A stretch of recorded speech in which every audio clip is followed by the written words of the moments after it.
Okay. I don't know what happened, man. Honestly, whole bunch of stuff though. But yeah, let's continue. But this is the reason why I came to this video. Up until this point, Ruth had lived her life in a state of poverty, and the type of money offered by the program would be life-changing for both herself and her family, which might explain her openness on air, as throughout the entire program, Ruth answers each and every question with painful honesty. In one moment, she admits that she wishes that she were white, and in another, she stated how she was often embarrassed by her parents' manners, which she says as they sat directly across from her.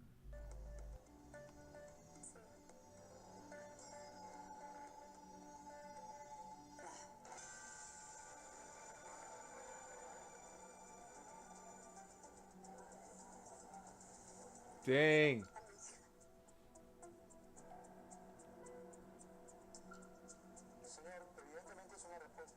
You can feel the tension as each answer seems to drive a dagger into I her feel like I'm gonna parents' get copyrighted hearts, for eventually the leaving clips her that he mother in shows. tears. And it only gets more painful from here as she was asked, "Are you with your crush until someone better arrives?" To which she says, yes, with her boyfriend watching on just feet away. And following this, the questions would become more and more intrusive, with Ruth eventually having to admit that in order to pay her bills, she worked at a nightclub as a stripper, which was news to all of her loved ones who sat there stunned by the revelation, especially her boyfriend Brian. A revelation that leads us to Ruth's final question and the most painful one of all. Have you ever accepted money in exchange for sex? A question which she would answer yes, before promptly ending her time on the show 3 questions away from the finale. Me retiro. Se retira. Me retiro. Ain't no way the dad is clapping. The whole ordeal left everyone, including the audience, completely stunned. On one hand, many applauded Ruth for being so honest, and on the other, she was criticized for putting her family and her boyfriend specifically through this embarrassing line of questions, broadcast for the whole country to see. The cringe-inducing episode became so popular that the station supposedly aired it each weekend for a staggering 12 weeks straight. The show and Ruth herself became instant phenomenons, and in a sense, this did bring Ruth's Beautiful people who wish they were different race because they look like they don't think the race. Yeah, it is heartbreaking. some of the fame that she so desperately desired, making appearances on multiple news programs in the following weeks, and becoming a legitimate household name in Peru. And the finances helped her situation too, as she walked away with 15,000 sols, or about $5,800 back then. And for a moment, it seemed as if the pain of releasing all this private information might have actually been worth it. Until the day she vanished. Out of nowhere, Ruth suddenly went radio silent, missing appointments and failing to answer her phone while her home sat vacant. For 10 days straight, there was no sign of the young star, prompting a massive search of the area she lived in, with those same loved ones that had accompanied her on the Valley of Truth helping lead the search efforts. Until, eventually, police would happen across her lifeless body, buried in a shallow grave. She had died of asphyxiation, a clear-cut case of murder, and there was only ever one suspect. Just before Ruth had vanished, she would make an appearance on TV, in which she appeared lower energy than normal, expressing her sadness in the fact that her and her boyfriend Brian had broken up, likely as a result of the embarrassment Nope, what's going brought on? about by the show. How are you today? I'm doing And with this pretty in mind, good. How about Brian you? had been questioned about his role in her I disappearance, don't got no complaints. and eventually admit to everything. Angered by the embarrassment that Ruth had caused him in front of the entire nation, and feeling as if he was owed a certain percentage of the money that Ruth had earned, Brian would visit Ruth's home and drug her with sleeping pills before proceeding to assault her and eventually hit her. He would then bury her body in hopes that she would never be found. Years later, Brian would be found guilty of Ruth's murder and receive the punishment I didn't know he did that. You gonna draw the logo? Okay. of life in prison. Despite its very first episode leading to a prolific murder case, The Valley of Truth remained a hit show for years to follow, until it would eventually fizzle out and be taken off the air, leaving in its wake a multitude of embarrassing memories. in one of the darkest moments in TV history.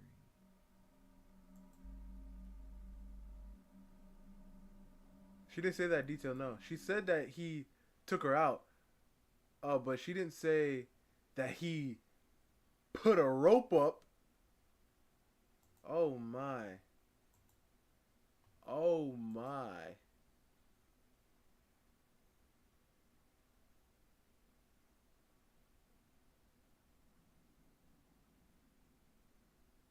But yeah, I feel like, cause the other one, like, I mean, I like the whatchamacallit one too, but I feel like with the one that we just watched right there, I have to pay attention more. You know what I mean? I feel like I have to pay attention more because a lot of his videos has to do with his editing and the footage and everything. So it's kind of like, I don't know. Yeah, I don't like the format isn't good for when I'm streaming. That's what I'm trying to say. It isn't good for when I'm streaming.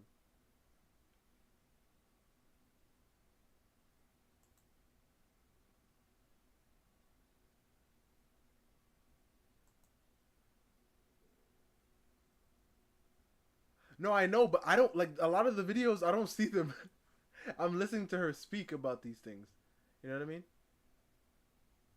Like majority of the stuff that's going on. Yo, all of his freaking thumbnails look crazy as heck.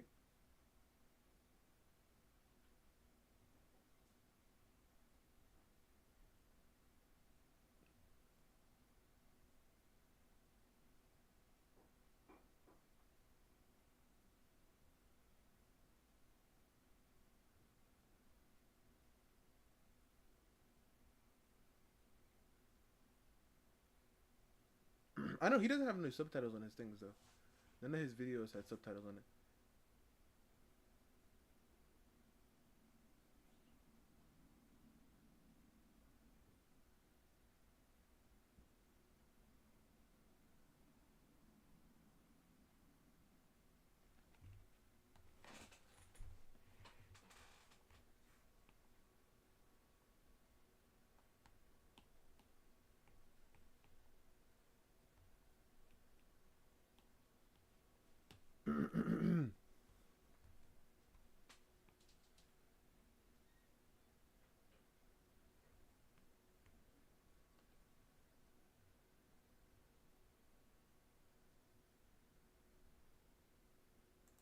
The dark channel, YouTube dark channel.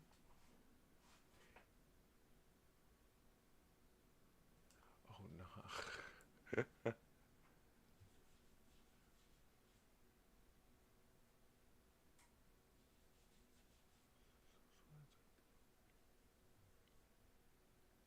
Yeah, but that's why it's like I don't know. I like watching her videos because I could just put it on the background, and it's like she's talking to me about what she heard. You know, like, oh, guess what I heard today, right? Which is, you know, oh, this man's been around for a long time. 1 million subscriber Q&A 5 years ago. Dang. Ghost controls my life for a day. What the heck? Oh, this man is just into paranormal stuff. Oh yeah, Ouija board. Oh yeah, this man is into the. Oh yeah, this man into the darkness. I mean, everything on his channel literally says the darkest YouTube, the darkest corners, the darkest, the darkest, the darkest, the darkest. This man is dark.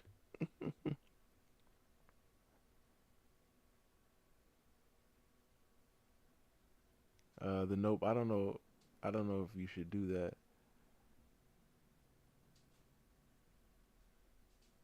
You've been watching Sit. Dang, really? Is that when you found? Oh, okay. I guess 5. Dang. Yo, what the heck? Is going? Why is the world moving so fast, bro? Gosh. Cause 5 years ago, I was like 5 years ago, but you said that word. I didn't know it was that long. Dang.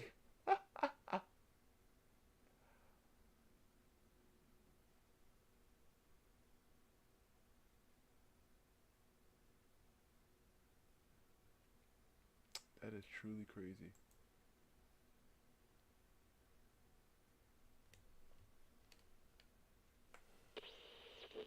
Bada bing, bada boom. Chinese New Year is crazy.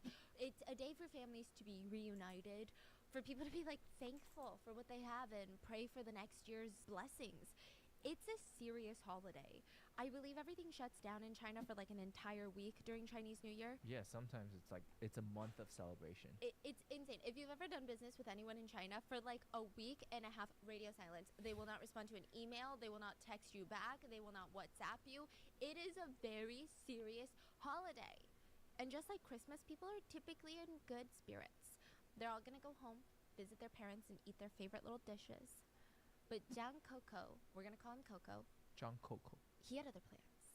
Chinese New Year, he went home to spend time with his family.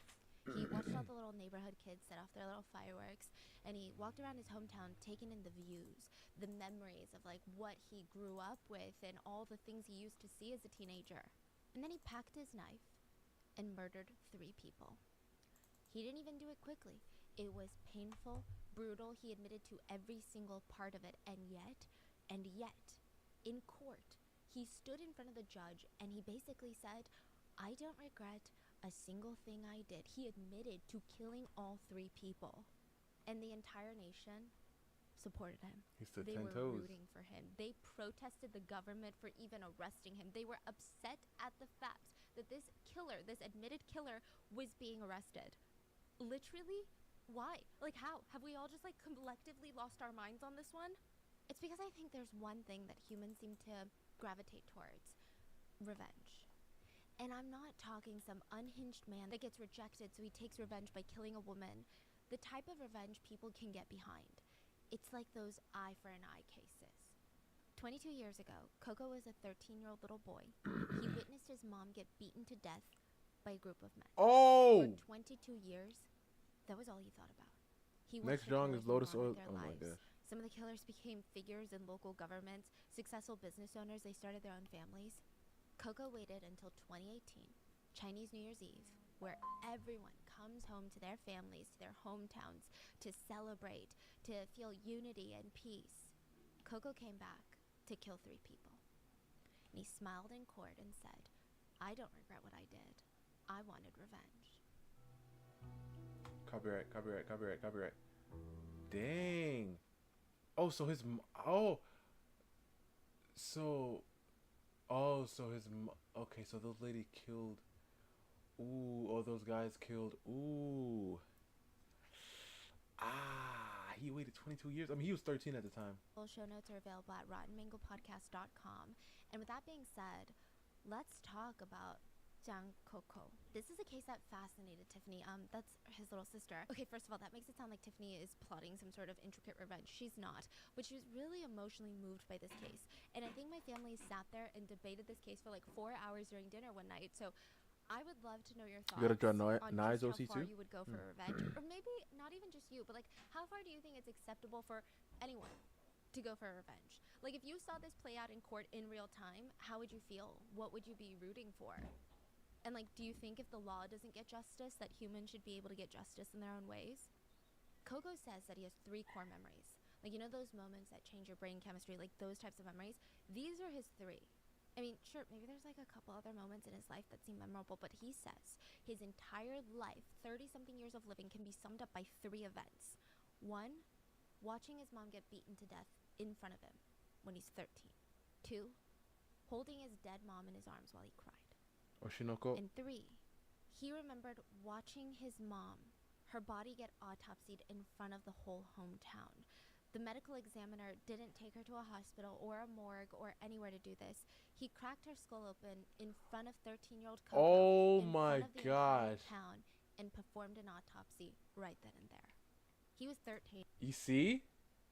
This is why when people are like, there's no reason, right? It doesn't matter. It matters to him.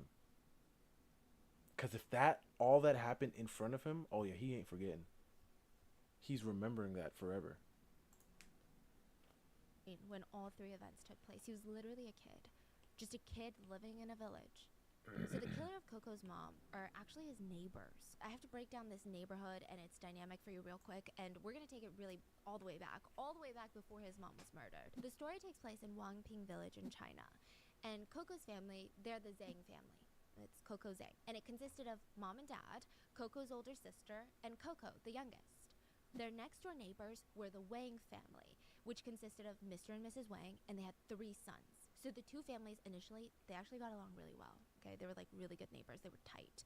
Both families relied on farming and crops. So these are really intensive, labor-intensive jobs. And for them at least, it was unstable. Like one year they're doing okay, they can put food on the table. The next year they have no crops. They're barely getting by.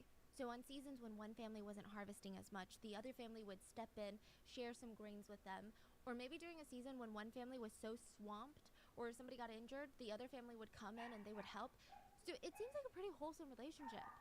So for years, this is how they're getting along really well. The Zhang family, the Wang family, they're on good terms.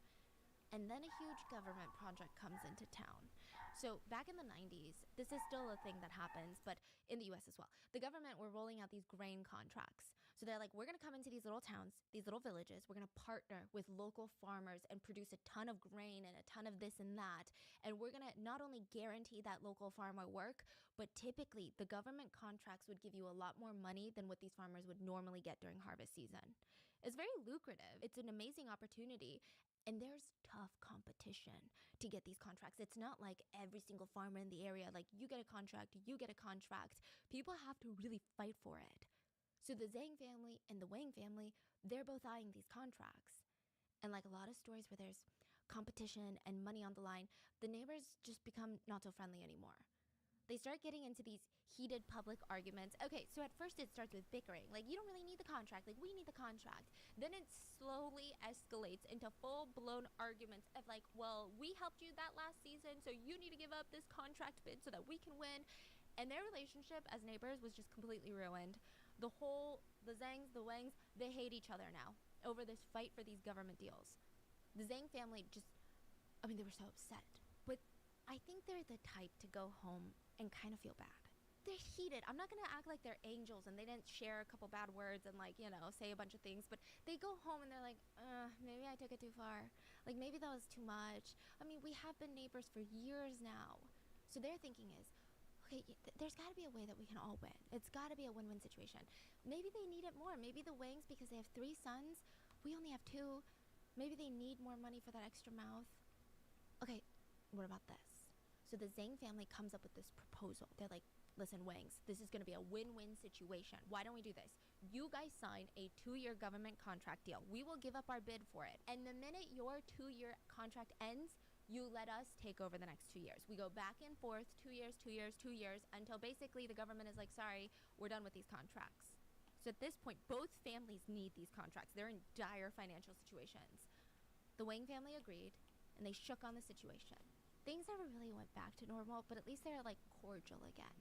So for 2 years, the Wangs are working hard, making their money, making a lot of money.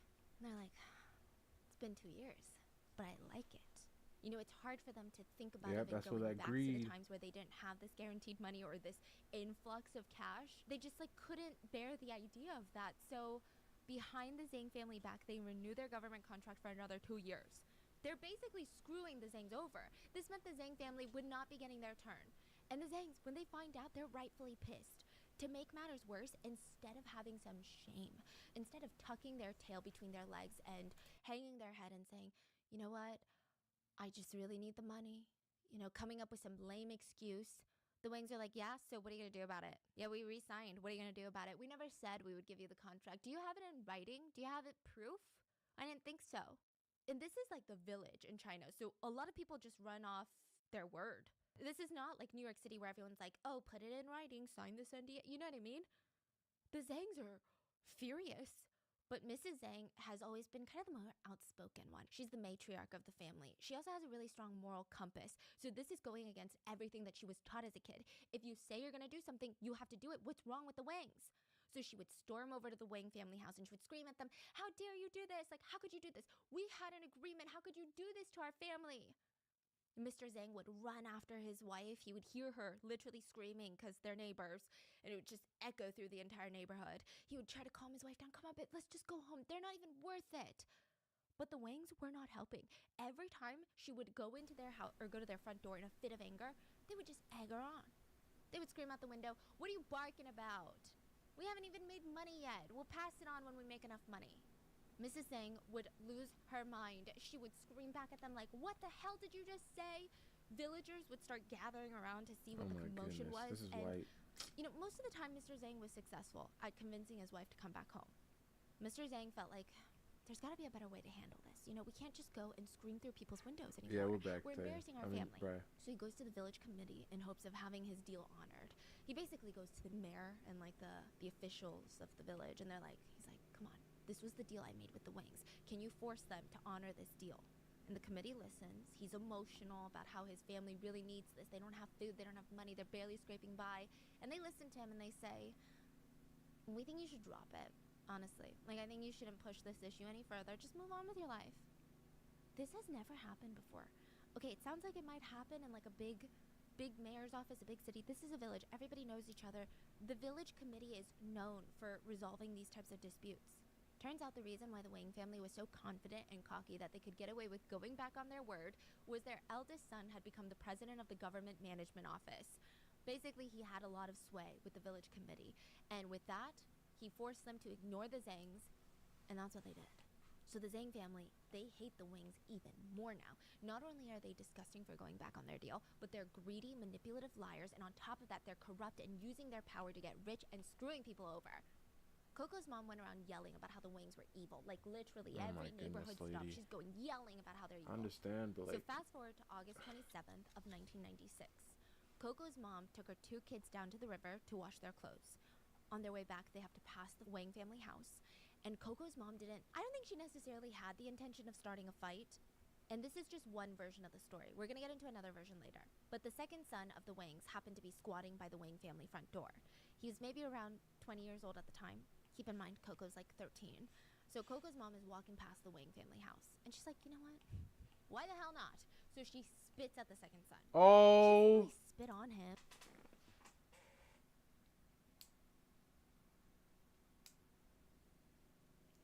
Should they have taken the lady out? No. But this is why you guys need to know who you got around you, bro. Ain't no way my wife is spitting on somebody. Yo. Ain't no way I'm with somebody who spits on somebody. Yeah, they did you wrong. You go spit on them? Guess what? Now there's hands. We have to fight now. And if I'm not around, and they don't care about, like, they all about equal, equal rights and lefts, guess what? Yo.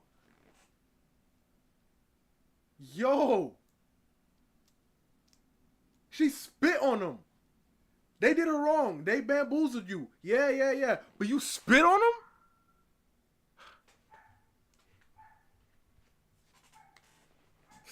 All right, so, Brad, this is what happened, right? So there's these 2 families, right? These 2 country families, right? So there was this government contractor, because sometimes when you like you're like planting and you're like selling crops and stuff and selling your goods, there's days and there's times, there's months when you don't get like much money from that, right? So there was this government contractor thing who came out and was like, yo, so I need somebody to I need to work with somebody for a few years. Excuse me. So, which one of you guys want it? And then now these 2 families, they're like, okay, I want it. No, I want it. And then one of the families, let's call them the A family. A family was like, all right, listen, B, you could have it for 2 years, right? But just remember, when that 2 years is up, you're going to send it to me for 2 years. And then I'm going to have it for 2 years, and I'm going to send it back to you, right? But B family was like, all right, bet. And then B family was smelling the green after the 2 years and was like, you know what? Nah, we ain't going to give it up. And then now the A family was like, yo, what y'all doing? We had a deal on this. And they were like, man, bump that deal.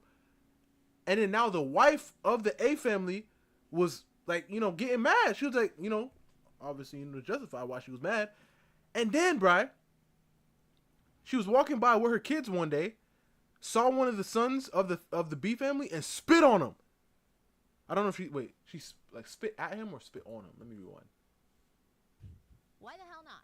So she spits at the second son. At him. She doesn't really spit on him, just at him. The spit lands in front of him. Oh, still though, Bri. Listen, there's some people out there, right?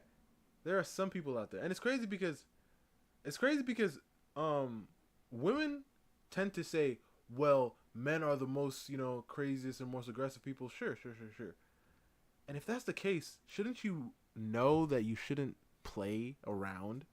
Because you don't know what these people are capable of, I mean, you know what they're capable of, but you don't know, like, what's going on in their heads, bro. This lady spit at him, like, this, because he was squatting on the floor, and she was like, and it walked away like everything was good and fine. People don't care. Exactly, Titan. That's what I'm trying to say. People don't care about you, man. This lady thought she was fine and free. Oh, man. Round. And he gets up and he screams at her, what a fucking crazy lady. At this point, Coco's mom had already walked past the Wang house. But when he's screaming at her, what a crazy freaking lady, she stops in her tracks. Oh my makes a gosh. U-turn, and it's like, what did you just say? Oh my gosh. You see what happens, bro? This is why you gotta know who your wife is, bro. You gotta know who your girl is. Right? You gotta know. Because ain't no way my wife is doing that. Sure, she can be mad. Sure, and that's messed up what they did. But ain't no way my wife is with our kids walking, goes up to this man who obviously done bamboozled her already, spits at him, and then he says, this crazy lady, and goes back in his face?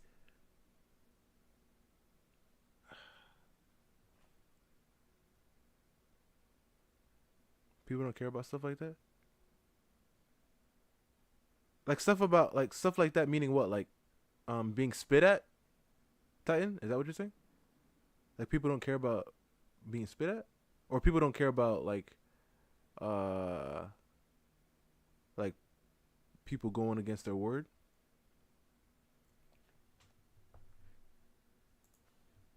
She starts marching towards his face, and she gets in his face, and she spits. That men are more aggressive? Oh no, I know, but that's the crazy thing, because like I said, as a guy, you understand.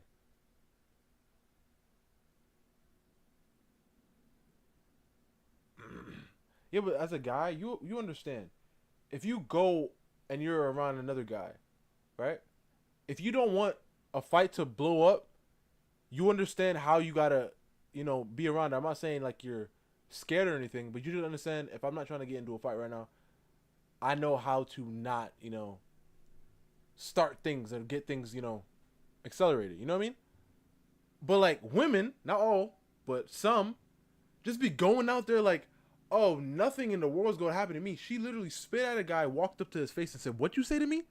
Like she pressing him. What? And some guys, they talk about it a lot. So, hey, and some guys don't care. They're like, get up off me. Because if a guy did that to you, right? Let's say Titan, let's say you walking down the street, right? And you spit like right in front of a guy, right? And you start walking away. And he says, man, like, what the heck is that? Like, something wrong with you? Are you crazy or something? And then you turn around and get up in his face. What is he going to do? He probably go swing at you. Depending on the guy, yeah, but he probably go swing at you. So, she got swung at. I think she got swung at here. Was it right? Hey, maybe not. But she sped things up. And she got her kids with her, bro. That's wild. That is wild. You got to understand, especially with your kids with you.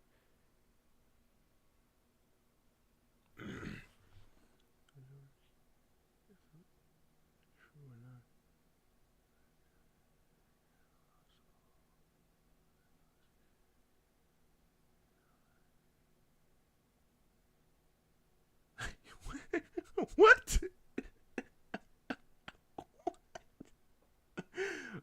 I ain't gonna lie. I can't hear you right now. I'm too pissed. About what?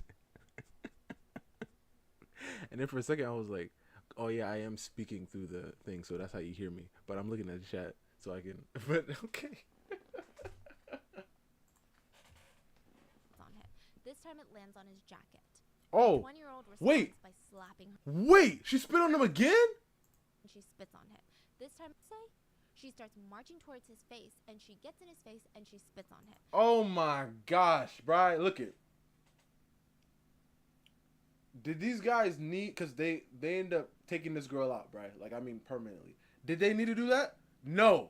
But, Bri, ain't no way you gonna walk up some guy, spit on him, and go along with your day like everything's peaceful and fine. What? This time it lands on his jacket. The 20-year-old responds by slapping her across the face. Okay. So Coco's mom, she freaks out in a full-blown fight. She freaks out. She's like, oh my gosh, I can't. No way he did that to me. No way. I'm telling you this right now. There's not one. I mean, like this, there's some guys.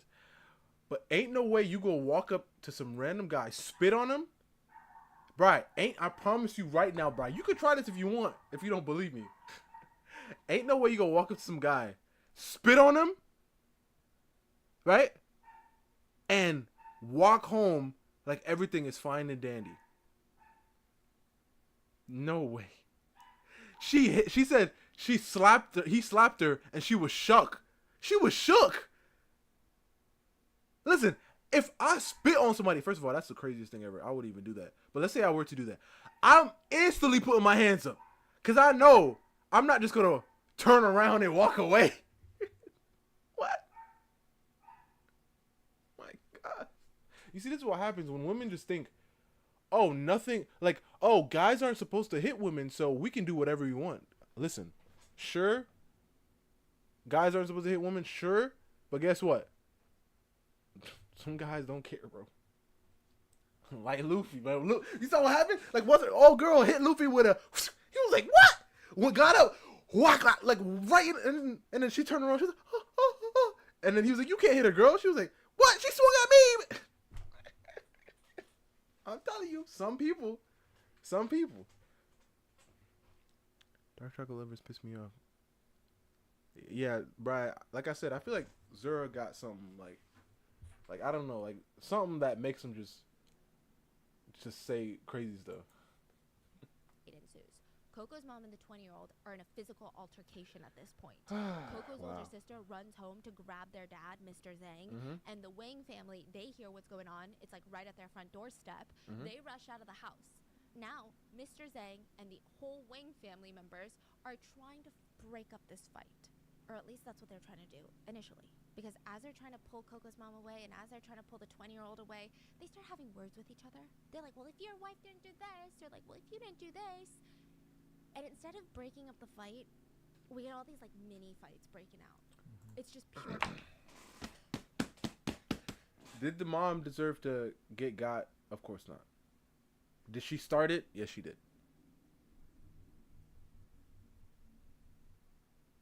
Yeah, they bamboozled her and stole from, and like they had an agreement. They didn't apply to agreement, but she started the physical violence.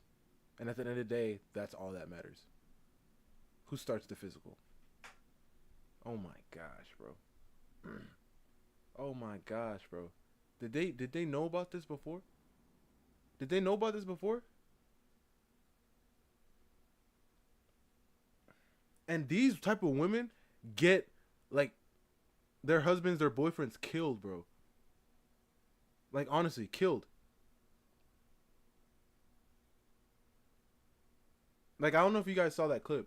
It was a clip, Bri, of this lady and her boyfriend or husband or whatever. They went out, like, and they were outside. They were gambling, right? On the street corner somewhere.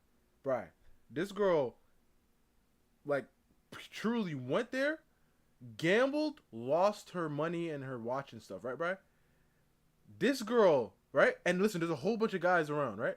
This girl walks up to the guy, tries to put her hands in his pockets to grab her stuff back.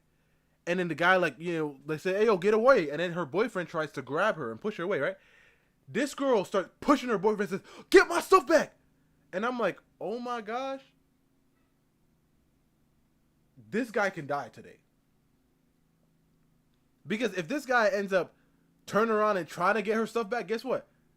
I can guarantee one of these guys here, because they be gambling on a street corner. They most likely, some of them have something on them. I can guarantee you one of these guys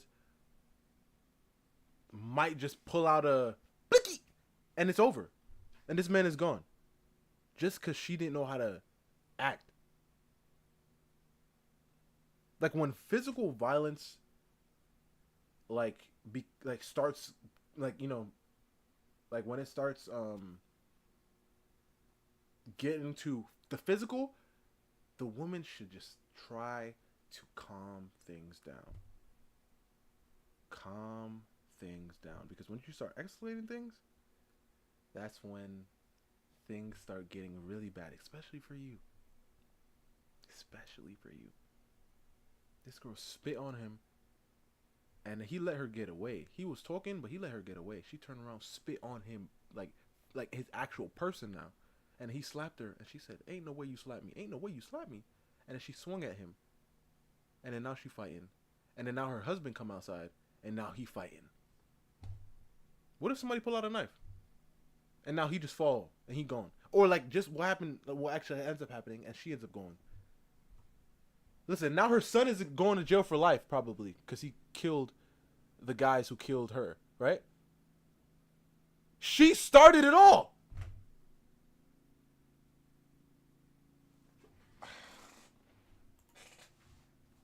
Or chaos. It's like a full-blown brawl between the two families now.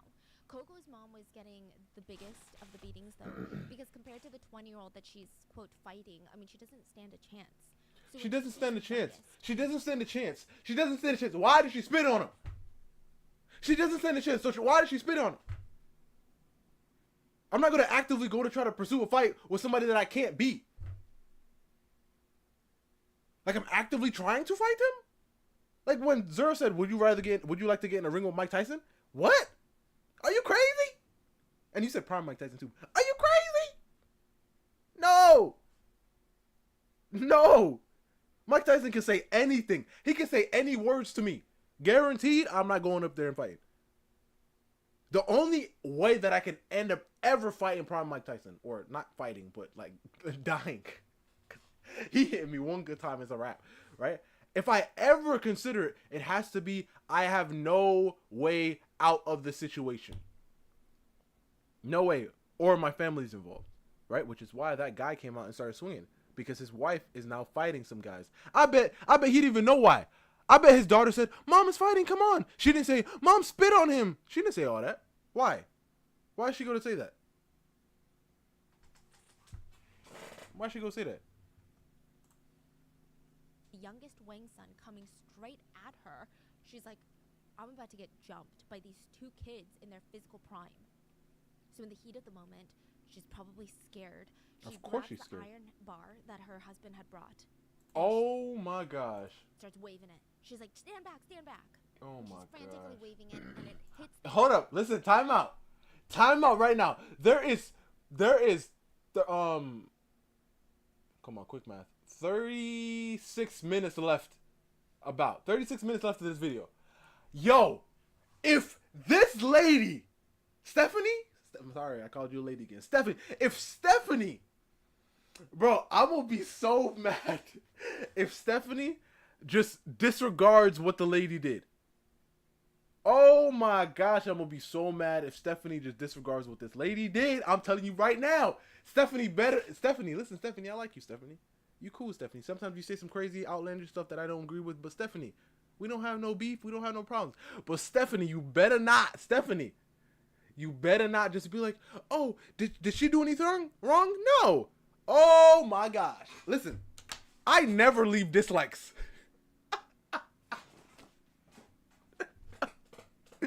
I never leave dislikes. Never. Because what the heck is the point of me literally having to go down, press the dislike button? I don't need to do all that. If Stephanie does this is going to be my first dislike of the year.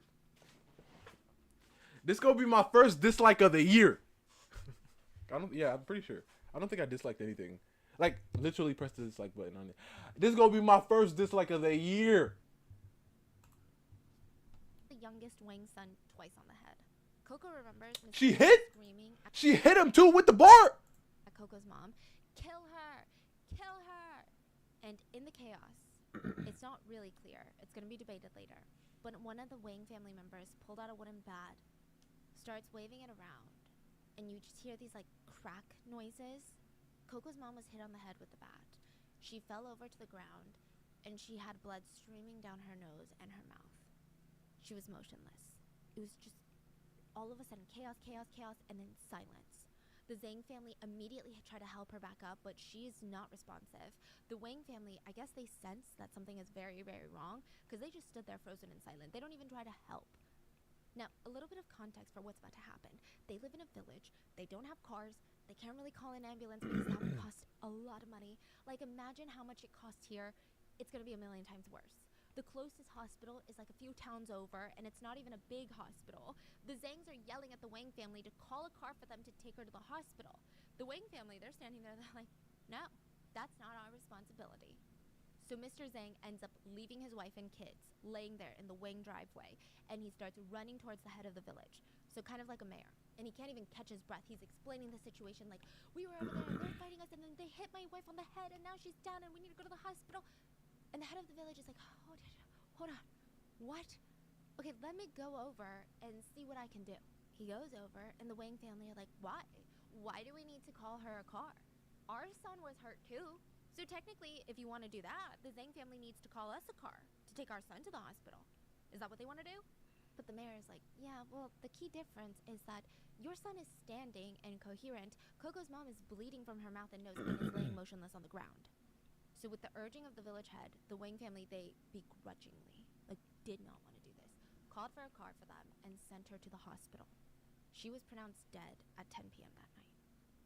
Damn. The hospital that they went to is a couple towns over, but it's just another small village. It's not a city, so it's this tiny little hospital. And once they pronounced her dead, they didn't even have space to keep her body, so they released the body to the Zhang family that night. It's not really standard for them to do autopsy, even when someone's death was clearly a beating. So they release her body, and the Zhangs are broken. They don't really know what to do. Mrs. Zhang was kind of the matriarch of the family. She was the glue that kept everyone together, and now she's gone. So under all of this emotional distress and grief, they bring Mrs. Zhang's body to the front of the Wang family house, and they demand justice. So imagine Coco and his whole family. Coco's sitting there in front of the Wang driveway, holding his mom's dead body, while his dad is crying and screaming, like, do something. Villagers were gathering around. The Zhang family reported the case to the police, and because of this, and this part is so wild, but the police hired a forensic expert to go to the Wang house to check up on Mrs. Zhang's corpse. And because they're in the village, they can't transport her body back to the hospital. The village committee can't afford it. The Zhang family can't afford it. It's impossible. The forensic expert just performs an autopsy right then and there. They don't even force the other villagers to leave. So the whole village is just watching an autopsy in real time. I don't know why they did that. Coco is just there watching. The forensic shaved off all Mrs. Zhang's hair, used a towel and hot water to clean her scalp, cut open her scalp, and looked inside. Oh Nobody tried to give this woman any privacy. Not a single person was like, everybody leave. Nobody. Not even the kids were told to go to another room. 13-year-old Coco literally watched his mom get autopsied. They just proceeded to saw her skull right open and close it back up after. During all of this, the villagers were crowding around, and the forensic expert stated publicly the results confirmed that Mrs. Zhang's death was caused by blunt force trauma to the head, most likely from a wooden bat. So that night, 3 members of the Wang family were promptly arrested. Promptly Mr. arrested? Wang, the father, the second... Huh? What? This was self-defense. What was happening? This was self-defense. Oh, wait, they got arrested, but they're going to be able to get out because of self-defense. son and the youngest son were arrested. They were all taken into police custody. Mhm. But after their interrogations and after the police investigations, the police said that the youngest son was responsible for killing Mrs. Zhang. Huh? What? She pulled out a metal rod, started swinging, hit me with it. I got a bat, hit her with it. She didn't get up. I'm sorry. I shouldn't have, but I was protecting myself. Right? Let's continue. This probably going to explain more. I'm getting ahead of myself. This is where it gets weird. Okay, so the Zhang family, remember, yes, it was chaotic, but we distinctly remember that it was the second son that was waving the bat around towards our mom, and we remember this. It wasn't the youngest son. But the police are shutting down the Zhang family. Like, just let it go already. The youngest son confessed to being the one that hit her on the head. What Okay, but still. The belief that the Zhang family held was that the second son was the one responsible, but because he was 20, he would be charged as an adult for murder. The youngest son was still a minor. The Wang family made it so that the youngest son would go down for it, and he would still have to go to jail, but the sentencing was so infuriatingly light and lenient. He wasn't even charged with murder. Because he was a minor, he was charged with intentional violence, basically assault, and the judge said... Yeah, but like, this was self-defense. I am so confused. This is self-defense. She pulled out the metal rod first. Hit me with it. My dad was like, yo, take the bat. I grabbed the bat. Hit her with it. She fell. She didn't get up. What? Because Mrs. Zhang started the fight by spitting on the family member, the youngest son's actions were not as heinous and premeditated. He was only sentenced to 7 years in prison. The Zhang family immediately tried to appeal the sentence. They demanded funeral fees, emotional damages, child support, death compensation from the Wangs. All in all, they asked for about $40,000 US, which, like, isn't the biggest thing in the world. Like, it's not the most money. Someone died. They took the Wang family to court, and the court decided the Wang family should only have to pay merely $1,500 US. Oh, dang. That barely covered the funeral. They lost their mother, and all they got was $1,500. 活活打死了，拿去没了，就给他1500块钱。假如说我们张家人把他们打死了，给他们1500。If the positions were switched. 他们愿意。我妈死了20。If the position was switched, I know, but if the position was switched and she would have, I mean, no, if those, okay, so you should switch, like, in the sense of, if she would have killed him. 我们真的掉了22年的泪，死了22年，我们伤心22年。掉了22年的泪。抑郁在我们家从来都没人提这样的事，只要一提，我们家3口都掉眼泪。心里老是好像觉得好像有口气咽不下去，老是觉得好像心里有个疙瘩。Yo. But I don't think that they just lost their mom that night. Coco was 13. He witnessed all of this. Even the messy aftermath and how the justice system wasn't on their side disregarded his mom's death and said, okay, her life was worth $1,500. I mean, he witnessed the autopsy. Yeah, but like I'm truly confused, and I understand what you're saying, ma'am. I understand what you're saying.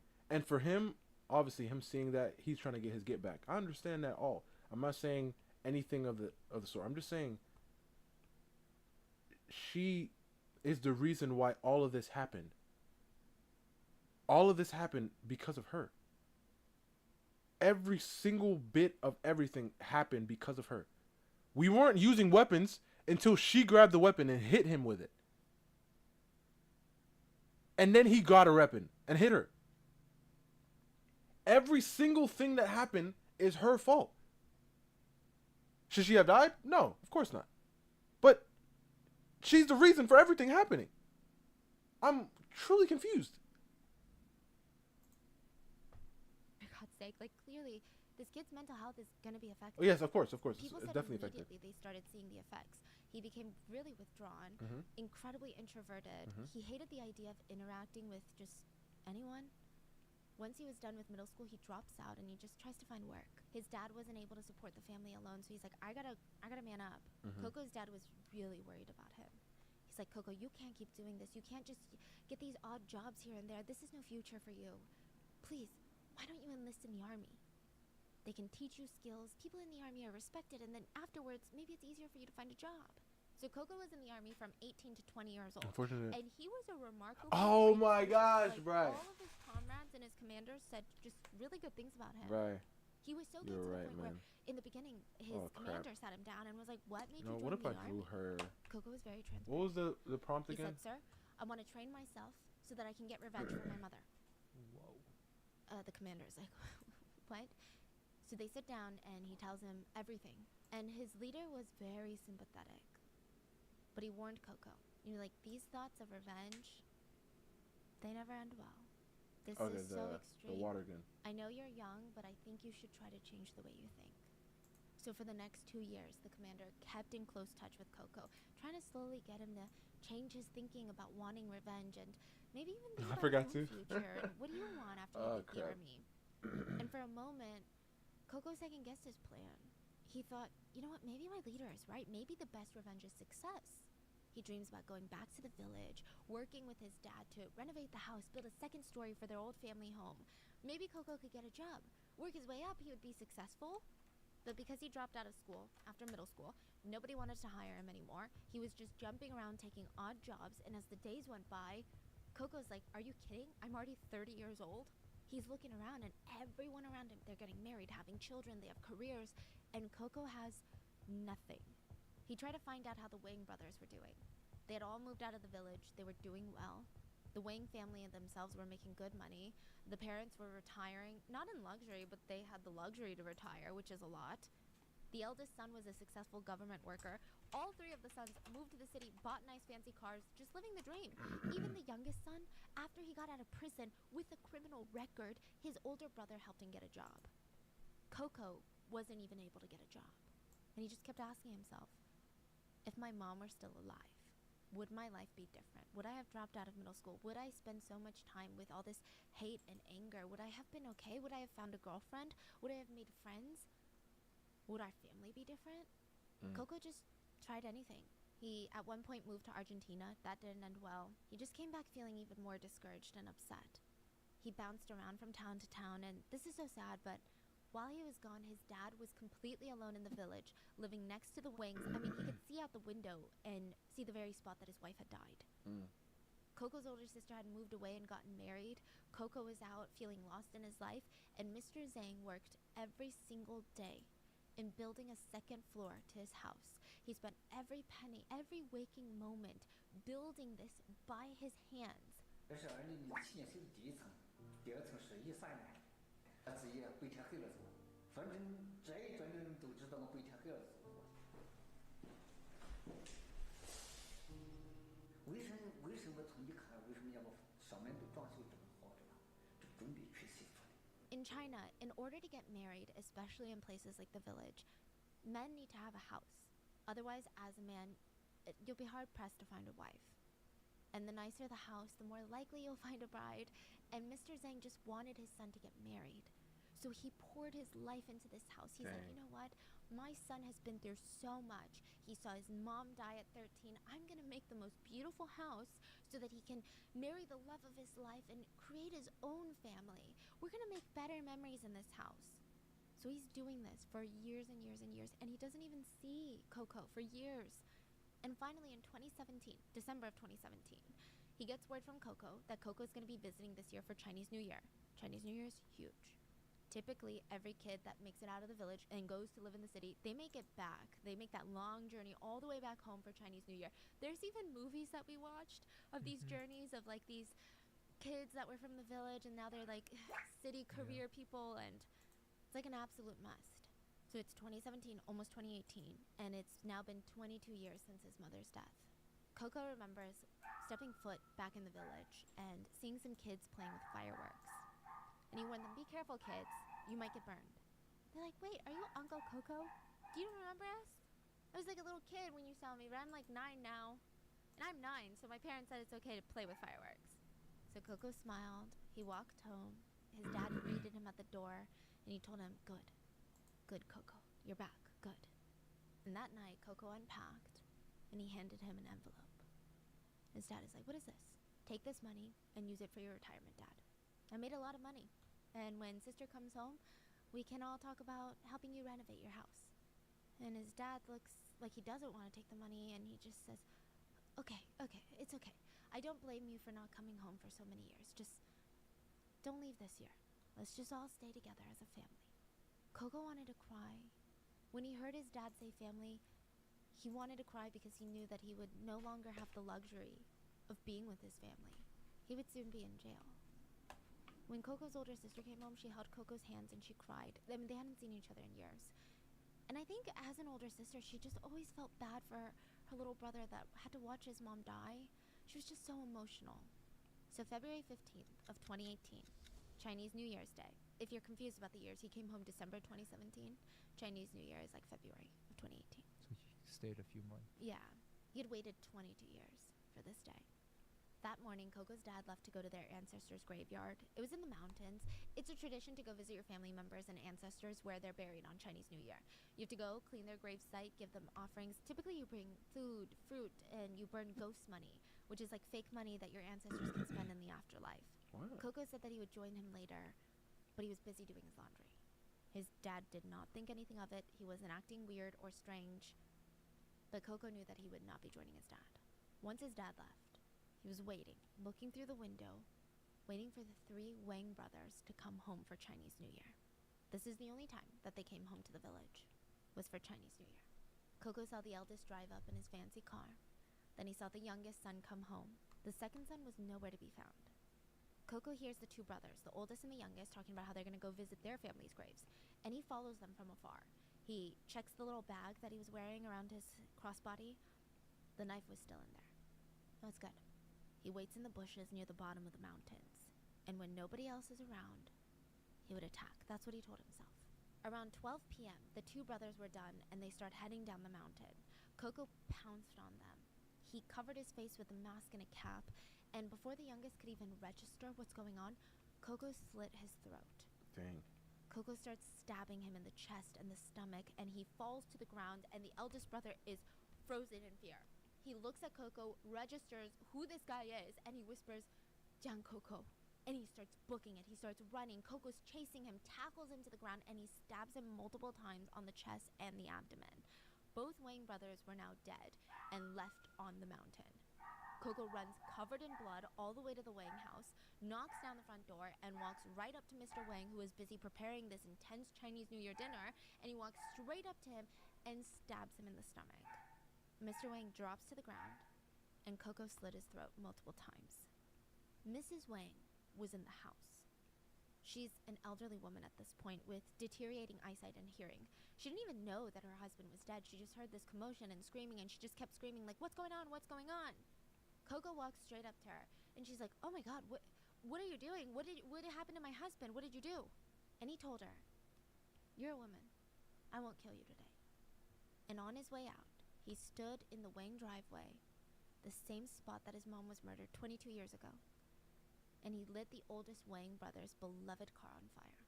He had just taken the lives of 3 of the Wang family members, and now he stood there, watching it burn. According to villagers that saw him that day, they said Coco kept muttering, "I finally did it. Finally got my revenge. It's a pity I couldn't get the second son." The villagers discovered the Wang brothers' bodies fairly quickly, and there's a lot of foot traffic up and down the mountain because that's where a lot of the graveyards are. And through witness statements, the police knew that they were looking for Jiang Coco. I think most people assumed that he was on the run, that he was long gone from the village at this point. Even Coco's dad thought that. He ran all the way back to the village, back home, because he heard Coco was in trouble. He thought Coco had been in some sort of fight. He had no idea that Coco had just committed triple homicide. For 2 days, nobody could find Coco. Then he would just walk into the police station and turn himself in. Coco never had any intention of fleeing, escaping, or getting away with this. He said he waited 2 days to turn himself in because it was Chinese New Year and there's a lot of fireworks. And he just wanted to see fireworks one last time. Later, he was asked what he did the last few days, and he said, "I wanted to turn myself in immediately, but I wanted to watch the fireworks and just take a few walks. I walked to the lake, I threw my knife in there, and I slept on the grass the entire night. I tried to sleep. It felt really peaceful, but I didn't really fall asleep. The next morning, I walked along the river until about maybe 1 p.m. I walked so long that my feet hurt. I wanted to go back and visit my dad one more time, but when I walked home, I heard a lot of people talking, so I ran off. After that, I went to go visit my mom. It was cold that night, so I slept by an ATM machine. And then I turned myself in. The police asked, what happened when you went to visit your mom? He said, I kneeled at her grave and I told her, Mom, I did it. I got my revenge for you. And Look he at said, that, in bro. that moment, on his Wow. So basically, this woman attacked the dude, swung at him with a metal bat. No, yeah, like a metal rod. Then one of them swung a wooden bat at her. Yep. She got packed up. Okay. And yep, swollen, and they're upset and asking for money. Yep. And now her son is going to jail for life because of all of those decisions she made. mom's grave, on his knees, he felt like all that pain and anger and hatred and resentment that had been slowly poisoning him and killing him from the inside.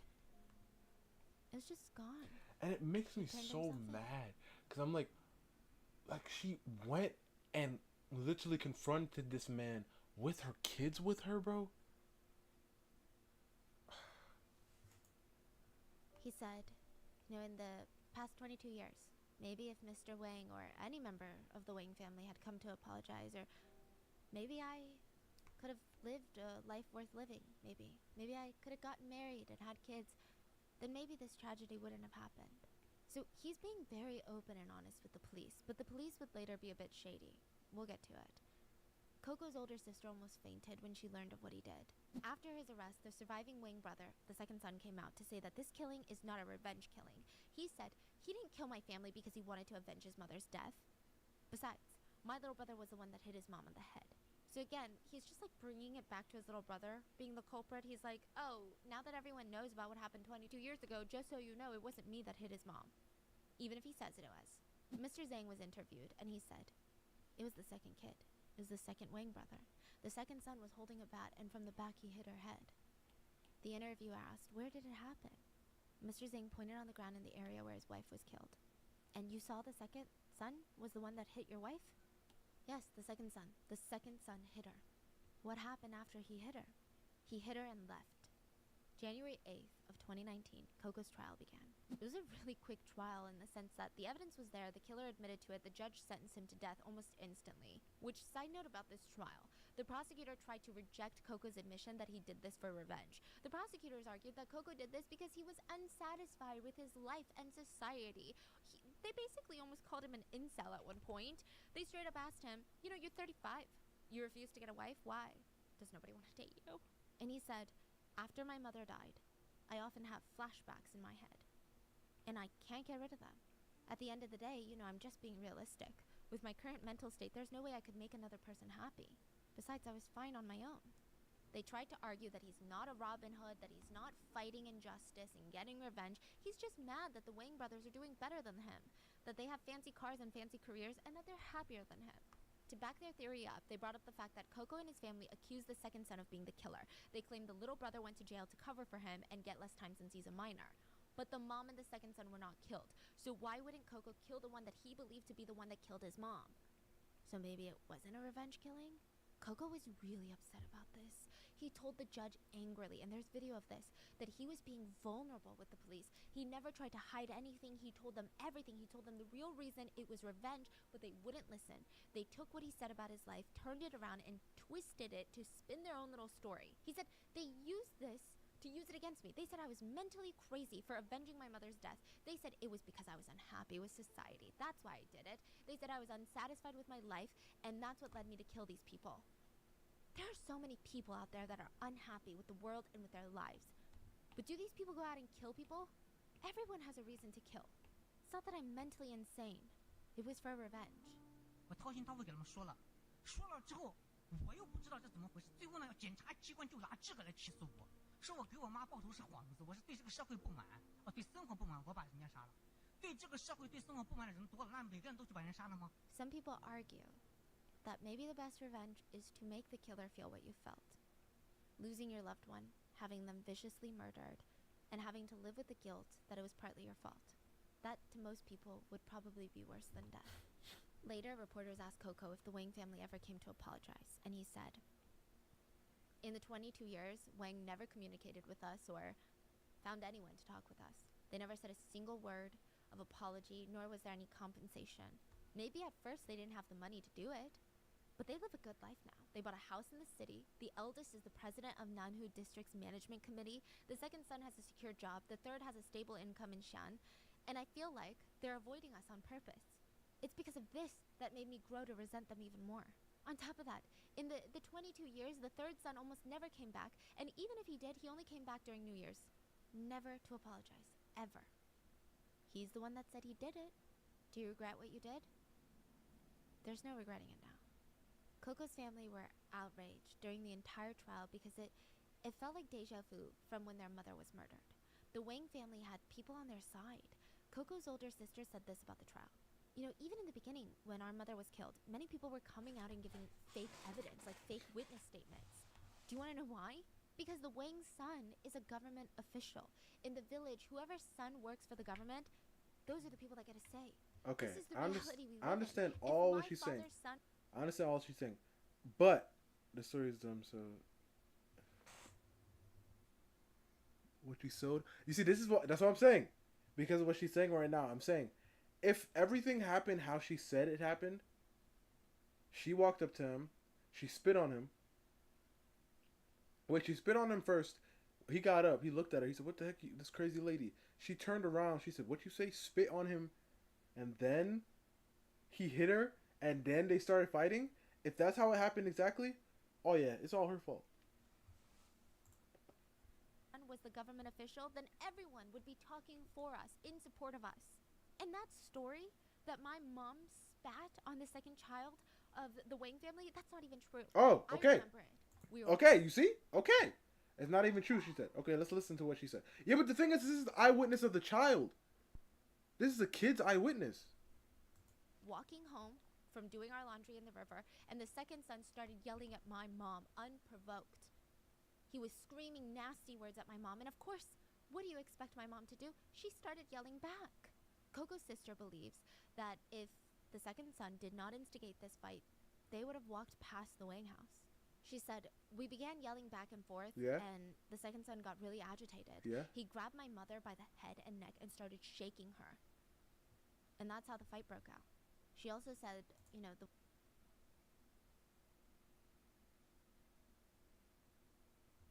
Wangs say they found a wooden bat and they picked it up to protect themselves. But that's not true. Who just has baseball bats laying around in the driveway? They went inside and they grabbed it. I mean, obviously, they went inside because they came out to, you know, because apparently your dad brought a metal rod, right? Did he not bring a metal rod? More malicious than they claimed. They literally brought out the murder weapon. You see, like, listen, I can truly say, especially with this other side of the story, I just want to know what the truth is. Because the sister, obviously the mom, if the mom even agitated and spit on her, the sister's not going to say she did that, right? So, the mom, the little sister, his big sister, the sister story, and the people who did it, I don't remember their names. Their side of the story. I just need to know what happened now, for real. Because she said, oh no, they didn't do that. They're lying.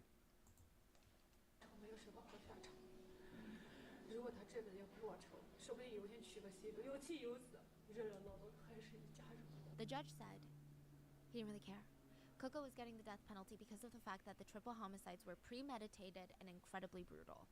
Coco's attorney immediately filed for a retrial, stating that Coco had immense mental health issues from his mother's murder 13 years ago. 100%. And this is a really sad part. Coco's dad was trying to borrow $15,000 to try and get Coco examined by these experts in mental health.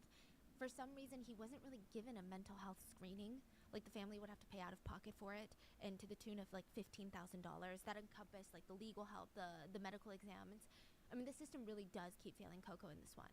So Mr. Zhang visits his son in jail, and he's trying to encourage him. He promises his son, I'm going to get you out of here. I heard that with $15,000 we can get you tested, and we're going to fight for you to live. You can get a life sentence, or maybe one day you could even get out. Coco is mad. He looked at his dad and said, "You're being dumb." So think about it from Coco's perspective. He's not just being this kid that's like, "You're dumb, Dad." He had given his dad his entire life savings because he knew his fate. He accepted it. He knew this was the consequence for what he wanted to do. The last thing he wanted was his dad to spend money or borrow money or put himself in danger for money for him.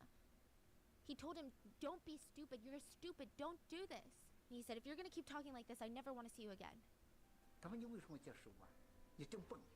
我说你说了，我说你在这里那个关着。So sad, dude. 听说15万给你开鉴定 So sad. 可以说给你判个有期徒刑或者是无期徒刑，可以是待着这。我没说，我不跟你说了，你别说了，我真笨，知道吗？ And I know $15,000 sounds like a lot.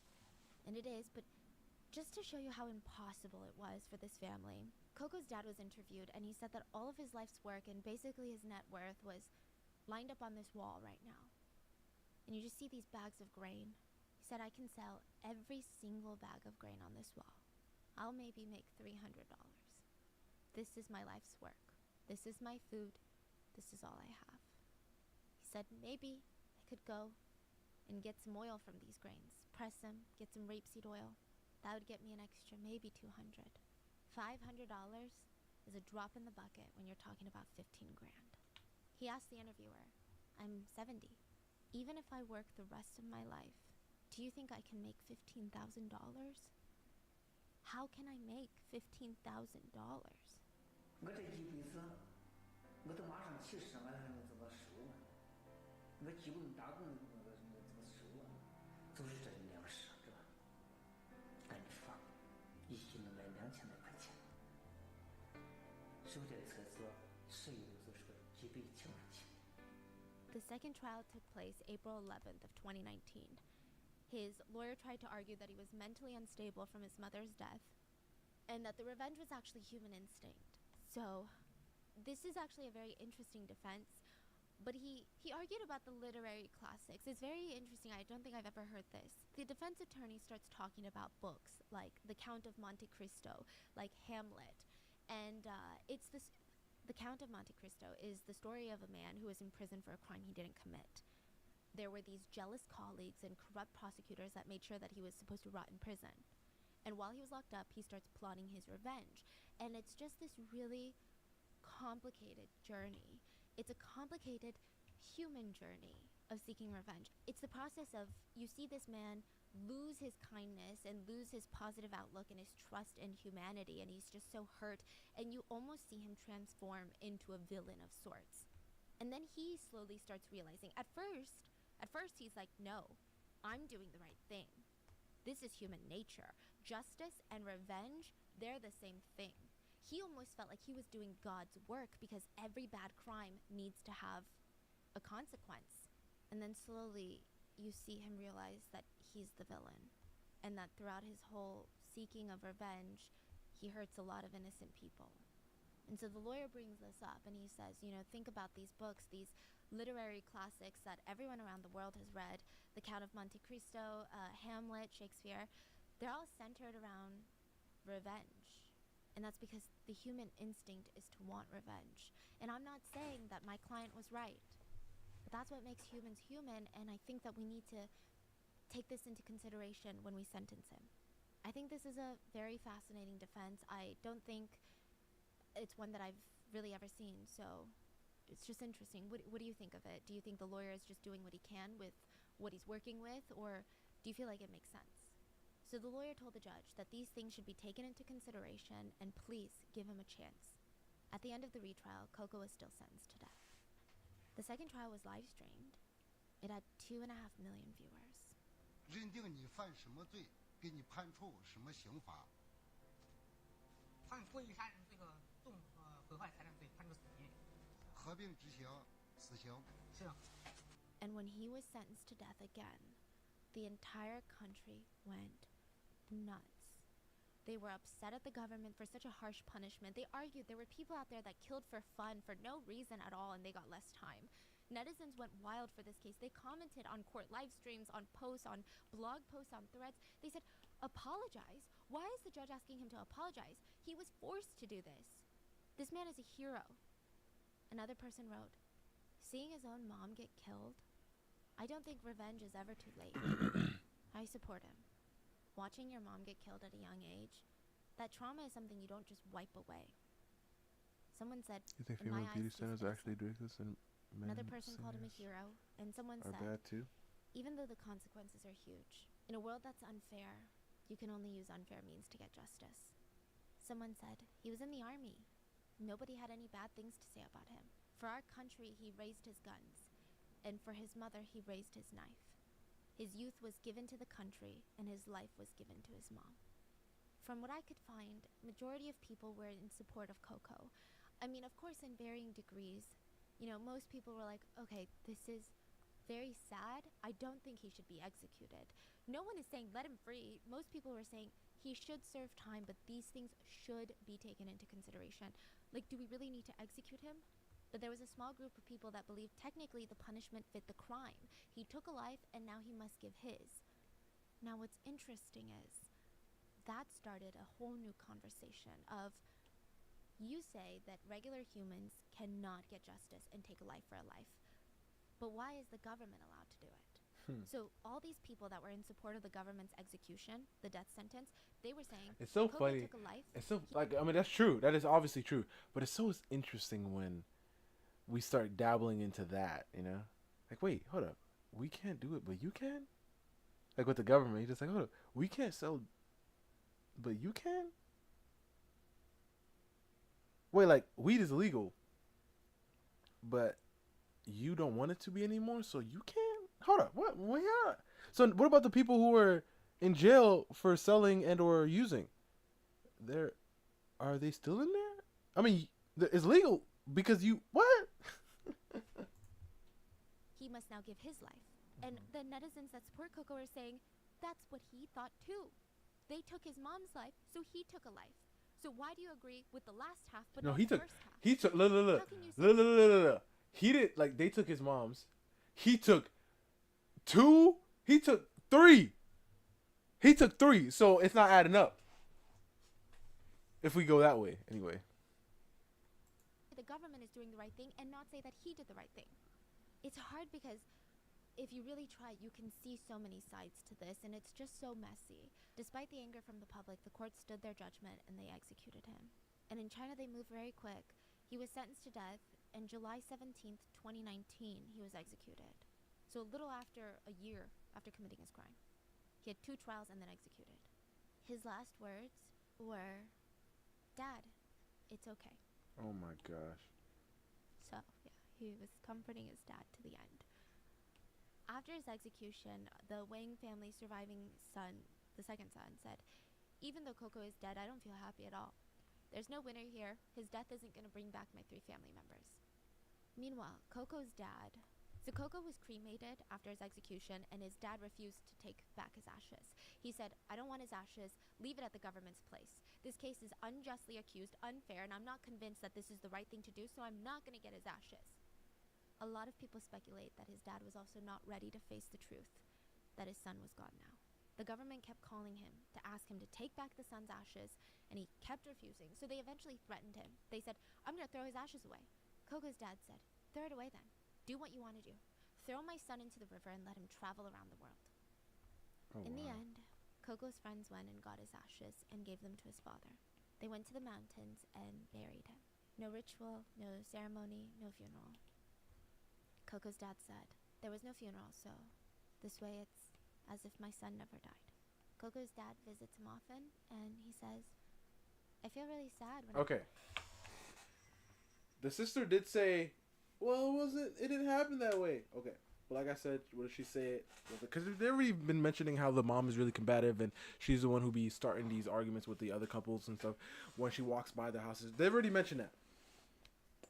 This guy, the dad lost his wife and his son for nothing. I come up here. My wife and son are here. Even just talking about it, I feel very sad. And to make matters worse, his house is like a prison. When he looks out the window, he sees the very spot that his wife was killed. When he looks up, he sees the second Excuse floor me. of his house that he spent the later part of his life building. Every waking hour, he was building this house so that Coco could find a woman one day and marry her. He worked so hard to make the interior beautiful so that he could get married one day. He paid attention to every little detail because this is where his grandkids would one day grow up. This is where Coco and his wife would start a family and maybe start new memories, happy memories. And now it just sits empty. He says he doesn't even go upstairs because he doesn't want to get upstairs dirty with his dirty clothes. Coco's sister was equally heartbroken. She said, all three of the Wangs, Mr. Wang, the second son, the youngest son, they should all have been punished. 22 years ago, they should have all been punished. Why did just the youngest brother get punished? It wasn't like he was the only one that was fighting that night. And my mom died that night. And we got what? $1,500? That's it. We never got anything else, not even an apology. I know there's nothing good about getting revenge. And I know that maybe if my brother hadn't chosen this route, he might be alive with a wife and kids, and he might have had this big happy family. But he doesn't. And maybe he would have if the government had responded accordingly when his mom was murdered. The family said that they do feel thankful, though, as the court live streams and Coco's story spread like wildfire in China. Coco was kept in the news for a while, and people who were passing by the village, or they would go out of their way to stop by the village, complete strangers would visit Coco at his grave. Complete strangers would visit Coco's dad and bring him food and help him because he's an elderly man. Coco's dad said that's the only thing that keeps him going. He's just so grateful. But ultimately, he does regret that his son did this, and he does believe his son was wrong for getting revenge. In total, 5 lives were lost from this case. The 3 Wang family members, Mrs. Zhang, and now Coco Zhang. For nothing. What are your bro. thoughts? Do you think that he deserved the death penalty? I feel Do you like think that he should have gotten life in prison none of instead? this should have Do you happened. think that he shouldn't have taken 3 lives in exchange for 1? What are your thoughts? Or do you think he's a hero? Do you think he would have done the same? Please let me know.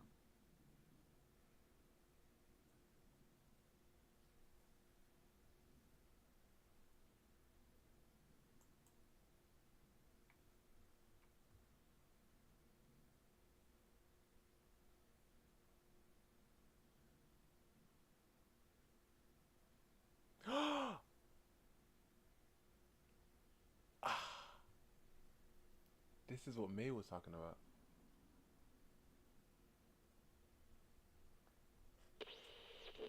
Bada bing, bada boom. We're going to be talking about a lot of different victims today, and a lot of them wanted to remain anonymous. In some sources, you can actually find either their last name, their surname, or you can find their full name. But just to make it a little bit better, we're going to call them student number 1. It's just going to be easier to follow because there's a lot of stories to get through today. Student number 1 made maybe only one mistake, and that mistake was picking up a phone call. I mean, it's not even really a mistake by most people's books. People pick up their phone calls all the time. That's the purpose of a phone. But to these 5 insecure, power-tripping bullies, it was the biggest mistake that she could have made in her entire life. June 2017, student 1 gets a phone call from a girl in her class's boyfriend. So some random dude in her class calls her, and I'm not even sure why he called student 1. Either it was random, maybe he had to ask her a question, maybe he wanted to talk to her, or maybe the girlfriend told him to call. I really don't know if it was a setup. But he calls student 1, she picks up, and that's it. There's no cheating, there's no affair, there's no flirting, nothing. Student 1 simply picked up an incoming call. And that is why 5 girls in her grade decided to beat her an inch of her life the very first time. They forced student 1 out of her house, hit her with flip-flops, demanding to know why she would even dare pick up this guy's phone call. Like, what's wrong with you? Are you a slut?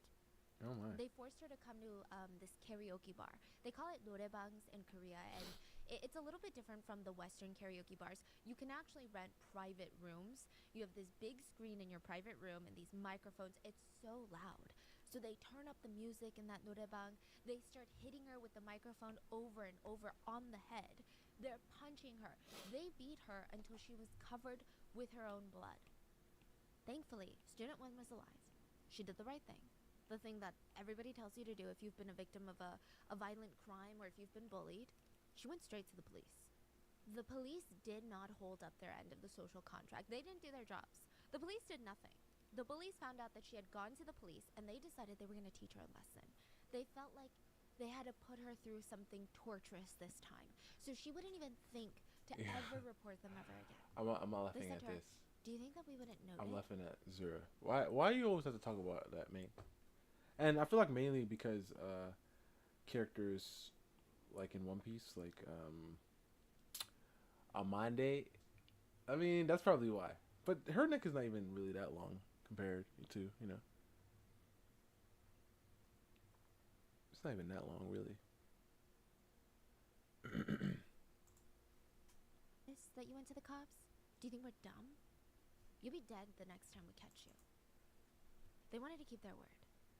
2 months later, September 1st of 2017, Student 1 was invited by one of her close friends to go grab burgers and then go to the movies. Okay, look, she really needed this. Like, she needed this night out with a friend to de-stress, to eat some burgers, and not worry about these 5 bullies that were harassing her every single day in school.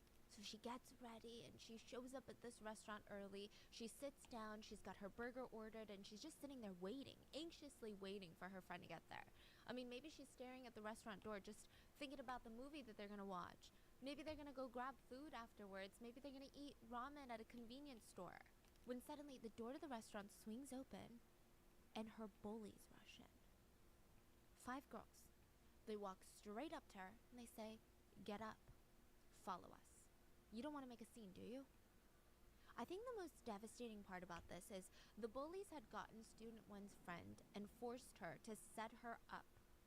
So you know how her friend was like, "Come meet me for burgers?" The bullies were like, "Text your friend right now. Text Student 1 right now." Her friend was Crazy. never coming to get burgers. She was never going to go to the movies with her. She knew what the bullies had in store for her. There is CCTV footage of Student 1 walking out of the restaurant with the 5 bullies. So what happens is, at first, she walks out and she's willingly leaving the restaurant. And I'm saying willingly in the sense that it wasn't What the heck is forceful. Like, up with these girls, bro? Like, look at them. They all got on like these little short shorts, bro. Oh crap. Like, look. Okay, the red one. I mean, the blue one is the Student 1. What the heck? There you go. Look at this. out of the restaurant with the 5 bullies. Oh wait, no, she got on track pants. Oh my gosh, yeah. You see a girl walk out with some track pants like this. She got all black on. Oh yeah, something nefarious is going on. Happens is, But look at 1, first she walks out and 2, she's 3, leaving the 4. restaurant. They all And got I'm on saying like, what the heck is going on?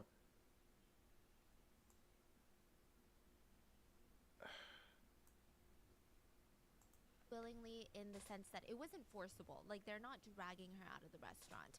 Probably she was scared to say no and scared of making a scene. But it seems I like would've when made a they scene. instruct her to go into the alleyway next to the restaurant, she steps away and tries to leave. So one of the bullies grabs her by the hair and drags her into the alleyway.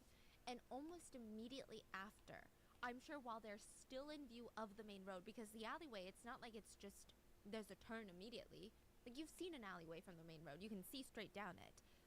Right afterwards, a police car is seen driving past the alleyway. Wow. The police fail her a second time. They keep driving. Whether they saw her or not is unclear, but the result was nothing and nobody was stopped. Instead, the 5 bullies, they drag her to a quiet place and they start punching her. The crazy thing is, it's secluded, but it's not isolated. Like, this is a busy part of South Korea. So a few passerbys, they see Student 1 being punched and nobody tries to stop them. Nobody tries to call the police. But it freaked out the bullies enough that they dragged her to a nearby factory instead that was closed. And they started assaulting her with anything that they could get their hands on. Out of the 5 bullies, it was mainly 2 girls doing most of the physical abuse. Wait, what? But there were still 3 girls. For unblurred video, go to Spotify. I don't know if I want to do that, but I kind of do. Hold up, bro. Hold up, bro. Hold up. I just want to see, like, I got a Spotify, don't I? I think so.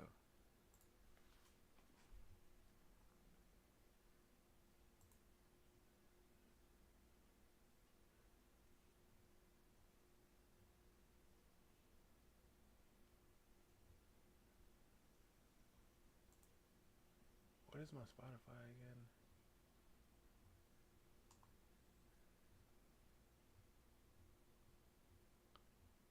Oh crap. Oh wait, what the heck? What episode is this?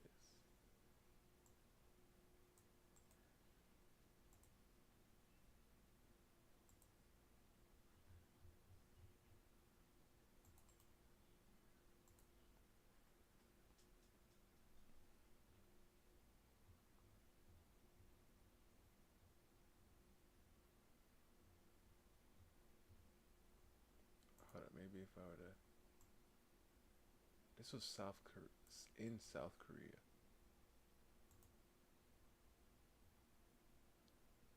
Yo, this is like she's making me like really look. I guess it's not even that important if I gotta do all this.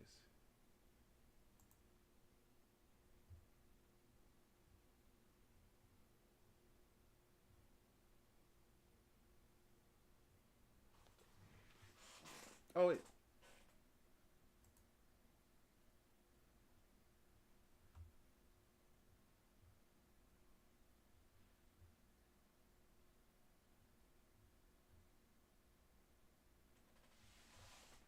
Hmm. Bada bing, bada boom. We're going to be talking about a lot of different victims today. I'm trying. I'm not trying to listen. I'm trying to see the video. Where's the video? Oh wait, it says video, but it won't let me.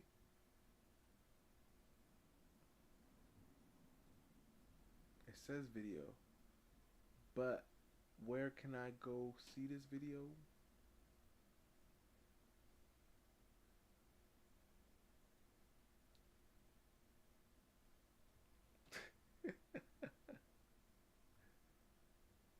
uh. Yeah, I don't know. I guess I'm not meant to see it, which is fine. But it lets me. It says video. And a lot of them wanted to remain anonymous. In some sources, you can actually find either their last name, their surname, or you can find their full name. But just to make it a little bit better, we're going to call them student number 1. It's just going to be easier to follow because there's a lot of stories to get through today. Student number 1 made maybe only one mistake, and that mistake was picking up a phone call. I mean, it's not even really a mistake. By most people's books, people pick up their phone calls all the time. That's the purpose of a phone. But to these 5 insecure, power-tripping bullies, it was the biggest mistake that she could have made in her entire life. June 2017, student 1 gets a phone call from a girl in her class's boyfriend. So some random dude in her class calls her, and I'm not even sure why he called student 1. Either it was random, maybe he had to ask her a question, maybe he wanted to talk to her, or maybe the girlfriend told him to call. I really don't know if it was a setup. This is the audio. But he calls student 1, she picks up, and that's it. There's no cheating, there's no affair, there's no flirting, nothing. Student 1 simply picked up an incoming call, and that is why. I'm doing so much here, bro. For why? I don't know.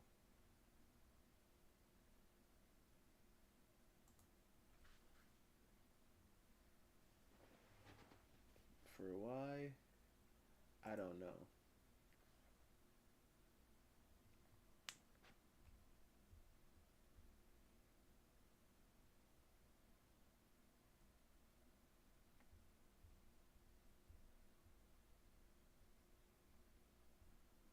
I actually like this fit right here. The fit looks nice. Oh, she got a little ketchup on there, you know.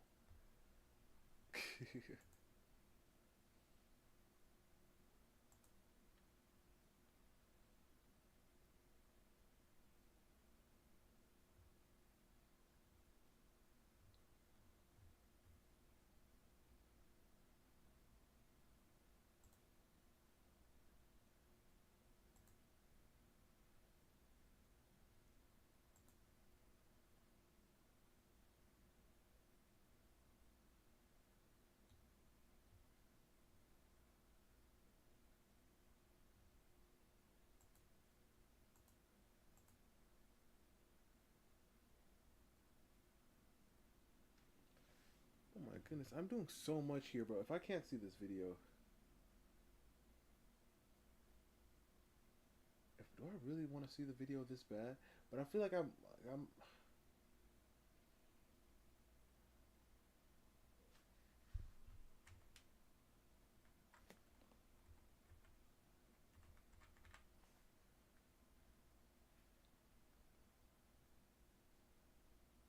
yeah, she's a sure, she's a doctor.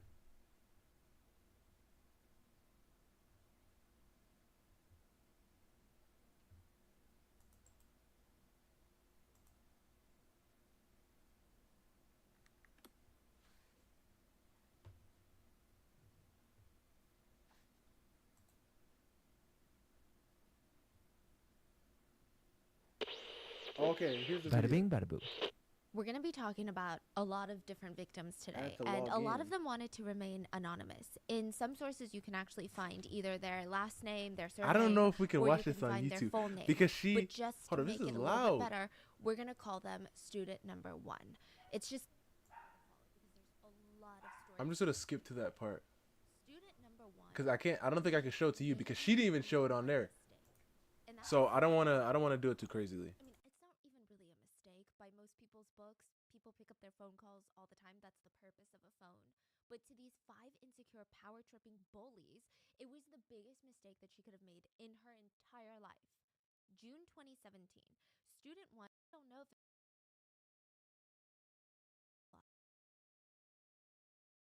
everybody tells you to do if you've been a victim of a like they're not dragging her out of the restaurant. Probably she was scared to say no and scared of making a scene. But it seems like when they the main road, because police fail her a second time. They keep driving. Whether they saw her or not is unclear. But the result was nothing and nobody was stopped. Instead, the bullies, All right, you'll just hear my. bullies, they drag her to a quiet place and they start punching Oh! her. The crazy thing is, it's secluded, but it's not isolated. Like, this is a busy part of South Korea. So a few passerbys, they see student 1 being punched, and nobody tries to stop them. Nobody tries to call the police. But Oh it my freaked out the police gosh, enough bro. that they dragged her to a nearby factory and Oh! it was closed. Oh nah. They started assaulting her. Yeah, I see why she didn't put it. Wait, hold on, let me see. This person right here is 14. With anything that they could get their hands on. Out of the Oh! Bri, can I say something? Like, I understand. Like I understand there's some people that they don't, What word was I gonna use? I was gonna say like a. I mean, I guess like she is like a healer. She's like a medic type thing.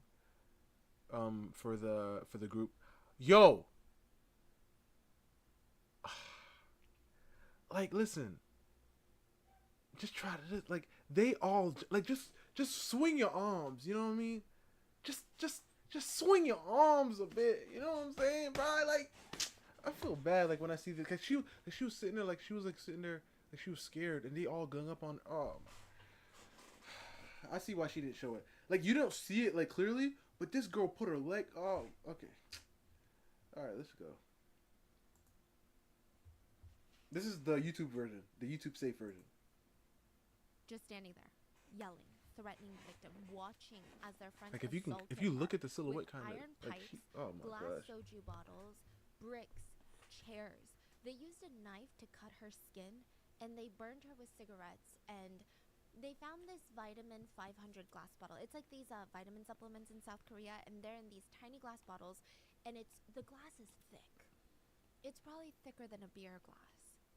And they start hitting student 1 with it, and they're screaming and laughing. How come this bottle won't break?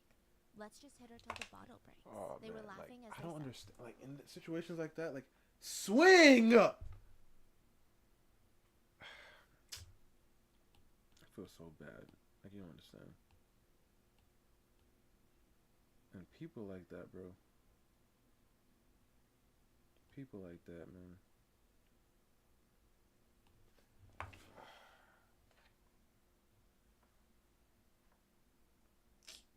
Man.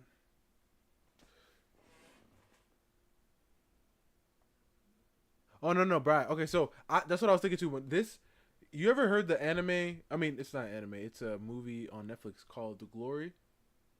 This is the real story behind that. The thing that we heard, it was like the Chinese exchange students.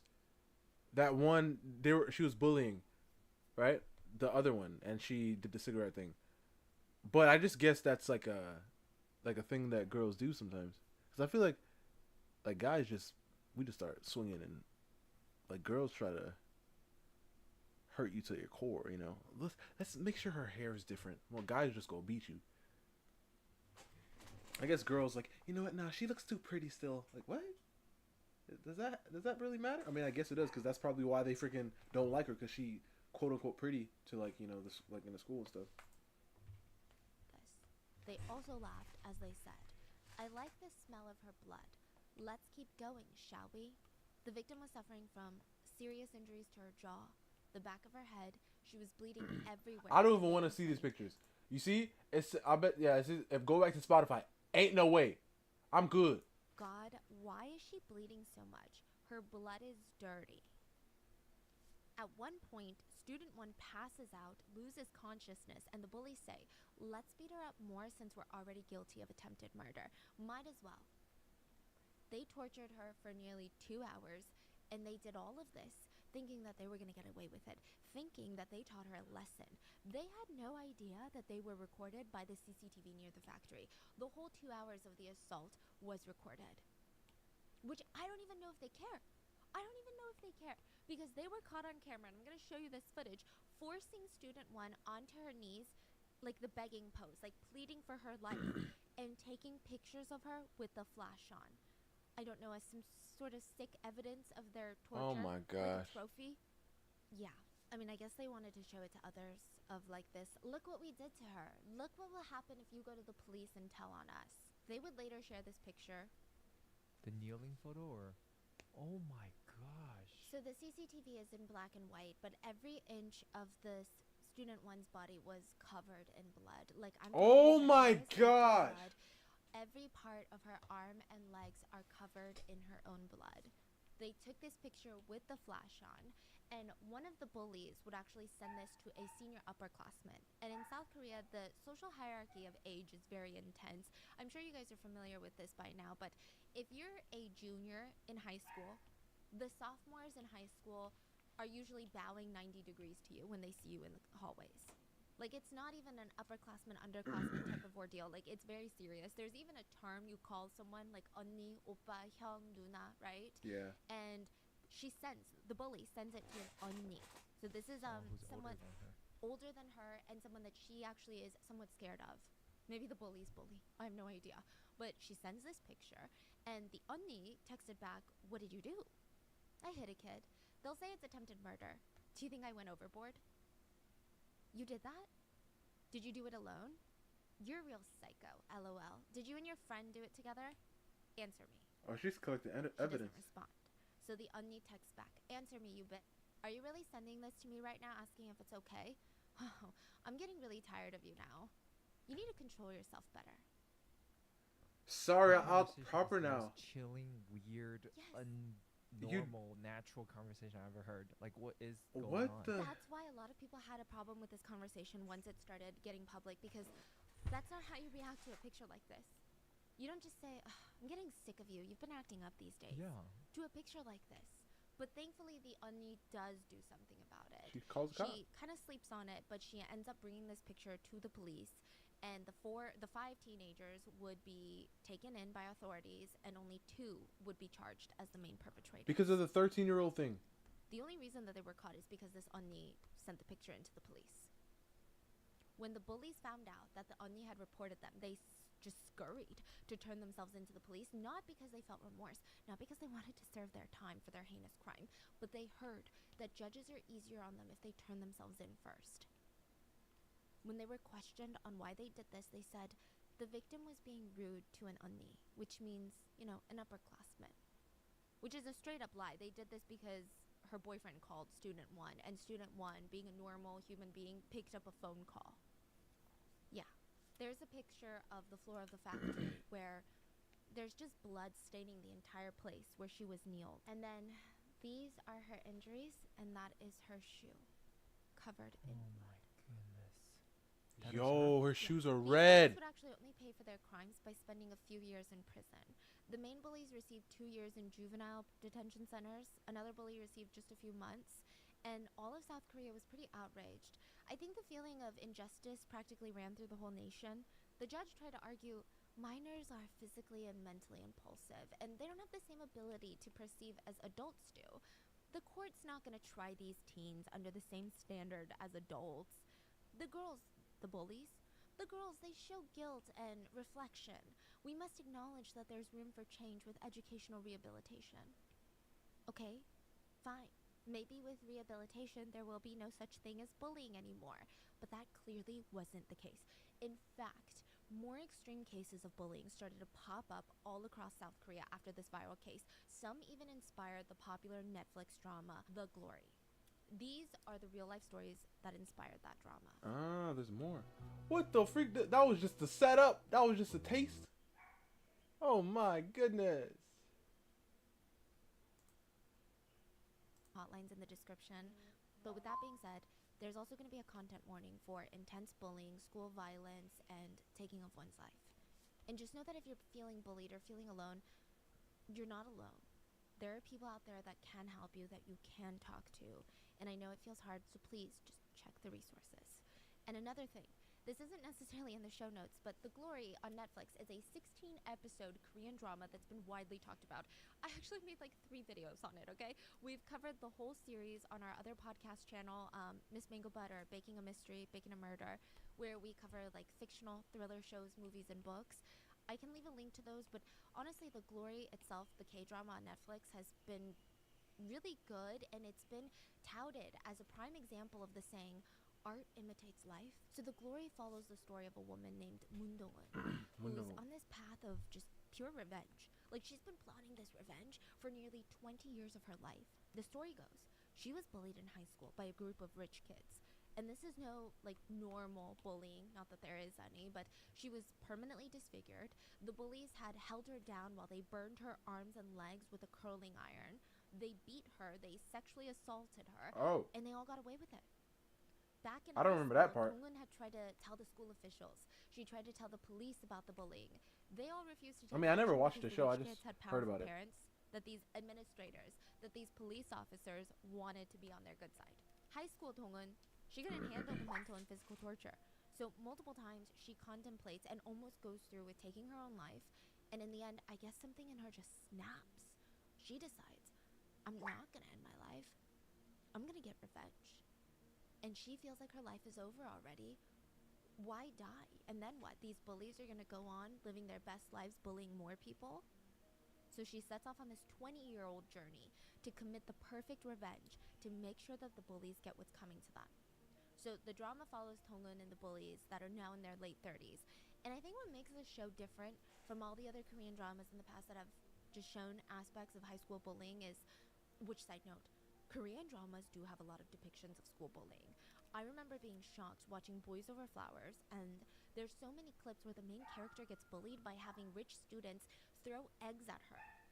She walks into the school, they're throwing eggs at her and pouring bags of flour onto her. I remember showing my mom and being like, that's crazy. And she's like, yeah, Korean bullying is that crazy. It was the weirdest thing. But The Glory is even more intense than that. But I think what makes it stand out is it's a pretty close and honest depiction of bullying in South Korea. Like, maybe not the revenge, but the bullying aspect. Like, just how deep the layers of school bullying are. The police corruption, the school administrators' negligence, their motives to make this school seem like the perfect school, intimidation of victims, parents using their money to get away with things, letting their kids get away with things. Like, it makes sense, especially in a country like South Korea, that this K-drama became one of the most anticipated releases in a while. Which, side note, this is so pertinent to the story later, but all the actors and actresses were screened for past school bullying records because the directors and producers wanted to make sure nobody in the drama was later exposed for being a bully in real life. Ooh. Can you imagine that? Exactly. Imagine one of the bullies on the drama is like a real life bully. So keep this in How do mind they for screen later. that, I wonder? Like, hey, let me just talk to all your classmates and Yeah, I wonder if they go back to your school records, but none of these stay on the school records. exactly. Do they get a PI? Yeah, it's Or do they do the most basic search? And even today, like, people are getting exposed day by day, right? Okay, so the bullying thing in Korea has become such a shit show. A lot of K-pop idols and actors and actresses, just anyone in mainstream Korean news, is constantly being accused of bullying. Some of them are true bullies, but recently we've seen a trend of false allegations of bullying, and it's completely ruined multiple people's careers. Yeah, because, you know, I think that's the problem with being a true victim and these false allegations, is that it happened so long ago that there might not be enough evidence. And so it's a really tricky situation. Yeah, very tricky. Yeah, I'm not exactly sure how they would screen for something like that, but keep this in mind, because maybe they didn't screen everyone. Okay? Just keep that in mind. So The Glory, it might seem like this really well-written show, and it is, but in the art imitates life kind of way. People start immediately drawing connections between the show and real-life bullying cases that were well-known in South Korea like many years ago. And the show was not just a genius Netflix idea. It was based off these true stories.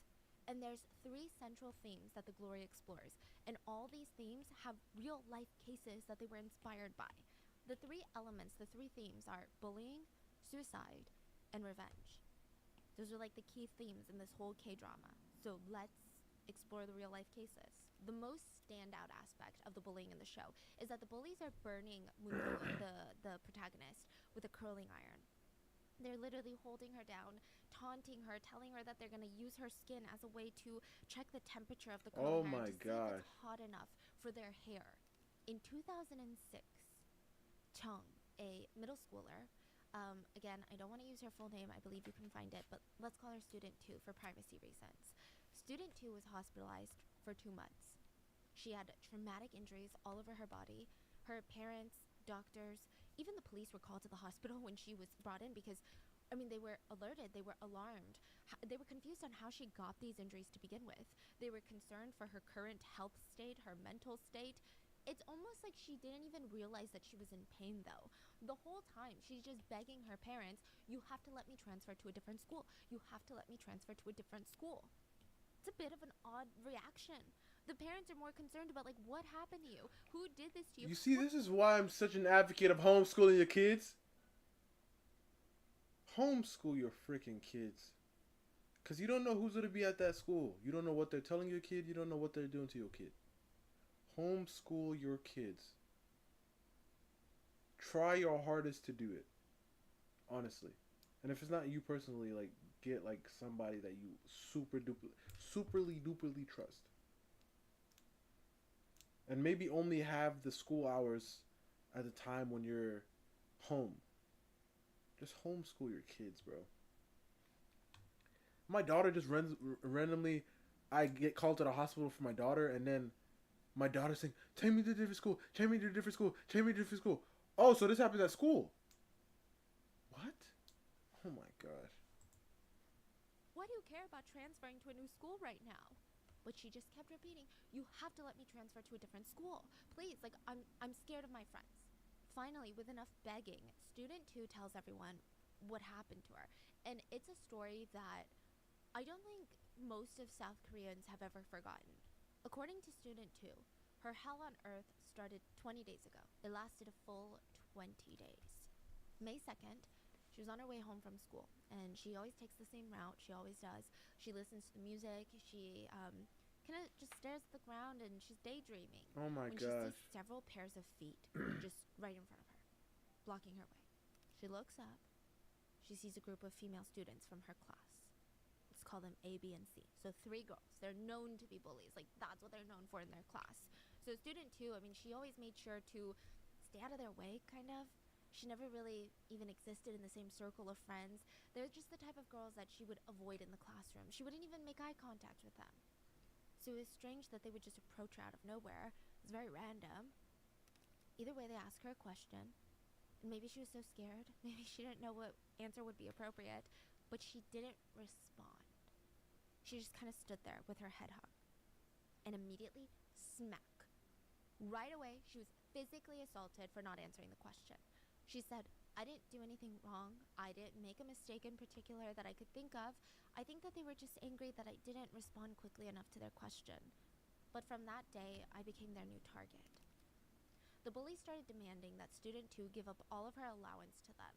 And when they burned through her allowance, so let's say she gets $20 a week, they would force student 2 to beg her parents for more money. She'd beg her parents, and when she tried to tell the police, my family doesn't have that much to spare, please, like, we don't have that much money, I don't have anything more to give you, they would start physically assaulting her. They would jump her, and that was just the beginning. Like, just the punches and slaps and the kicks, that was the beginning. Eventually, they felt like that wasn't getting the point across. So they sadistically pulled out one of their curling irons, plugged it in.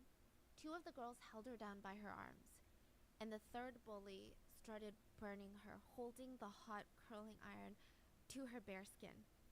Literally just like the drama, because the drama is technically based off of this case, or at least this aspect. She said that you could hear her skin sizzling. So it's called a curling iron?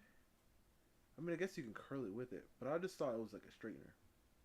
Of her body, and when they removed it, she's left with these big, giant red welts on her body, and that's not even the worst part. As it heals, you know how it fills with pus, and then eventually it scabs over? Student 2 said, it was so painful, I felt like I was gonna die. I couldn't even move or resist, I just wanted to run. They told me if I screamed from the pain that they would kill me. But that's not all. Once the wound started to finally heal and scab over, the bullies, the 3 girls, they would corner her after school and they would demand to see her wound. And while laughing amongst each other, they would rip the scabs off her body. Sometimes they would want her to be traumatized more, and they would force her to rip her own scabs off her body. She was also beaten with a baseball bat. She suffered from a protruding tailbone, which is a result of the abuse. And as student 2 is talking about what happened to her, she seems to kind of hesitate, as if there's more to the story. So the journalist, everyone's pushing her to open up, that she's safe now, she doesn't have to be scared of these bullies anymore. And she tells everyone that there's more scars on her chest. The bullies had tried to permanently disfigure her chest. There are streak marks all around. God. It looked like someone had taken like a clothespin, a safety pin, and just started digging into her skin to make red slash marks everywhere. And it looked like it happened over the period of the 20 days. Some wounds were healing, some looked more fresh than others. Her father was these are not public, but her father showed the reporters pictures for evidence to show them, yes, this indeed did happen. And it was like this gut-wrenching moment for the father. He works as a chef, and he said that every day during those 20 days, he came home and he did notice things. He didn't think it was a big deal, but always in the middle of the night for the past month, he would wake up to screams coming from his daughter's room. He would wake up, check the time, and the next morning when he asked, she was just having nightmares. So when it happened again, he's like, oh, was she just having nightmares? Which she was, but it was happening a lot during the time that she was getting tortured. He regrets not asking her or demanding to know what was going on, or even trying to wake her Yeah, up. this is the actual true story. On top of that, around the same time, his daughter was begging to be transferred to a different school, and he didn't take it seriously. He thought that maybe she was trying to switch schools because it was less academically intense, or maybe a close friend of hers was going to a different school. He thought it was something like that. You know, one of those like kid excuses. That's kind of what he chalked it up to. He thought he was making the right move as a parent by making her stick it out at this school. Once he found out the truth, now he couldn't sleep at night. He was just seething with anger. He demanded answers from the school on how they could even let this happen. He begged his daughter to give up the names of the bullies. Yeah. Wait. I'll be so calm with my daughter too, though. I'll be like, so what are their names? What are the names of the girls who did this to you? Oh, yeah, it's fine. It's fine. Just tell me what's the names? Sarah, Ellie, and Selena. Sarah, Ellie, Selena. Okay. Where are you going? Oh no, I gotta head out to work. But it's your day off. No. I called in for extra shift. You said Sarah, Ellie, and what was the last one? I forgot what the last one was, honestly. What was the last one? Selena? Christina? Okay. She go be sitting down in front of the TV eating some cereal, and then cut on the news. You'd be like, 3 students found. I'm kidding. I'm joking.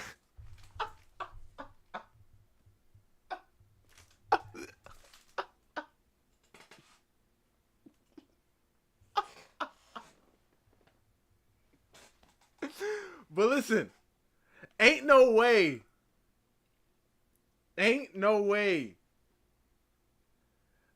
that they just gonna be going around their day like everything normal. Oh no. Oh no. That ain't gonna fly. That is not going to fly.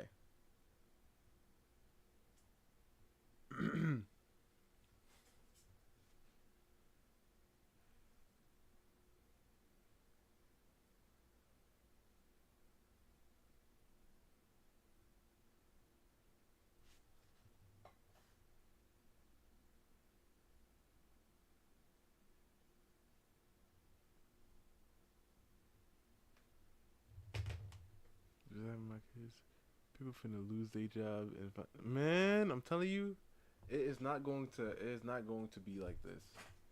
Oh nah. Oh nah. Hesitant. She's like, I can't tell you, I can't tell you. And she said that they were gonna kill her if she ever named them as the bullies. Oh my gosh. Finally, with enough prodding, student 2 tells her parents and the school who did this, and everyone's kind of shocked. The girls she named are not the type of girls that would be bullies. They're not the type of girls that would bully anybody. And I know, like these girls can be perceived a certain way but actually be completely evil. That wasn't the case here. These 3 girls genuinely did not bully student 2. What do you mean? Student 2 confessed that she was bullied into lying by the 3 real bullies. So she just named 3 strangers? 3 random girls in the school that the bullies wanted her to name.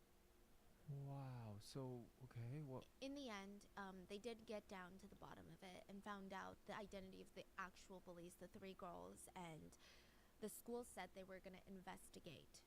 After their investigation, they came out with a statement where they said, we've conducted an internal investigation. God, I love internal investigations. And we've closed the case because student 2 and the 3 girls' stories aren't matching up. Yeah. What? If that's not the most obvious thing in the world, of course it's not matching up. But the school continues. For us, it's becoming a case of she said, they said. The only thing we can confirm at this time is that she, student 2, had fallen off of a bike at one point, and that could result in some of her injuries. Insinuating that potentially a lot of her injuries could have happened when she accidentally fell off a bike, which other classmates did witness this bike fall. Which, I don't know how in the world that would be feasible to get, like, 3rd-degree burn marks from falling off a bike? Her father said. I mean, I just can't believe how a school can be this lukewarm. Oh, I wouldn't say that. I would be like, oh, you guys aren't going to do anything about it? Okay. What are those girls' names again? What are their names again? Do you even, like, I know this is going to be a random question, but do you know where their parents work, or...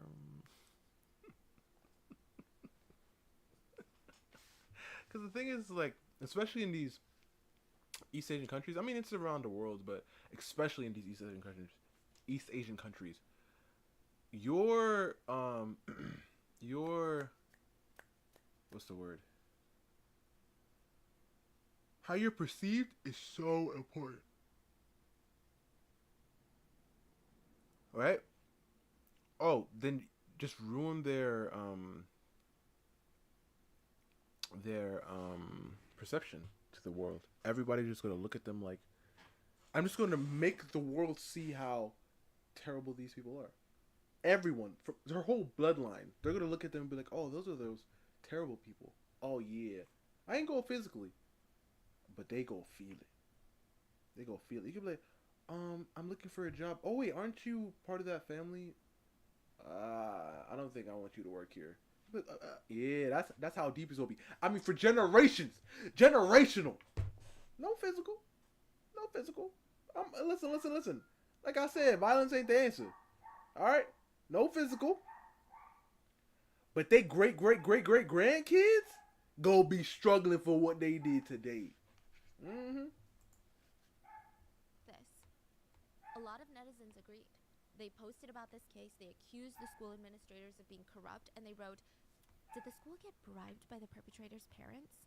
Their response makes this whole situation worse. I mean, just look at the pictures of her arms. If someone did this in the army or in the street, the police would have a field day. They wouldn't just ignore it. So why are the police ignoring it when it happens in a middle school? Oh my god, this is middle school? Yeah, most of the stories we're talking about. I did not know it was middle school. So Oh, we that's what, definitely 13, getting. 12? Oh, 14. Does the school really believe this is a case of two sides having different perspectives? So the sentiment became, okay, fine. The school and the police won't do anything about it. Let the netizens do it. Let's expose these girls. But once news started spreading about this case, the police were forced to investigate, and this is when the main bully, they call her Kim, Kim confesses to the police for her crimes. And again, she didn't do this because she felt remorseful. It's, if you're a minor, you confess to a crime, it's kind of well known that you get a higher chance of getting probation. So even the way she confessed showed that she had zero remorse for what she did. She straight up said, yeah, I burned her about 9 times with a curling iron. I hit her around the head a couple of times, legs and arms maybe about like 7 times. This lasted for 20 days, and it's because student 2 promised me something and she didn't keep her promise. She also stated that she didn't turn herself in sooner because the whole situation was, quote, getting out of hand. She was promptly arrested, which is rare because Korea's law for minors is incredibly generous. Like if you're under the age of 14 and you commit a heinous crime such as rape, you still get probation. You get to go home. It's not even going to be on your record. And then the names, nobody knows the names. Nobody knows. Yeah. Nobody will know what you did at 13 years old, and I'm sure that will only escalate when you're 23, 33. The judge said, even if listen, I like Asian women. If my wife is Korean, we are not living in Korea. Just like that last video we saw when we were talking about, like that last video we saw when they were talking about, oh, you must be willing to move yeah, she must be willing to move to wherever I live at. It's definitely not gonna be in Korea. Arrested this girl because I wanted to set a precedent for how serious school bullying is in South Korea. Kim was arrested and sentenced, but I don't know what kind of precedent this judge was really trying to set out other than maybe trying to look good for a second there in the press, because at the time nobody knew the extent of her sentencing. He was like, this is private confidential information in the eyes of the law, we can't let it be known. So people move on. And we don't know if we're looking at juvenile detention center, we don't know if we're looking at probation, 2 days community service. The teachers involved in the case were also investigated and had administrative punishment, which is unknown again what the extent was that, because the school refused to tell reporters, but I imagine a week paid time off, which is not a real punishment. Meanwhile, student 2 has to live with the emotional, the mental scars of this for the rest of her life. After 2 months in inpatient care, 2 months, she had to go to a psychiatric hospital. And this is in 2006, right? So this all passes over, and then with the glory trending recently, a lot of people are revisiting this case. And netizens are still furious. And there was an interesting question that was brought up. Like, do you think that these bullies grew up and regret what they did? Do you think that they live with shame and What the frick? Of course not. There was so much newfound interest in this case and interest in what happened to that evil middle schooler. Like, what did she grow up to be? Now, obviously, we can't hunt this girl down, but huge news networks were able to dig into her sentencing in 2006 when the judge was like, oh, set a precedent. Oh my gosh, because she said, remember, yo, ain't no way one of the girls is in Glory as an actress. Oh my gosh, that would be so crazy. For how we're going to take bullying seriously. Kim, the main perpetrator, was sentenced to probation, meaning she was basically arrested for show and went straight back home to her family that night. The only punishment, if you can even call it that, was that an officer might stop by her house once in a while to make sure she's following the laws and not bullying people. This is probably the lightest punishment that she could have ever received. This is also not going to stay on her permanent record, meaning she could go into any career field after torturing a middle schooler to the point of scarring her for life. She could go on to be a police officer. We don't know what she is right now. She could be a police officer, a doctor, worker, yeah. yes, a nurse, truly, whatever she wants. And maybe she did become a healthcare worker. Like, can you imagine that? Not knowing that the doctor that you're supposed to trust with your life and health permanently scarred someone for the fun of it? Because that's exactly what happened to student number 3. Student 3, Park Sang-min. So she is in a whole news network recently. She has fully released her identity, but Oh we're my gonna call her Student 3. gosh, she looks so young. Yo, this girl looked like a baby. Oh my gosh, bro. She's 31 years old right now. And her two bullies had burned her arms in middle school with a hair straightener. They had literally clamped Oh, her hair arm straightener is with a hair different. straightener. Oh two bullies yeah. would go on Oh, so hair straightener is yeah, okay. And a curling iron, it's like metal, and then you twist it in the hair. Okay. But they both get hot. Okay. Become a nurse and a social worker. At 31 years old, student 3 was trying to move on with her life. I mean, as best as she could, right? She still couldn't wear short sleeves during the summers in Korea, which, if you know, it's scorching hot. Every time she wore short sleeves, she said that she would catch a glimpse of herself in the mirror and she would just burst into tears. But sometimes she would try to be strong. She'd be like, you know what? Oh my I'm gonna wear goodness. this short sleeve. I'm gonna. Who cares, right? And then she would walk out of her room and she would see her parents' eyes fall to her arms. And she would just see their whole energy, their mood shift. They would get emotional. They would get angry. And she didn't want to dig up these complicated, buried memories again for everyone. So she never really wore short sleeves. She also really couldn't go out to the hair salon without feeling anxious. And all of this has to do with the fact that in second year of middle school, so like the 7th grade, bullies had forced her down, grabbed a hair straightener, clamped it on her arm for 5 minutes. Yeah, 5 minutes, leaving her with a permanent scar for the rest of her life. It didn't start like that, though. The bullying escalated over the course of a year till it got so bad. Oh my And it gosh. didn't start with a hair straightener. It actually started with $1. Student 3 said that she was minding her own business. And kind of similar to the last story, but 2 of the girls in her grade came up to her and asked to borrow $1. She's like, okay, these were random girls asking me for $1. I'm just going to give it to them. The next day, they asked for another $1. Okay, maybe they're hungry, they forgot their lunch or something. She gives them another $1. And soon, they're not borrowing dollars, they're demanding money. They would walk over and instead of, hey, can I borrow $1? It's like, hey, give me $1. And it wasn't just $1 anymore. It was suddenly $10, $30, $50, $100. When she asked them, wait, why do I need to give you this money? Like, I'm so confused. You haven't paid me back. What are you even using this money for? Like, why are you taking my money? They would say, because your existence is an inconvenience to me. So pay up. And maybe if it had stopped there at the financial bullying, maybe the trauma wouldn't be as life-altering. Man. But eventually, she ran out of allowance money to give them. They started becoming physical with her. They started slapping her and beating her. They would drag her to one of the girls' houses. So, Bully A's house, and they would use her as a punching bag for hours. They would just make her sit in the corner of the room, and these bullies would sit and giggle, gaggle, You gossip. see, this is why homeschool your kids, bro. I'm gonna continue to say it until everybody as a collective say, yeah, you're right. You just imagine, you're like, oh, my daughter's at school right now. No, she's not, because some bullies dragged her to their house and they're beating her. You're looking at the time, you're like, oh, she's still at school? Okay. And you sit back. You're just relaxing, drinking a beer or something, if you drink that stuff. And no, she's not at school. She's dragged in the streets. Is getting beat up.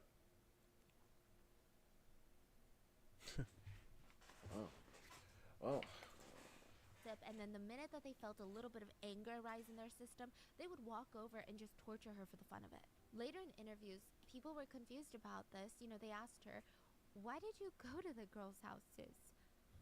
Couldn't you have just called for help or left? I mean, surely they didn't drag you all the way. Like, someone would have noticed if they're dragging you by the hair, right? They also asked how the bully's parents never realized that they were keeping a girl in the room just to bully her. Sometimes the bullying was for days. The bullies were very resourceful. They threatened student 3 that if she didn't follow them back to girl A's house, they would go and find her little brother and physically assault him instead. Oh my gosh. This was the threat that they constantly hung over her head. That's also why she never told the authorities, school administrators, or even her parents. She knew that the bullies would probably get off light anyway, and her brother would be their new target. So I think this is where the system is wrong. You know, I think if you're in a situation like that, you can tell the administrators and something does take action to the point where they cannot hurt you or your loved ones. These teachers and stuff, they don't care about my kids. As for the bully A's parents, she lied to them. She's like, Amma, this is my friend, and she just ran away from home. Her mom is super abusive, and she's even contemplating suicide. I just want to be there for her as a friend. Is it okay if she sleeps over for a few days? The mom would be like, wow, daughter, you're such a good friend. And since Bully A's parents would both work really long hours, they would all be at Bully A's My house brush settings? and using No, student but 3 as a punching bag. The abuse went from punching and slapping to well, these are grabbing a fork the and properties, stabbing it the all over her sizes, body, the like head to opacity. toe. It's the main thing I The usually two use. bullies would grab whatever item was nearby, and they would throw it at Rendering, her it's face. light One time they glaze. threw a plastic pipe at her face, and it permanently damaged her cornea, and she has slight vision problems ever since. Oh The my longest time gosh, she's bro. ever stayed at her bully's house was for 3 days, and they basically starved her the entire time. During this interview, student 3 was asked, why didn't you try to leave at one point, you know? Especially when your eye is damaged, you didn't try to ever run away from the house? And she said there was no point. One time she did, they knew where she lived.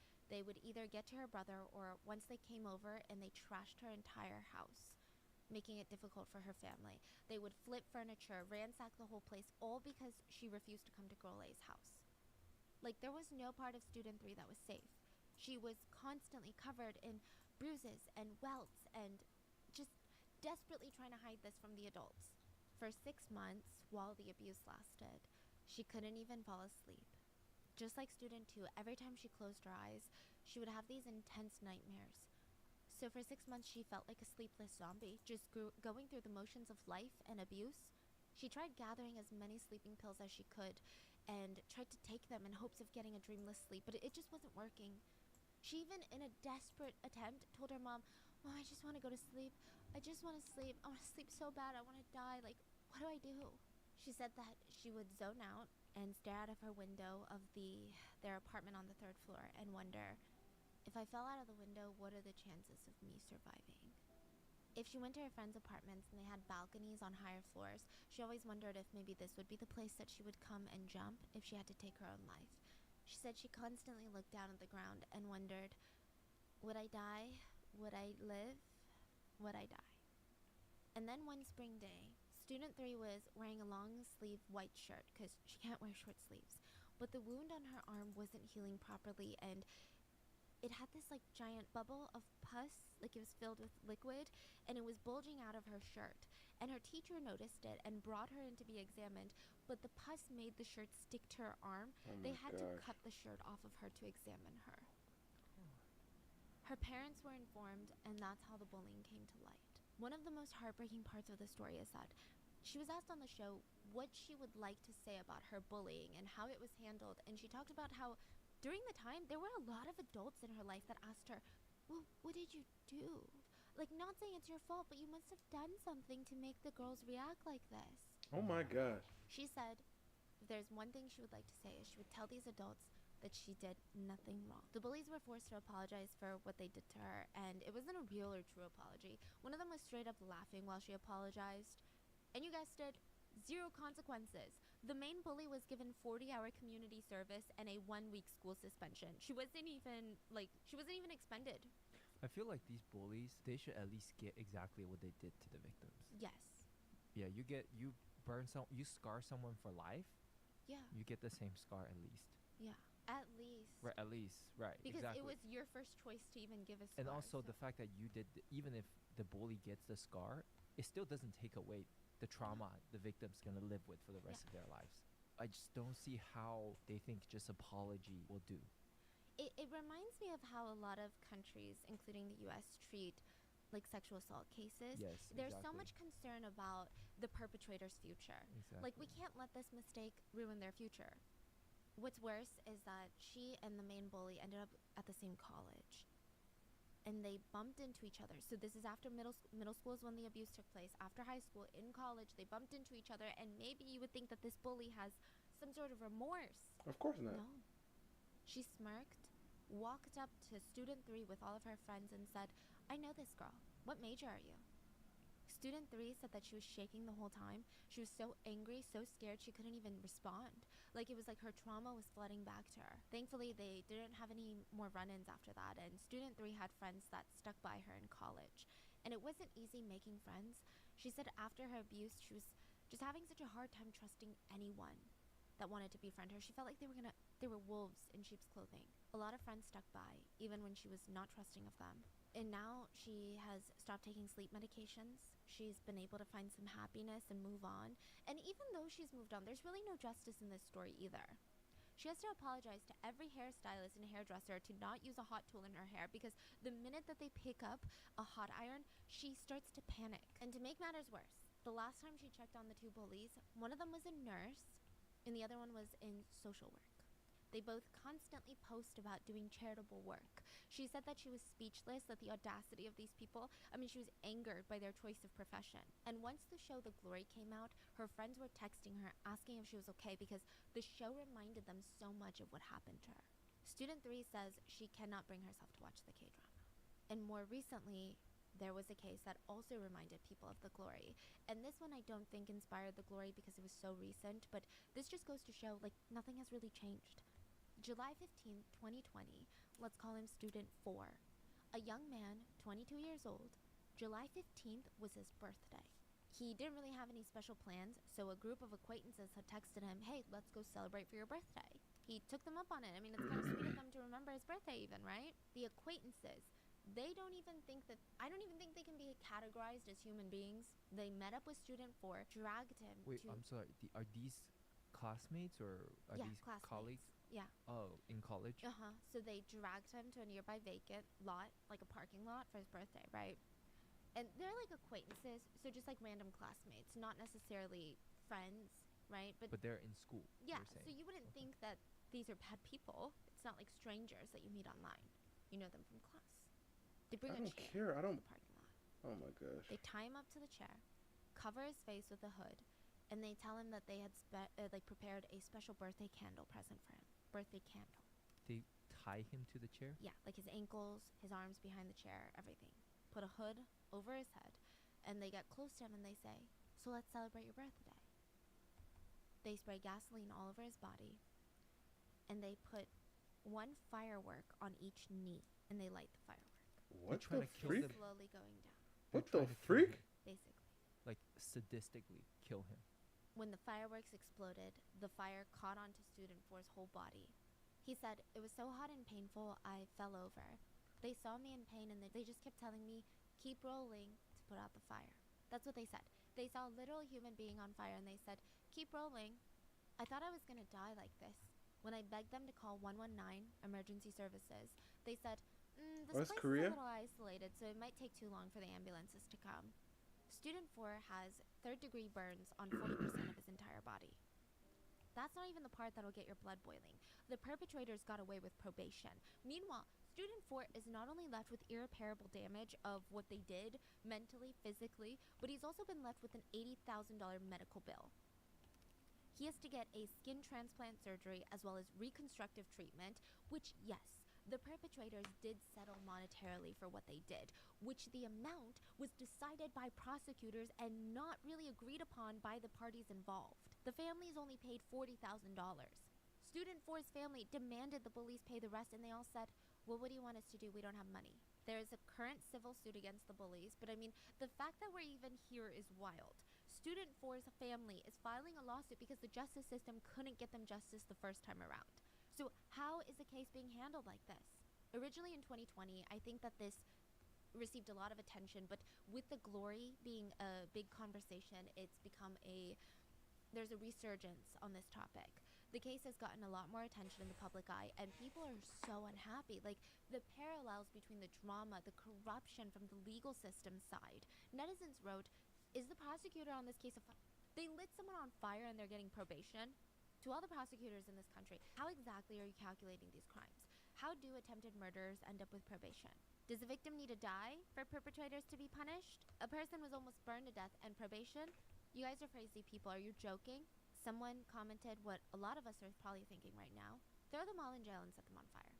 Student 4's mom said, it doesn't matter what we wanted. Throw them all in jail, prosecutors yeah, didn't care. definitely. The prosecutors didn't care what we had to say. They just gave them probation. When I ask for medical fees to be covered, everyone just shrugs and say, they don't have money. So what can we do? And maybe these feel like extreme cases, which they are. But it doesn't change the fact that school bullying and primarily school violence is a huge problem. I think that's maybe another reason, probably why people continues to bully, because of the consequences. Nobody's scared. Nobody's terrified of the consequences. It's like laughable, the consequences people get. I think you would get heavy punishment for cheating in South Korean schools versus physically assaulting someone. Like for cheating, getting caught cheating, unless you're the kid of a rich parent, yeah, you might be expelled. I think also there's so many elements that have to do with school violence in South Korea, and I just want to put a disclaimer. I think school violence is prevalent everywhere. I think just in different Exactly. forms. School So violence in is, which US, is we're why pretty familiar with you how gotta- school violence takes place. In South Korea, there's so many different elements Homeschool your of kids. why it happens like this. There's the seniority complex between how even when you're 15, you have to bow down and properly greet people that are 16. I'm not talking adults, not the elderly, not your parents, not your parents' friends.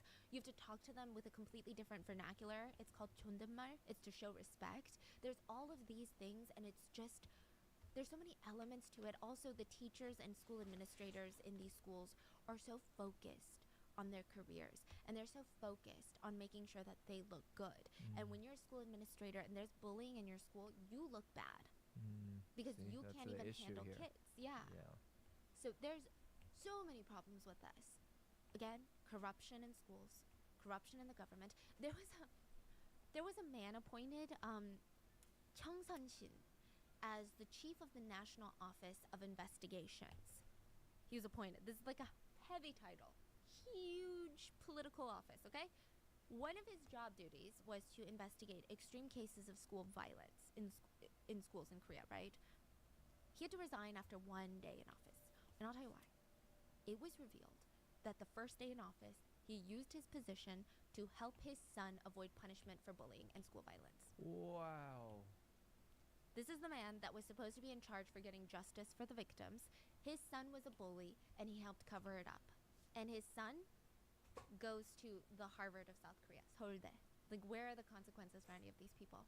Just like in The Glory. It's like literally K-drama. This Yes. is like even in K-drama you're like, ugh, this Even in- can't be real. Exactly. In K-drama, you're like, ugh, this is so far-fetched. Nobody really does that. Like, that's so an abuse of power. How do you get away with it? I think another huge incentive for authorities is that the law is so lenient to minors. It's almost seen as not really worth the work to investigate school bullying, because you're going to investigate, spend all these resources, and then what, the 14-year-old is going to get probation anyway? There needs to be something I don't believe changed in about the that, law. but Yes, that's so a lot of South Gonna Koreans have to pay. been arguing for lowering the age of the responsibility, and right now it's 14. They want to keep lowering it. I think recently it was lowered to 13. There should be like a whole different set of laws for school violence, I think. Definitely. Side note, the government does try to make it seem like they're doing a lot to stop violence, like installing more CCTV cameras near schools, but it's not really helping. There's about 20,000 CCTV cameras nearby schools around Seoul.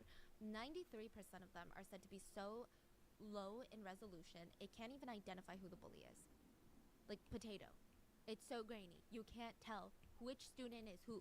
You can't tell which student is being beat and which student is beating. So I don't know why they're trying to pat themselves on the back for this. And again, I'm not trying to say South Korea is the only one that's bad. I mean, again, look at what's going on in schools all around the world. It's horrible. But nearly 1 in 10 students It's in Korean horrible, so schools, homeschool your elementary kids. through high school, 1 in 10 have suffered from school violence. Not just bullying, not verbal bullying, not being an outcast, not being a social pariah. I'm talking violence. 1 in 10. That's 10 out of every 100 students that is physically assaulted in school. Oh, guess what? My We've kid's talked not going to about be there because my student kid's 1, 2, homeschooled. 3, and 4 out of the 100. Let's talk about student 5. This case caused international outrage. In 2021, a Mongolian student living Yeah. in South Korea Oh. was tortured for 6 hours by school bullies. 6 Oh. hours. They recorded the assault. They tried to sell it to other classmates for $5. The video. That's so freaking crazy. Like all these cases, they record it. All these bullying, they take pictures, they record it, they brag about it, they send it to their friends and classmates. It's like a sick thing they do. I see a lot of people liken it to gang activity. So in gang activity, you almost flaunt your crimes as a threat to others. Like, you see what I'm willing to do, right? You see what I've done. I'm not even scared. I guess it's supposed to establish some sort of... Homeschool your kids if you want to be.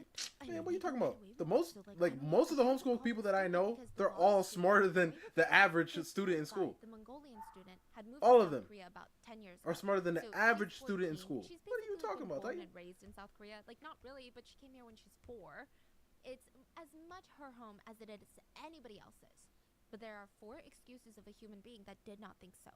They basically kidnap student 5, kidnap her around midnight, July 3rd of 2021.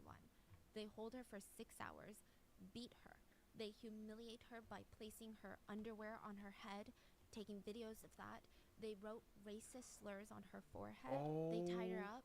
They punched her over and over in the face. They were so proud of themselves. Like I said, they tried to sell this footage to their fellow classmates. Oh my god. Eventually, they were taken in by authorities.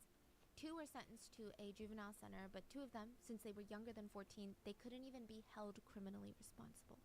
And it's not just the older kids. Student 6 was 9 years old when her nightmare started. Like, these kids that we've been talking about so far have been 14, 15, and that was 9 years old. This is a very student 6, a 9-year-old girl that he went to the same school as. She's in 3rd grade. And he's like, hey, come onto the rooftop of the apartment that we live in and let's hang out. I want to play fun games with you. And he's like forcing her to come to the rooftop to play with him. He had made a surprise for her to play on. It's the winter, so it's snowing a lot in South Korea. This is in school or what? No, after school. They go to the same school. Oh, okay. What is that? He said it's a snow bed. Uh-huh. He told her to lie down. She was sexually assaulted by the 12-year-old boy. After that, he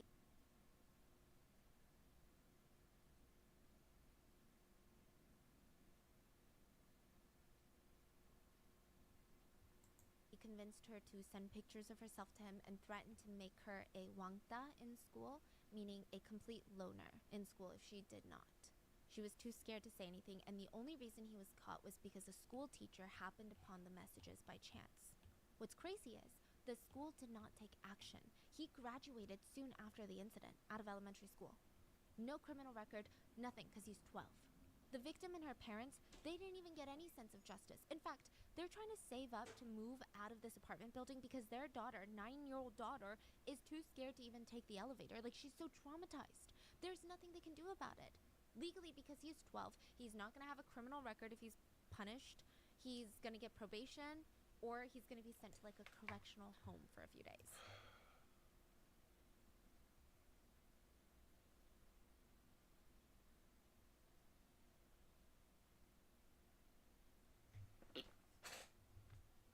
Like, yo, when I tell you, bro.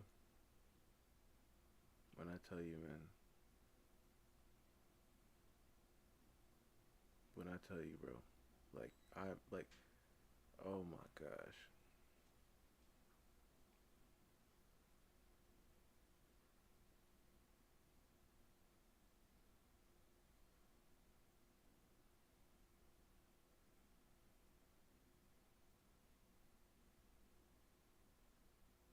No, that is not true, Titan. What are you talking about? First of all, how you gauge their intelligence anyways if you want to be like that? Bri, I'm telling you, that little 12-year-old boy, guess what? Guess what, Bri? As soon as I found out this information, oh, look! It's your 18th birthday! Bri, ain't... Actually, or, if you want to play that game, this guy graduated? Oh, no, he graduated from elementary school. Oh my gosh. Oh my gosh.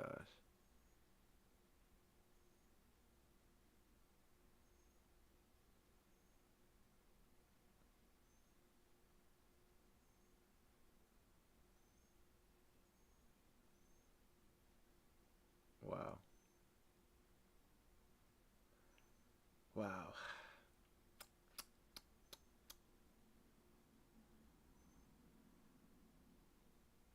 That really pissed me off. That honestly pissed me off.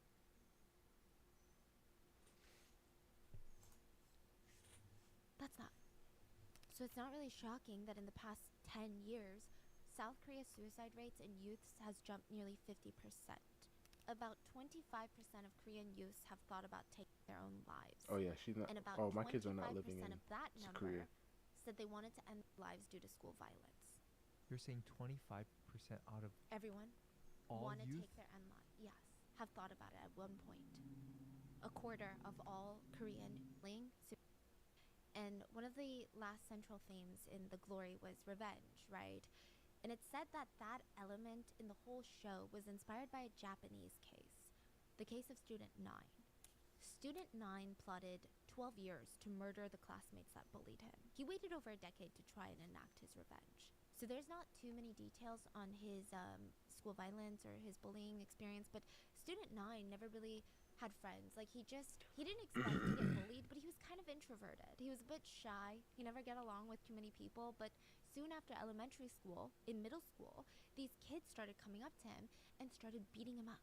They would hit him with wooden chairs. They would mock him, pour things over his head, lock him in the supply closet. That was just the start.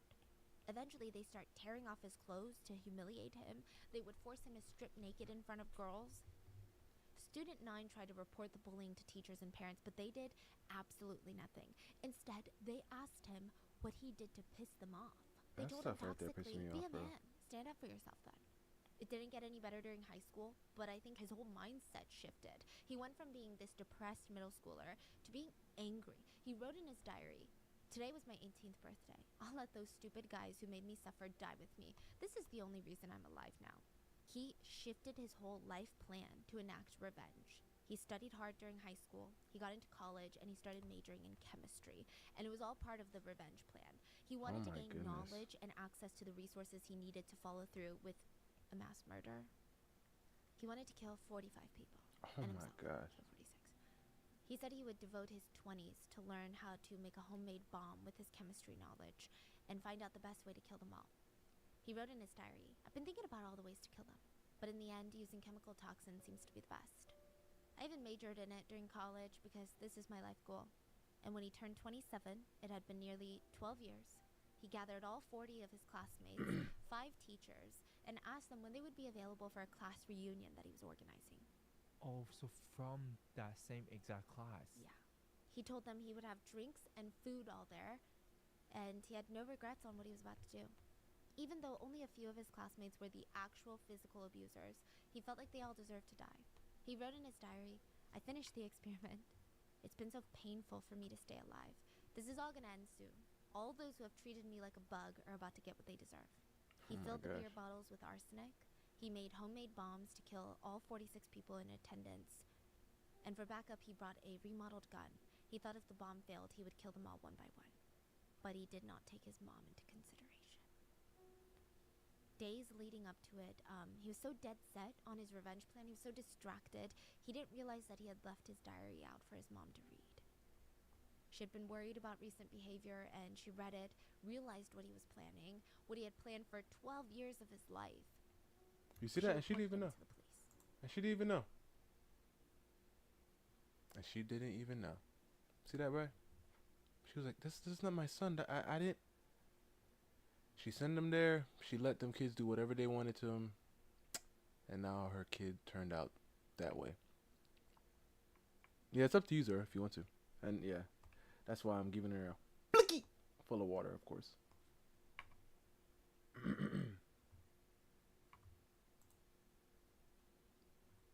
He was promptly arrested. The beer was confiscated, the bombs, the guns, they were all retrieved. And after the arrest, Student 9 said, "I just wanted the world to know what I went through, what I felt growing up." He was charged with 6 years in prison for the attempted murder of 45 of his classmates and teachers. It is said that Student 9's story heavily inspired the decades-long revenge plot in The Glory, the drama. It was kind of an unexpected one.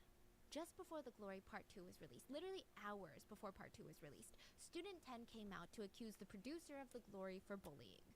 What? An Ki-ho is a producer on the show The Glory, and it's said that a former classmate from the Philippines, because producer An studied abroad, Student 10 said, yeah, he himself was a freaking bully. In 1996, he was in middle school, Student 10 was in middle school, producer An was in high school, but he was dating a middle school girlfriend, right? And Student 10 and his friends had teased the producer's girlfriends, you know, like just very middle school play, bickering, joking around. But Student 10 was suddenly summoned to be brought in front of the producer and his friends like they were some sort of panel judges. And from there, Student 10 was jumped by the producer and his friends. The assault lasted for nearly 2 hours. He said he was threatened by the producer and his friends, and he was yelling at him, "I'll bring a knife and I'll stab you." Student 10 wrote, "I just found it absurd and unforgivable that he was directing a TV show about bringing justice to school violence when he literally assaulted me. I was so upset, I wanted to go public with what happened. The producer immediately responded publicly by saying, "It is true I went to school in the Philippines in 1996, but I never was violent with anyone. I don't recall ever ganging up on someone and assaulting them." But as quickly as he tried to shut down the claims, his former girlfriend, a middle school girlfriend at the time, remember? She came forward and said, "I do remember student 10 being abused." Dang. And all he did was tease me. And honestly, if I had known that producer An was gonna beat him, I wouldn't have told him. It was just very normal bickering amongst high school or middle school friends. So now the producer could not deny it anymore. He has since publicly responded with an apology. Dang. A representative said, "The producer deeply asks for forgiveness from the bottom of his heart from those who have been hurt by this incident. He wants to express that if given the chance, he would like to apologize in person or via call." That is the irony, huh? Yeah, the fact that they screened all the actors and actresses but not the producers or the directors or the writers is kind of beyond me. I hope this is bringing a lot of lights to this school bullying situation, no? Yes, it is, and it's, I think the deeper, okay, so that's how I felt when I was first looking into it, right? And I'm like, okay, this is really good. But then I also saw some very, really deep rabbit hole stuff where recently a couple of K-pop idols have been accused of bullying, and Yeah, I then heard it came that out stuff that too. they were not bullies, and it completely ruined their lives. So it's getting Yep. You see how very allegations strange. can ruin? Yeah, but But I people's would say lives? overall, yes, this is a huge plus. But yeah. I don't know if it's the government's going to do anything. I'm assuming, I don't know actually, because there have been so many cases where the public is outraged, and we try to sign all these petitions, and we do everything we can, and then nothing happens. Yeah, they don't But care. it is a global They don't problem. Like care. violence in school seems to be just prevalent everywhere. And yeah, you can say in Korea it's only 10% of students that experience violence at the hands of bullies, but 10% is a lot. And these are just some Didn't watch it. Bye. People were telling me about it for to check it out and such, but I never watched it. Have any of you guys seen it?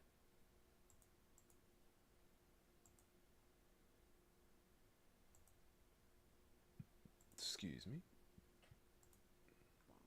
It's the best way to form a deep friendship with one another. And the teacher is sitting there thinking this kind What's the logistic behind that? Okay, so it's actually very difficult to keep your eye wide open while somebody is licking it. I think it's like a natural reflex to want to close your eyes. It's very For whoever wasn't here last stream, y'all gonna be like, "What the freak? How the heck did we get to there?" Yeah. So this is what we were watching in the beginning. I have to keep my eye wide open, and then you have to come and put your tongue flat on my pupil. You don't actually do like the licking motion. I don't think my eyeball is that big enough, but It's so disgusting. you just put your eyeball, or you put your tongue onto my eyeball and leave it there. I feel like that's like It's weird. I feel like it's dangerous. They call it worming. So all of these, okay, he's writing on a forum. This teacher is going on this Japanese forum, like a Japanese Reddit, and he's talking about all of the things that are happening at his middle school that he finds to be super alarming. This was the first incident. And he's writing in this forum, now that he thinks about it, it has been weird working at this middle school because all of the time, random kids would show up with eye patches on their eyes. And it just felt, he originally thought maybe they wear some nasty colored contacts or something of that sort. He didn't know. He just thought there's some pink eye going around. It's likely because they're licking each other's eyeballs. The amount of students he saw wearing eye patches were more than half like the class. More than half of the class Yeah, is so they're wearing an eye all patch. licking each other's eyeballs. This little post on this Japanese forum goes viral to the point where mainstream media news outlets in America start reporting on it. Japanese youth trend of licking eyeballs could be heading to the West. Could be Could heading to cause the west. potential blindness. Let's hear from our CNN top doctor reporter. And then they're like, Yo, interviewing what people, exactly, and it's Bryce? always a fucking eye doctor that's like, yeah, you probably shouldn't do that. Wait, And it's so like, yeah, so why Yes. exactly they're licking the eyeball again? for fun, for vibes, for connection, For deep, vibes. soulful For connection, for friendship. vibes. Kind of wild, huh? And so a lot of people in Japan, they start reacting to the West, reacting to this, and they're like, guys, we're not actually licking each other's eyeballs. That forum that the Japanese teacher posted on, it's like a post. He's a shit poster. He just be fucking posting anything. Today he's a teacher. Yesterday he was a different occupation. Guys, We're not licking each other's eyeballs. Do you really think that this is what's going viral in Japan right now? No, it's not. I'll tell you what's going viral in Japan right now. Let me tell you, this news has been keeping me up at night because it is I don't want to say it's a strange story. It's a very enlightening story where at every point I keep turning my mind and I go, I think I like this person more. No, I think this person's in the wrong, and I keep changing my mind. So let me know who you think is in the wrong. But with that being said, this case has also gone viral in China because of course it has. And our guy is coming up again. You know which one. Wang Sitong. No. Roland. Oh, Roland. He he's the top host. in Japan. Yeah, the Now, top like host club guy. This man make bread. We went in depth on his morning routine, his mid-afternoon routine, his nighttime routine. The fact that he's got mirrors, every single wall. Yeah, in every his wall in bedroom his house. is a mirror. The top, I mean, the his floor, mirror. Yeah, everything it's is a mirror. He There said, is so not I can an see every angle, there is side. not an orifice. There is not a dark This cave guy is inside something your else. body that he won't be able to see if you're inside of his bedroom. That's all I'm gonna say about that. And it's a $10 million condo in Tokyo. He is the top host in Japan, and I'm gonna spare you the details because I do feel like every single 3 months I go down and I have to explain to people what a host and hostess club in Japan is. Like, I feel like I'm at Whole Foods at the seafood checkout line where they're getting the sea bass, and then I'm trying to explain. No, okay, so basically, the Japanese host club works like this. That's what I'm doing every single 3 months. So I'm gonna leave links to videos where I've talked about this club. But we are talking about the top hostess now and the craziest drama that she's been involved in, to the point where throughout all of this mess, one apology video was made where somebody is sitting there giving a formal apology. They are talking as authentically as possible. She kind of looked cute. She looked like a and then in the middle, bully their though. assistant Is that what I was to say? She looked like a high school bully you would see in like a K drama or a J drama. video was Because involved to the point she where said we're talking about Japanese, but that person right there, I don't know if they're Japanese, so that's why I just said that, just in case, just to hit the bases. throughout all of this mess, one apology video was made where somebody is sitting there giving a formal apology. They are talking as authentically as possible She about look mean. how sorry they are. And then in the middle, their assistant stops them and says, wait, hold on. I think right now is a good time for an ad break. And for some reason, that is all left in the video. Oh, Japanese. It's the strangest, weirdest thing. There's tens of millions of dollars being spent by one person at a hostess club. Let's get into it. The real shit that's going viral in Japan is this man's post. He goes on there and he posts and he says, listen, I'm a very, very successful person. This is a different guy or same guy? It's a different guy. Okay. He says, I'm a very successful person, but that's not the point. I'm not here to flex on all the peasants. I am here to tell you that I have been scammed. Yes, me, I have been scammed. I've been scammed by a woman who told me that she was going to marry me. And every single day, I spent tens of thousands of dollars on her because I was adamant that this was going to be the one for me. And she has done the world's worst things. I have covered up her brother's heinous crimes. Oh yeah, some crimes that you guys don't even know about. And she is your favorite hostess. The number one hostess in Japan. And everyone is like, wait, the number one hostess in Japan was engaged? What is happening right now? And the world starts falling apart. So let's talk about Himika. She Himika. is the number one hostess in Japan. And it's actually kind of interesting. Oh, There's okay, she something kind of about look. her that you can't really quite put your Nah. finger on. When you think about the number one hostess, she's going to sit there. The number one hostess, this would be her job, right? You sit there. All these men come in, typically men. They pay for your time. They pay and they buy bottles of champagne, and you actually drink with them. That's why in Roland's video, we were talking about how these hosts they would be wasted, just blacked out by the end of the night, because the amount that you have to drink with these clients is insane. So then you drink, you talk, you flatter them, you stroke their ego, and you make them feel like the most special boy in the world. And then they come back next weekend and they spend a mortgage on you. That's the number one hostess's job, right? So what do you imagine that Heimika would look like, or how she would behave, or what's her selling point in terms of why does everybody want to spend time with her versus anybody else? Yeah. Maybe she's like she knows how to flatter a man's ego, right? Or do you, yeah, right? Okay. Yeah. Yes. It's even crazier. It's even crazier because she doesn't drink. She doesn't drink. I mean, she has and really she big doesn't eyes. care. Oh. And she's the number one hostess. Hey, right there with the cosplay she had on. All right, I can see some Flatter potential. a man's ego, right? Or do you, yeah, right? Okay. Yeah. Yes. It's even crazier. It's even crazier because she doesn't drink. She doesn't drink. Oh. At this point in 2022, prior to 2022, you can't even drink alcohol in Japan until you're 20. So for 2 years. Who's that in the career, back? Hold up. Never mind. 2022, you can't even drink alcohol in Japan until you're 20. So for 2 Who's years. that in the of her career, back? she wasn't even allowed to drink alcohol. She's not even sharing champagne with her clients because the clients have to buy their champagne and the champagne the hostess drinks. And then add tip on top of that. She's not drinking anything. Right. So the customer can't even spend two glasses. Yeah. 2 glasses of champagne. Every time. It's just one.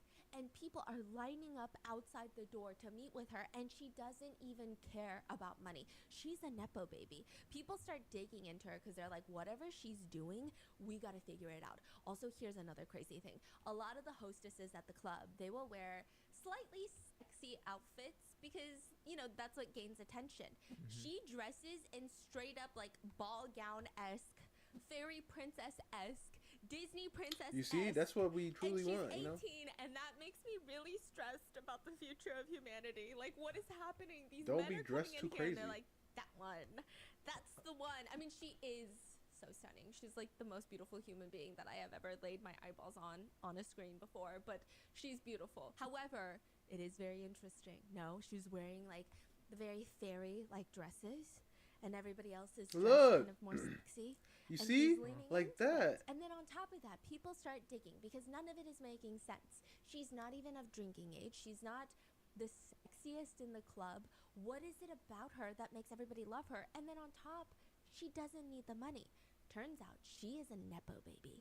Her dad runs this massive auto import company.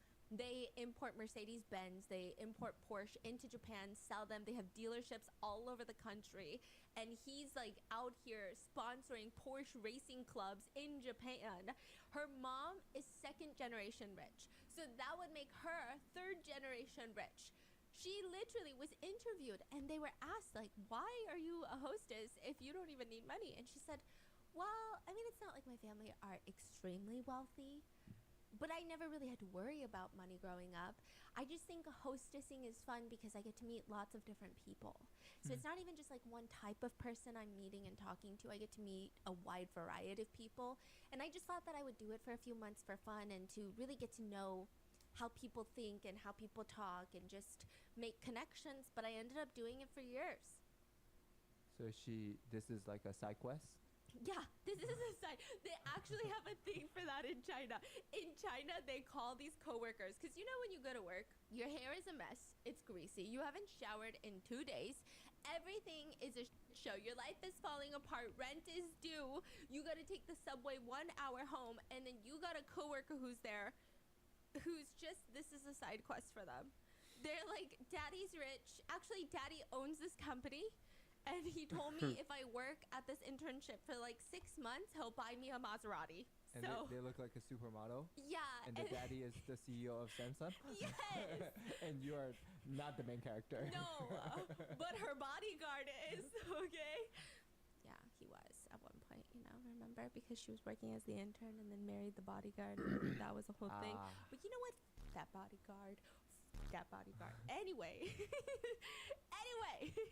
So this is a side quest for her. And she decides that she's going to stay for a few years and just test it out. She starts hostessing at 18 years old. Now it's her 23rd birthday party at the Hostess Club. Listen, if you've been watching any of the other videos, birthdays are so important for hosts and hostesses. It's not just about, ooh, I'm gonna get a cake in the back rooms with my coworkers. The birthday, the host or hostess's birthday, becomes a whole club-wide event. It is promoted for the entire weekend, and it is the time that the hostess calls all of her top clients. They come in the same night, and they all blow through their mortgage in a singular night in not even 24 hours. I want to say it's like 3 hours. And it's so interesting because I don't know, the psychology behind it still gets me to this day, because I think I can understand the psychology of host and hostess clubs. But this birthday event, they have gamified it. Every single hostess, they have a ranking at the bar. So if you want to go see the #1 hostess, you have to pay more because she's ranked #1. So to go talk to the #1 hostess, you have to pay a premium, right? But because you can see the rankings, a lot of hostesses' clients feel the need to pay more to get their hostess to the top. And then they ended up have to pay more Yeah. the next time. Yes. So it's very confusing. She announces that she will be resigning. She will never be a hostess again. She says these were the best years of her life. However, she feels satisfied and fulfilled as her entire journey and as a hostess has come to an end. When was this? This is in 2023. No, end of 2022. So this is October 2022. But I think she does like one more weekend or something. And then by 2023, she's no longer a hostess. But the drama that unfolds was like a month ago. Oh yeah, it's crazy. So she resigns as a hostess, and people are so confused.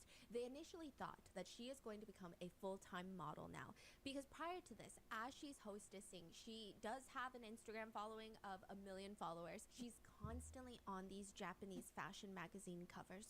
So people thought that makes sense. She's doing this transition, and she's probably the best one to do it. She looks straight up like an idol. Except a few months later, earlier of last year, so February of 2024, she comes back to announce, actually, I'm not done with the hostess life. She stops for about 1.5 years. She comes back and says, I'm not going to be done with the club. I will actually be the official president of the club that I used to hostess at. She said the CEO of the chain that owns multiple hostess clubs has asked me personally to be the president of the club that I used to work at. And she makes this whole Instagram post of, it's definitely nothing that she's ever done before. And she says, I understand that being a player in the game does not mean I knew how to manage the game or run the company, but I'm going to try my best. All right, now I gotta I'm think, gonna what make would sure she instead of wear? me becoming the top hostess, I'm gonna make sure all the girls that work for me become the top hostess, and I'm gonna put my whole wussy into this. I am going to make sure that I am the most dedicated president that you have ever seen, and I am gonna lead this to greater lengths and higher highs. It's like the most beautiful. Honestly, if I just read this speech, I'm like, this is like a presidential campaign. It's so good. So she's not Yes. hosting. No. She's just managing now. And she has a whole switch up. She goes from wearing these fairy princess ball gowns to the hostess club as a hostess to now she's cut her hair a little bit shorter. Okay. And she's wearing full power suits. She's doing power suits. She's running meetings. She's vlogging it. Okay, she's vlogging all the running. She's turning into Roland. She said, I am Roland now, okay? He better watch out. I'm about to get him evicted from his glass mansion up in the sky in Tokyo. I'm about to live in there. That's her. That's what she's doing. So everybody is sitting there thinking, wow, this girl is crazy. She doesn't need the money. She's a Nepo baby. She's just one of those girls that you kind of want to hate because her life is so perfect, but also at the same time, she's so nice and pretty that you're like, you know what? I kind of just like want to love her because she's so incredible. That's her reputation until a post goes viral on that Japanese forum where a man comes out and says, listen, I am a very successful man. Here's my name. Here's my Instagram handle. I actually started an investment firm. Yes, I did. I am worth, investment firm, we probably had $500 million in assets that we were managing at one point. He said that? Pretty much if you dig into it, it's like all over. This firm was managing. He founded this firm. And he says, I am accusing the former #1 hostess of wedding fraud, tax evasion, and lots of serious allegations pertaining to her family members. He says, whatever you think you knew about her, think again. Wait, when was this post made? August 2024. So 4 months after she became the president. Yeah. Wow, okay. He says, let me explain. I was in a relationship with her, and she had made several promises to me since our initial encounter. Since we started dating, every single day, she would tell me that, yes, I will be retiring from hostessing so that I can marry you. And I have dedicated tens of billions of yen. Do you know how much that is? Tens of millions of dollars into her. Tens of millions? Yes, he says, I pretty much was her biggest client. I probably was funding her to become the top hostess. I'm the reason. Yeah, I made her, he said, okay? But then one day, after I spent tens of millions of dollars and she accepted my proposal to get married, she out of nowhere blocked me and ghosted me. Just left. And then I went to her workplace to figure out, hello, how are you just gonna block me? And it's not like we were just dating. We bought a place together. I proposed to you. You accepted a $300,000 engagement ring from Graf. How are you just going to delete me online, which is like the WeChat or Kakao Talk of Japan online. Line.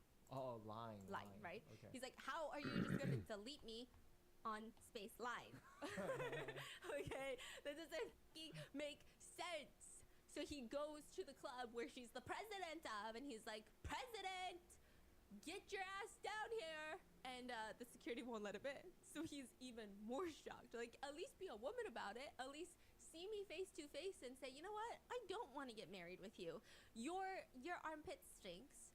And I found a hair in your butthole crack, and it was long and blonde, and I don't have blonde hair. You know, something like that. Like, tell me Oh, I the was like, truth what the of heck? why you want to break up with me.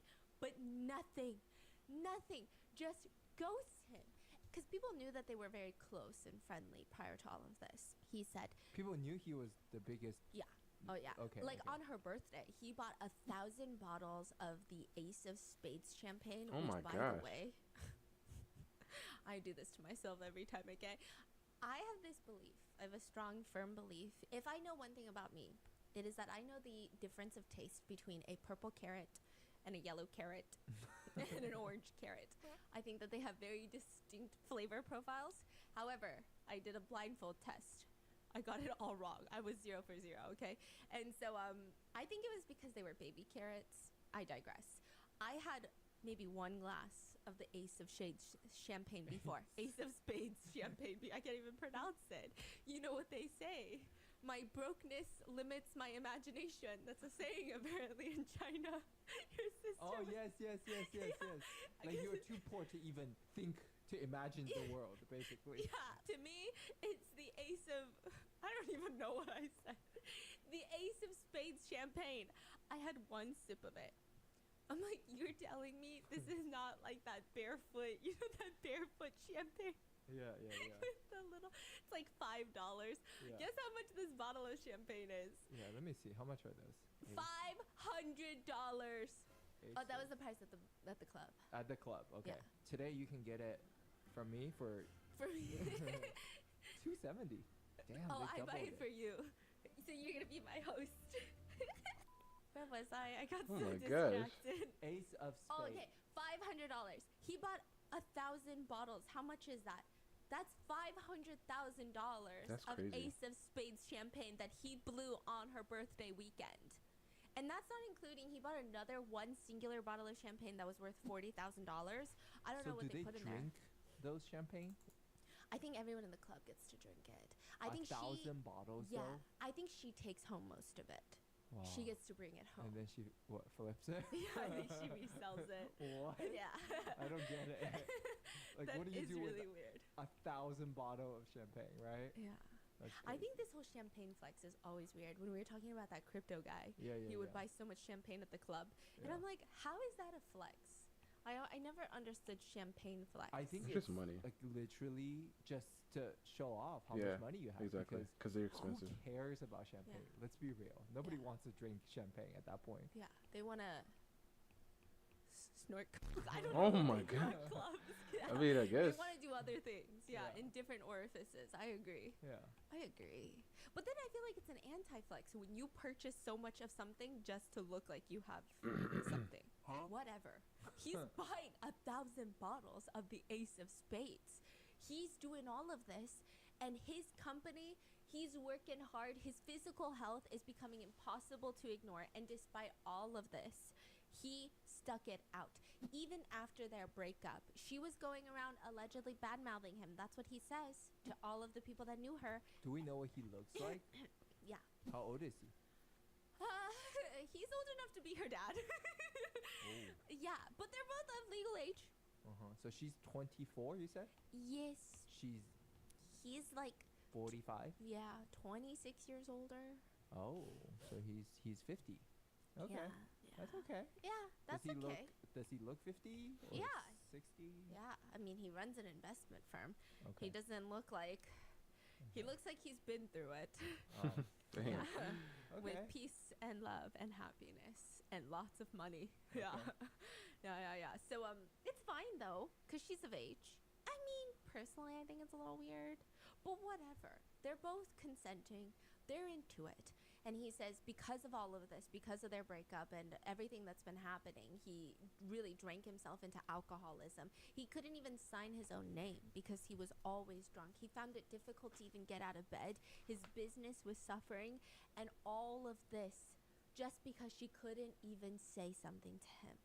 And then he says, after all of that, I never asked for any of the tens of millions of dollars to be returned or anything, even though, I do think it's interesting because, I think that she was doing some tax evasion. I'm just saying. He's like throwing this out in the middle of the post. He says, because anytime I would go to a luxury store, I would spend $40,000 in one Chanel trip, and that was like every other weekend, not even, maybe every weekend. She would ask for it to be under her name, even though I'm the one paying. And I thought, maybe this girl is trying to write it off, but that would be tax evasion. If she doesn't tell the government that this is a gift, it's tax evasion. Anyway, I'm just saying, what would I know about taxes? That's all I'm saying. That's literally what he's saying. He's just planting the seeds of tax evasion so casually in this post. And he said, I never wanted to say anything, but recently I visited a small little restaurant in, it's like a hole-in-the-wall restaurant. They got 8 counter seats. And I see her dad there. And he looks at me after everything that we've been through. I was going to be his future son-in-law. After everything, I covered up his son's crimes. We're going to get there. I paid off his son's crimes. He could have been completely canceled and maybe gone to jail. But I paid it off. I kept the victim quiet. I'm like, sir, is this a flex? Okay. I paid off the victim. After everything I've done, he's sitting there looking at me up and down. I sit at the counter, and I'm just behaving respectfully, acting like I didn't see him there. And he shouts to the owner, hey, what's that guy's name at the end? Does he come here often? After everything, after I funded your family tens of millions of dollars, this is how you treat me? I'm just so upset that I just wanted to put this out there so that everybody knows. It is not my intention to share this information so that I can even get some of the money back. I don't care. I just want to share this information because I don't want anyone to get duped as I have been duped. And that's the end of the post. And everybody starts flipping. People have questions of, what do you mean wedding fraud? Like that doesn't make sense. The original post just said that she's committing wedding fraud. She's accepted the proposal, is going to get married to him, and then decides to ghost him. That is not love. Maybe she changed her mind. Maybe she found his deepest, darkest secrets in his underwear drawer. I don't know. Who knows? Something could have happened. So people want to follow up on that. And a follow-up he does. He explains, let me give you the whole timeline. Let me give you the rundown. March 20th, 2021, we started dating as girlfriend and boyfriend. This is in 2024, so they started dating 3 years ago. At her birthday event, October 2021, she said after the birthday event in 2021, she was going to retire. She says, I'm going to retire because obviously hostesses, especially a top hostess like me, I can't be going out and dating and getting engaged and getting married. Somebody's going to find out about it, but I want to settle down with you, so I'm going to retire. But here's the thing. I feel very nervous about retiring because what if you decide that you're going to leave? then I have no financial security. I mean, I have my parents, but I don't like to ask them for money. I just gave up my career for you, and you have the upper hand then. I have no power. So to show her that she has power, he spent $636,000, a full 2 houses at her birthday event. He said, here's 2 mortgages in cash. Here you go. And then a few days later, she says, actually, I will not be retiring. This is in 2021. And she's explaining her feelings of how she just wants to continue a little bit longer, but her next birthday event, 2022, she will definitely retire. She feels like right now she's at the peak of her career. She's made so many amazing friends, and it just, maybe right now is the time. He also says that during this time, he would shower her with gifts, like very expensive gifts. And he says, remember how she's parading online? Because she does this thing where, not does this thing, but she's very humble. She's kind of the opposite of Roland. I mean, love Roland, but like the opposite in terms of she buys herself nice things. Like she bought herself a $73,000 watch for her 20th birthday, which is absolutely bonkers. But in her caption, she's telling girls that are looking up to her, hey, this is not from like a night of hostessing. This is not from a month of hostessing. This is years of hard work, of draining work, where I really had to put all my energy. I didn't have friends. All I did was work. I put my all into it. And finally, I'm reaping some rewards because I got lucky. It's not even because I just worked hard and you get results. I think there's luck involved. There's all these things. So don't look at hostessing and think, oh, I could just hostess for a little bit and be able to afford $70,000 watches. If only No, these this is just OF once in a while girls I buy talk myself like this, something nice because I work all the time. making everybody he's think, like, oh, well, "That's the girl you just see turn on it on Instagram? and That's not the girl I was seeing. Here's her text message." Basically, I bought her this diamond bracelet, and she told me, thank you. The bracelet you bought me is fine because it's more expensive than this girl's, another hostess. But if we're going to get married, I think I would need a bag, a ring, a necklace that's even more expensive than hers. So he's like, okay, like, I mean, you know what you're signing up for. yeah, so. come on, dude. You're fucking 50. Like, you really think? Okay, that's also crazy to me. That's crazy But to like, me. I feel Yes. like the relationship was built upon you're her top clients, and her status is built upon how much money. So it's very clear. This reminds me of the billionaire. There's a billionaire in the U.S. I forgot what he's a billionaire of. Probably some crimes against humanity or something. Okay, but he looks like a billionaire. They all got a look to them. They look all radioactive, all of them. They all got a look to them. Looks radioactive. He genuinely does. I don't think I would touch him with a 10-foot pole, but he's got a super hot, super young girlfriend, and he made headlines the other month because he was like, there's no way she's with me for my money. She's with me because she loves me. And everyone's like, at least be real with yourself. At least be so fucking for real right now. Like, this is crazy business. Sir, be real with yourself. Okay, you know what you're getting into, and that's okay. But he's saying, this is not the same girl that you guys see. But he said, I went on. I bought her all of these things because I thought eventually she was going to retire from the club. We were going to get married, and we would all celebrate with our friends and family. So to ease her post-retirement financial anxiety, I even gifted her $1.2 million in cash straight to her bank account. This is straight I up started dumb. giving her allowance of like $100,000, sometimes bi-weekly, a weekly, monthly. I don't know. I'm too poor for that type of imagination. Basically, that's what a lot of people were commenting on Chinese memes. They're like, please be more specific. Was it a weekly allowance, a bi-weekly allowance, a one-time thing? What is it? Okay. And as she's out there gaining national fame and recognition, I get nothing.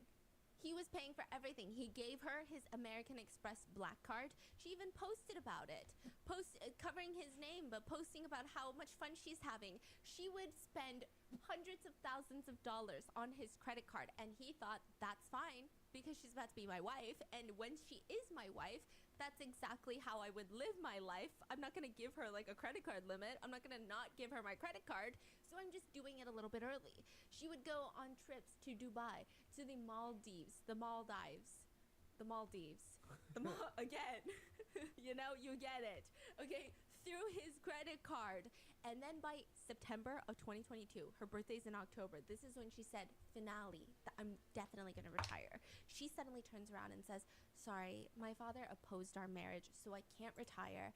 I'm going to maybe work another year, and during that year, we can get my father to like you. So then he invests even more money to get her. That's all his parents to fault, like though. him. I have to blame him. Thousands of dollars on her This man mom, just keeps buying throwing money at her. necklaces from Graf, buying her a $25,000 Cartier watch for her birthday, having them all decked out. It was insane. And then she quits. 2023, she retires, right? And then just like blocks him. So she retired, but Doesn't want to be with him. what? Then Yeah. why did she retire? Exactly. So he's confused. Everybody's confused. He said, go to my Instagram stories where I will be posting receipts. That's like the Whoa. craziest thing. It's crazy, okay? Someone take Grandpa's phone, please. Yeah, Grandpa, that's not what we're doing right now. And so he starts posting receipts of how much money he's been transferring to her. He even posts receipts of them moving. They don't move in together, but they do purchase this insane condo in Tokyo, and they're walking through it. And this is like her first time seeing the condo. She's so excited. He's posting all of that. He's posting audios of her saying that she can't wait to get married to him, posting text messages of all of that. She And then bamboozled you, my boy. Those TikTok memes that have been going viral? The Japanese girlies are slaying, but they'll be on TikTok and they do outfits of the day, and they just have the cutest voices, and they go Zara. They do outfit Zara, YSL, and then she always points to her earrings and she says ex-boyfriend, because they bought it for her, right? And so he makes one, but he posts pictures of Hey Mika, and it's of her at the Chanel store. Diamond earrings, $32,000. Diamond necklace, $64,000. Dior outfit, $4,500. Diamond ring, $64,000. Hermes Birkin, $19,000. Chanel sandals, Listen, $1,280. once again, it's all on him, right? This is all him being stupid. But a lot of people think that this is gonna be an even exchange. This is why, like, a lot of these gold diggers, how they work is, you give me money, and I be with you. That's how they work, right? Just like she was talking, that billionaire, his girl's probably most likely with him because of his money, right? But we also have to remember, some people, they don't play. They don't play, right? So if you told him you were going to marry him, and then flip the switch like this, yo, they could turn real crazy quick, bro. And you can't be like, oh, well, I don't know why he did it. Well, we do know why he did it. He spent all his money on you assuming that you would follow through, and you decided not to. So, what he did right? Of course not. But, hey, people take people's word, you know? And that's how I was raised too, you know, take people's word. But then I started to think about taking people's actions instead, right? And it looks like he missed some flags. Can I start rendering Lotus face whip? Let me see what it's looking like. Send it to the Discord so I can see it. Wait, is he talking, or was that just a photo? A photo, and he's talking. He's angry. Oh, he's talking. Yeah, he's angry, okay? He's very angry. He even shows a picture of how the Chanel sales associate had to tell them how much the money was going to be for their trip, right? And the money was so much money that she had to whip out a calculator. Like, the SA brought out a calculator and said, this is how much it is. And it was just on a calculator. It was 7,119,790 yen, which is $45,600. Okay, they had to whip out a calculator because do you know how many digits that is? That's fucking But seven. speaking of, you know, Yeah. because of the conversion Yeah. for Japanese yen, you Yeah, know, because there's so many zeros, Yes. like everything is It's like a calculator. Okay, your meal. And then every time you do show something, you have to turn your phone sideways.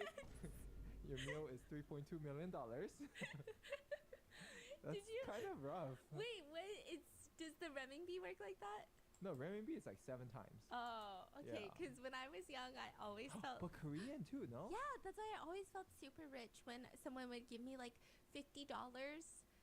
But like it would be in Korean money, it'd be like 50,000. Yeah, I'm yeah, like, yeah. damn, I could get just at the club right now. I mean, I feel like at Yeah. that point we can just like all remove the 3 zeros. No, like it's just like call it what it is.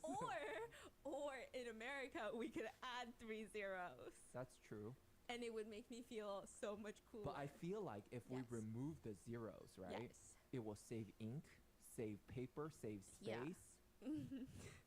Guys, come on. You know what's like the craziest thing?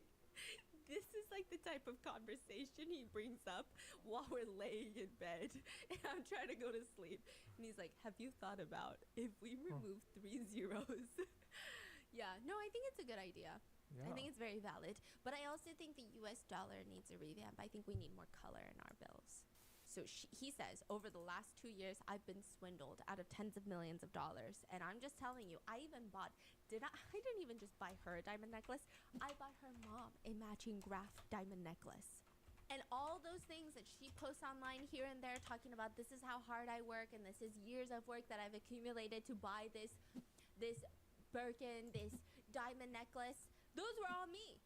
He says, they weren't her, they were me. Sometimes if she didn't have my credit card on her, she would call her while she's on the trip with her friends that I paid for, and she would ask me to wire her money to buy $40,000 worth of Chanel.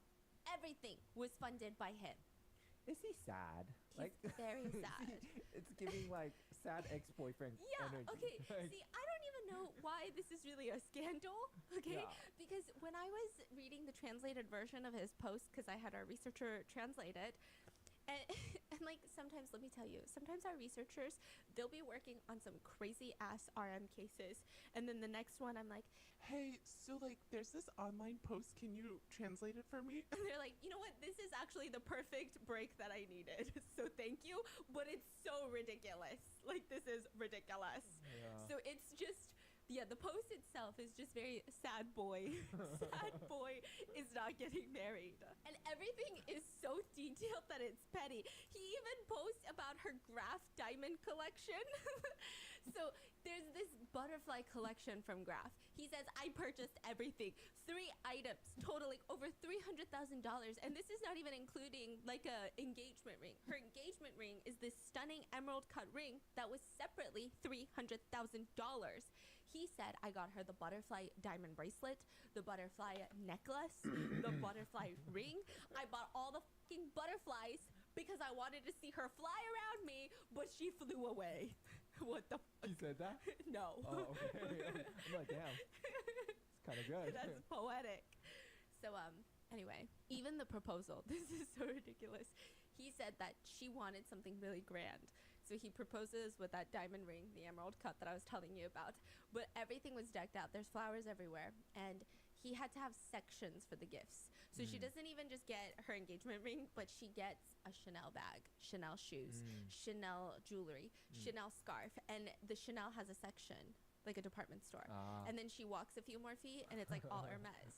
And then she walks a few more feet and it's all Dior. And it's just like she's walking through a department store, but it's leading up to her proposal instead of her car at the parking lot. It's like Mr. Beast video. Like, Yeah. Oh, if you wait. stick till the end, Yes, you're yeah. gonna get a private island. Yeah, and then you're like, actually, these are like war crimes. Okay, so yeah, it's like that. It's like that.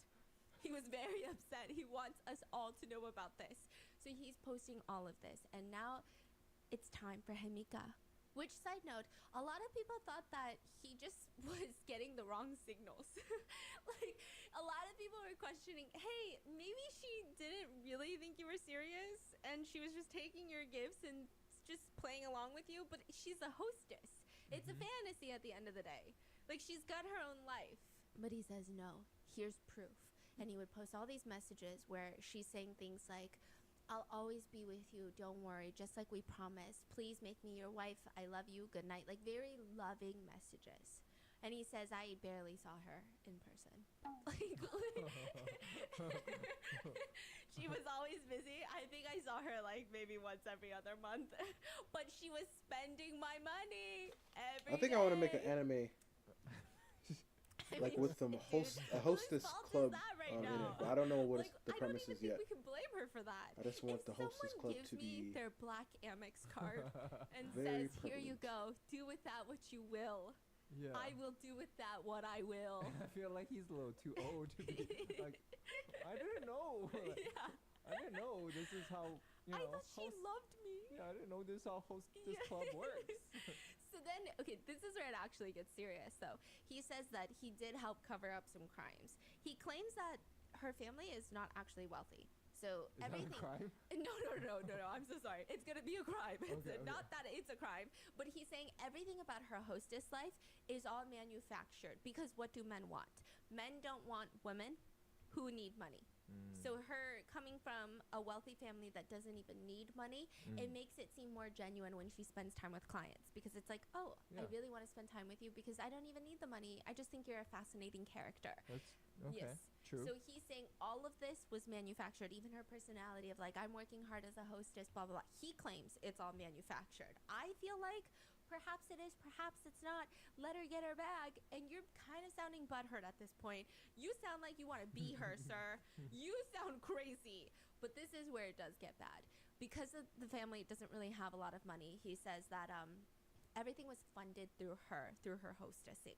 And he was ready. He told her, if you quit, I will support your family as well. Your whole family, your parents, everybody.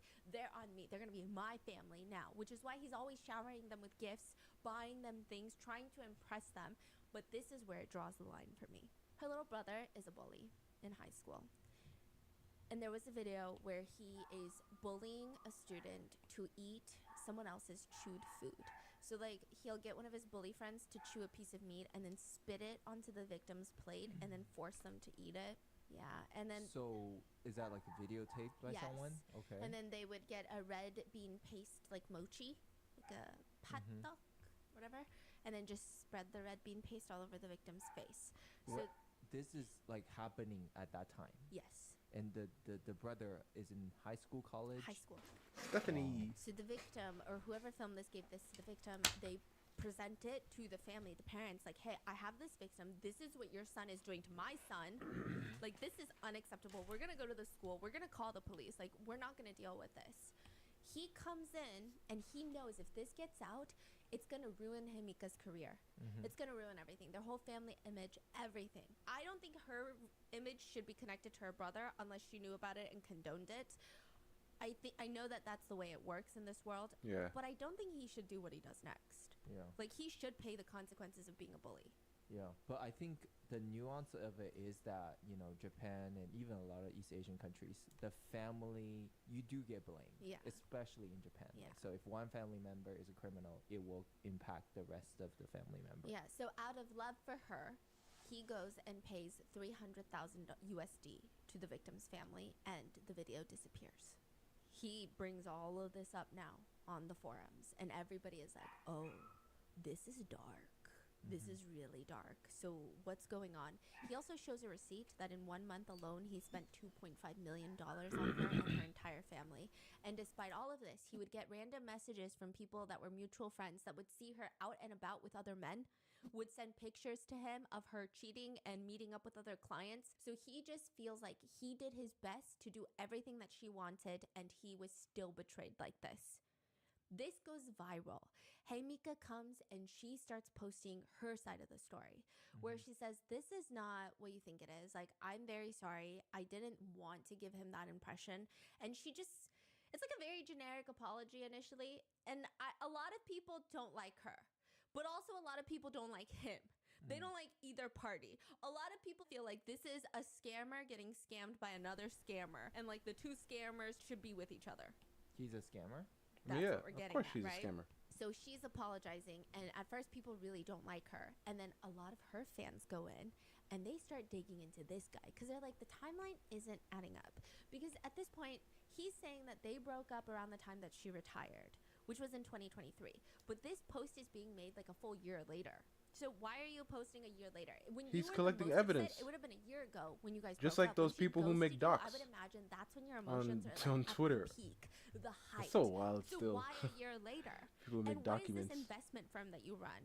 So they start digging into him. The investment firm, it's a Ponzi scheme, and 260 something of his own investors are in a class action lawsuit against him. He's going bankrupt. Wait. How many people? 260 something investors are Oh. class action lawsuit against him. He is going bankrupt. Apparently, this is the way that it worked. He would first take in people's money, the original first group of people for investing, right?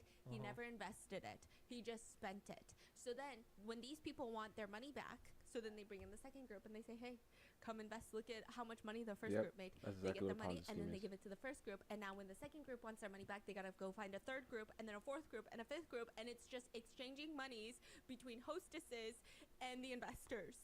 They should honestly just invest directly to hostess clubs. I'm going to be so real with you.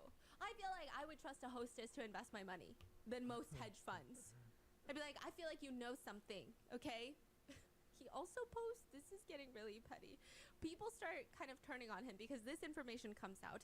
He seems like a shady businessman. He seems like he's not using his funds right. So all this, I spent tens of millions of dollars. Yeah, maybe you shouldn't have fucking done that. So the tens of millions of dollars he spent is basically the other people's money. Yes. So like 260 people gave their Yes. savings to him. So, okay, 260 people give their savings to him, and they're upset that he's not giving it back like he promised. No. He No, I won't. gives those savings The heck? to Jaimika and is upset No, that there. she's not giving it back, even though she never said she was going to give it back. Right. So people are saying, who's worse at this point? Probably him, because she's scamming a rich guy. I mean, she's not even scamming. She's just accepting gifts from a rich guy. No, she's under scamming. the pretense that she will marry him. Exactly. I don't know. That's Maybe a she scam. did want to marry him. That is a okay? scam. But he's Yeah. scamming innocent people. Oh yeah, he's He's horrendous. Yeah, that's jail. Yeah, I'm like, sorry. Yeah, he's scamming too. Oh, no, no. Not, Yeah. Right? Like, did He's- she do something they're both illegal? scams. No, right? I think, okay, the only thing that gets me is the brother thing. Yeah, but that's But again, that's she still not her. Yeah, that's not her. I mean, maybe not. So she's not criminally. Unless I don't think criminally. Unless she was like really just leading him on with promises of marriage, but also I feel like that depends on where your morals stand. I feel like for me, I'm like, guys, life is so rough right now. Like, do you see the state of the world and politics and economy? You think I give a shit if some rich guy is giving all his money to a pretty girl? No. Yeah. Okay?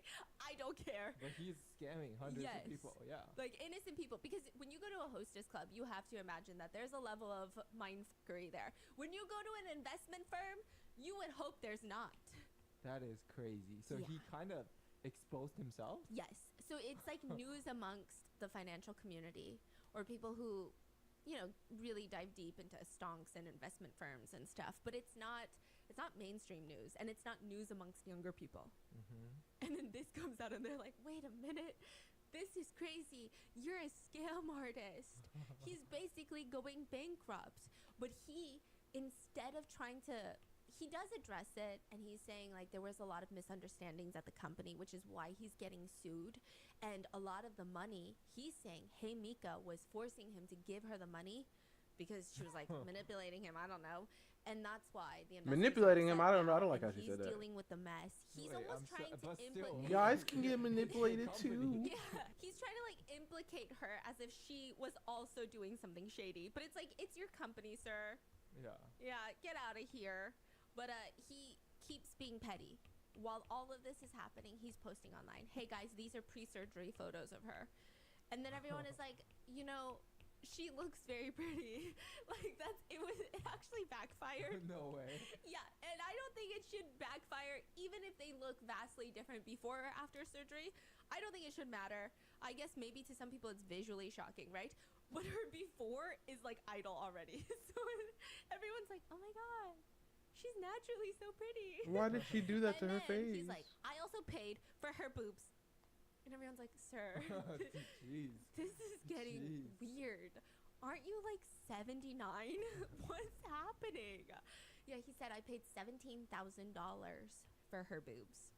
And everyone's like, well, they must be great. So I hope she is a hostess again. I don't know. What's wrong with you? What's going on right now? He also states that she's a gambler and posts pictures of her at the casino. Yeah, he's definitely an idiot, bro. It's like, okay. He's definitely an idiot. You're an embezzler. She's a gambler. It's fine. What's happening right now? Now, hi Mika, it actually gets so bad that she has to set her Instagram account to private, and she has to remove all of her past YouTube videos because a lot of people are getting upset at her day in the life of a hostess or her doing an unboxing of a luxury haul. People are just so upset with her. He also claims that the only reason that she ghosted him is not even because she's retiring, it's because he was getting hit with lawsuits. So he's saying you wanted to benefit off of everything that was happening, but then just like leave and all my clients are Oh my okay, gosh. the way he spins it is a little more eloquent. He tries to say that his clients are in a misunderstanding, and I'm like, how is it a Okay, misunderstanding? let me get this story straight, okay? Tens of millions dollars is literally people's saving, right? Yes. When someone give that money to you, it's not your money. You're just helping them invest. So you take this responsibility. You definitely gotta drink more trying water your daily. absolute best not to lose money. Like Yeah, that's and then literally you take your like the fee, right, or yeah, whatever you say. and then you Yeah. take a small percentage if you make people money. It's like someone's life saving, and then you turn around knowing this. Even if this girl is trying to whatever, like wants to buy, like Yes. I don't know, spend $1 million on something, it's your job to say no. That's not even my money. That's my Yeah. client's money. So I don't have money. But instead, he turned around and said, here's my credit card. Go have fun. Yeah. So he is literally jail. So when she found prisoner. out that, actually, not only you don't have money, you are actually a scam artist. Yeah. Oh, yeah, I don't want to marry. So, I mean, come on. I mean, do you blame her for ghosting him? No, because, okay, maybe she wanted to spend his money and maybe she wanted to marry him. Yeah. But then when she found out he's a horrible person, she can change her mind. Yeah. And she doesn't necessarily have to explain herself when you're committing fraud, when you are committing literal crimes. So, he continues like that. And at this point, Haimika has to make multiple different statements. Now, this is where I do think things get a little bit weird. And I'm having a hard time understanding if I'm missing something or like if the Japanese netizens are just really upset about the fact that she was doing this. I don't know, because all of her videos are getting hate comments. Yeah. Like, what are they saying? Well, some of them are like hating both of them, saying the real winner here are the plastic surgeons. You know, and the credit card companies and the hostess clubs that make the money. Other people are saying when a scammer meets another scammer and they fall in love. Other people are saying they're perfect for each other. But then I don't know why she is on the same level as him. Like, she did her job too well and he didn't do his job. Like, they're not the same. Yeah. I think it's always the shock of people feel like this is not who I thought She was. she was. Oh, yeah. Yeah. Maybe. Yeah, Right. because she just loves spending every day talking to 90-year-old men who want to grope her boobies. Okay? That's crazy. I'm sure some of her clients are wonderful people, but you have to assume, like, at least a good chunk of them are trying to cross boundaries. And then some people are even commenting, turns out this whole story is an old con artist being scammed by a younger female con artist and then being very upset about it. So the reason where it does get weird is that she does post this very strange video where she announces that she's going to be stepping down as president of the club. And I think this is where a lot of Japanese netizens are mad. Because of all this drama, the whole club is getting a bad reputation. A lot of the hostesses are suffering at that club. They're not getting enough clients. The club is kind of being branded as, oh, go there if you want to get scammed. They don't actually care about you, stuff like that. So because of her, other people are suffering, and people initially thought she should absolutely step down. And she makes a video where she says she's gonna step down, and people are mad. That's what's crazy to me, okay? They're like, you should have stepped down. Like, don't act like you're doing the valiant, heroic thing. This is the normal thing to do. Because I guess she was trying to make it seem like she's doing this because she's so empathetic to the people that are in the club, and that she's very emotional about this and she feels like a failure. But I want to say, I think throughout the video, she's pretty honest. She says that she got caught up on the status of being the top hostess and she lost her mind, and clearly that's why all of these things happened. She's saying that if she were to stay as humble as she was when she first started hostessing, none of this would have happened. But obviously, she got ahead of herself. She let the reputation get to her. She let the words get to her, the money get to her. And then all of this happened, and she really regrets it, which I feel like is a pretty genuine apology.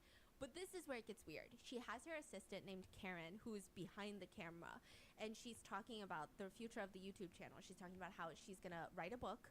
Oh, okay, people really did not like that. She was like, I'm never, ever talking about my relationship with him, ever, ever. Except one time, and it will be in the book that I'm writing. And the link is down below to pre-order. Okay, so I will say that was pretty bad. Okay, fine. Yeah, that was pretty fucking deplorable. But like, still not as deplorable as scamming people out of tens of millions of hundreds of millions of dollars. Okay, so she says, I'm gonna write a book. And then at one point, Karen is like, okay, well, I think this is a really good time to do an ad break. Even Haimika looks shocked. Like, you want me to do an ad break right here? Like, she's like, right here? Right now? And Karen is so aggressive. And Karen is like, yeah, right now. So now there's conspiracy theorists. What? Okay, so there's a group of people who believe that Karen is the reason that Haimika is in this situation. So some people think, like, Haimika's dumb. That's what netizens think. She's dumb. She's being led around by all these people around her that are like, yeah, get the money from him. Yeah, just text him this and then get the money. Yeah, just do this. And they're probably making money from that because they're hired by her and they're all profiting. And then Karen even says, because YouTube is my livelihood. Come on, add an ad. Damn. Yeah, and this is like her team. Okay. So people think either A, she's just too nice, maybe too naive, and then if you really want to be harsh, too dumb, and she's getting pulled around by all these employees and yes men who don't have her right interests, and she's doing all of this under their control. Or you have another half of people who think she's so clever. She's so clever. Her team member is doing this to make her seem innocent so that they can add an ad. And I'm like, that seems really complicated. Like, can you imagine? That's a little crazy. Yeah. Because, like, who's okaying this video to go up? It's so weird. It's not even edited out. Yeah, that's weird. It's just left in there. That's why people came up with that conspiracy that they're all doing this. The video's still up? Yes.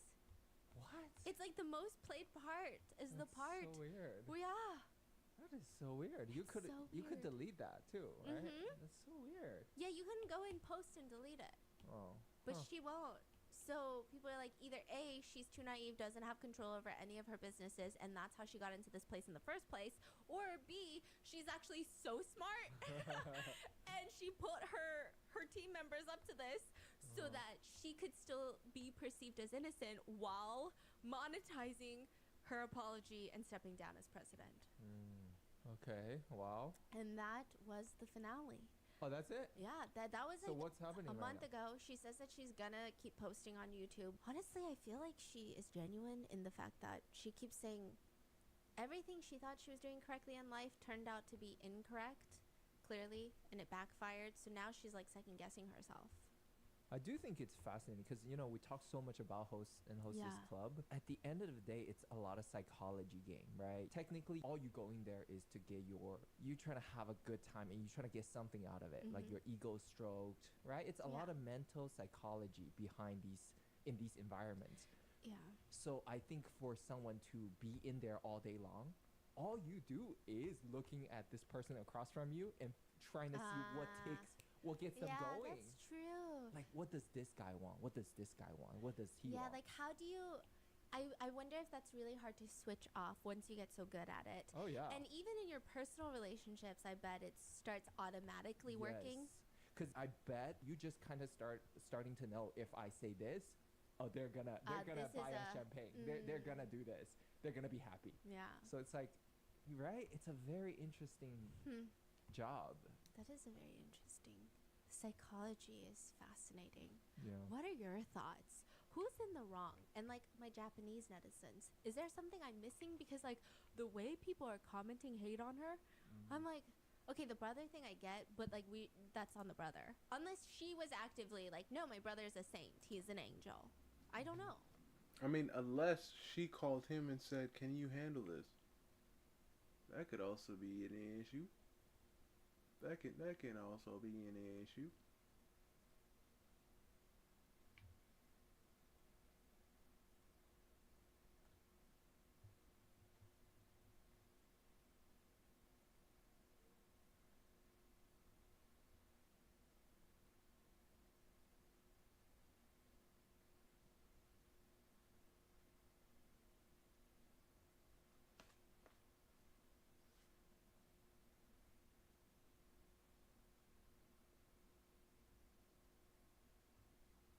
Yo,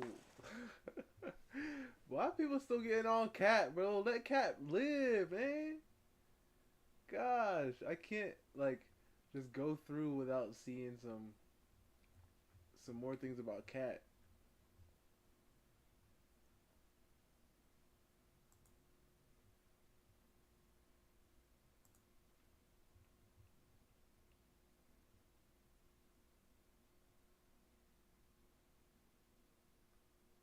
I just have one question. Oh, wait. I gotta. Where's the guac? Quack, quack. This is a lot. It's like really intimate. So intimate. It's so close. I just have one question and one question only. Do you guys know how many people the average person meets in their lifetime? Like in their entire lifetime. Let's say you live to be about 75, which is the average lifespan in the US. Just like follow me here, okay? How many people does the average person meet in the span of 75 years? 250,000. Wow, where are you going? Where are you going? So according to my completely unverified statistics, the average person will meet about 80,000 people in a lifetime.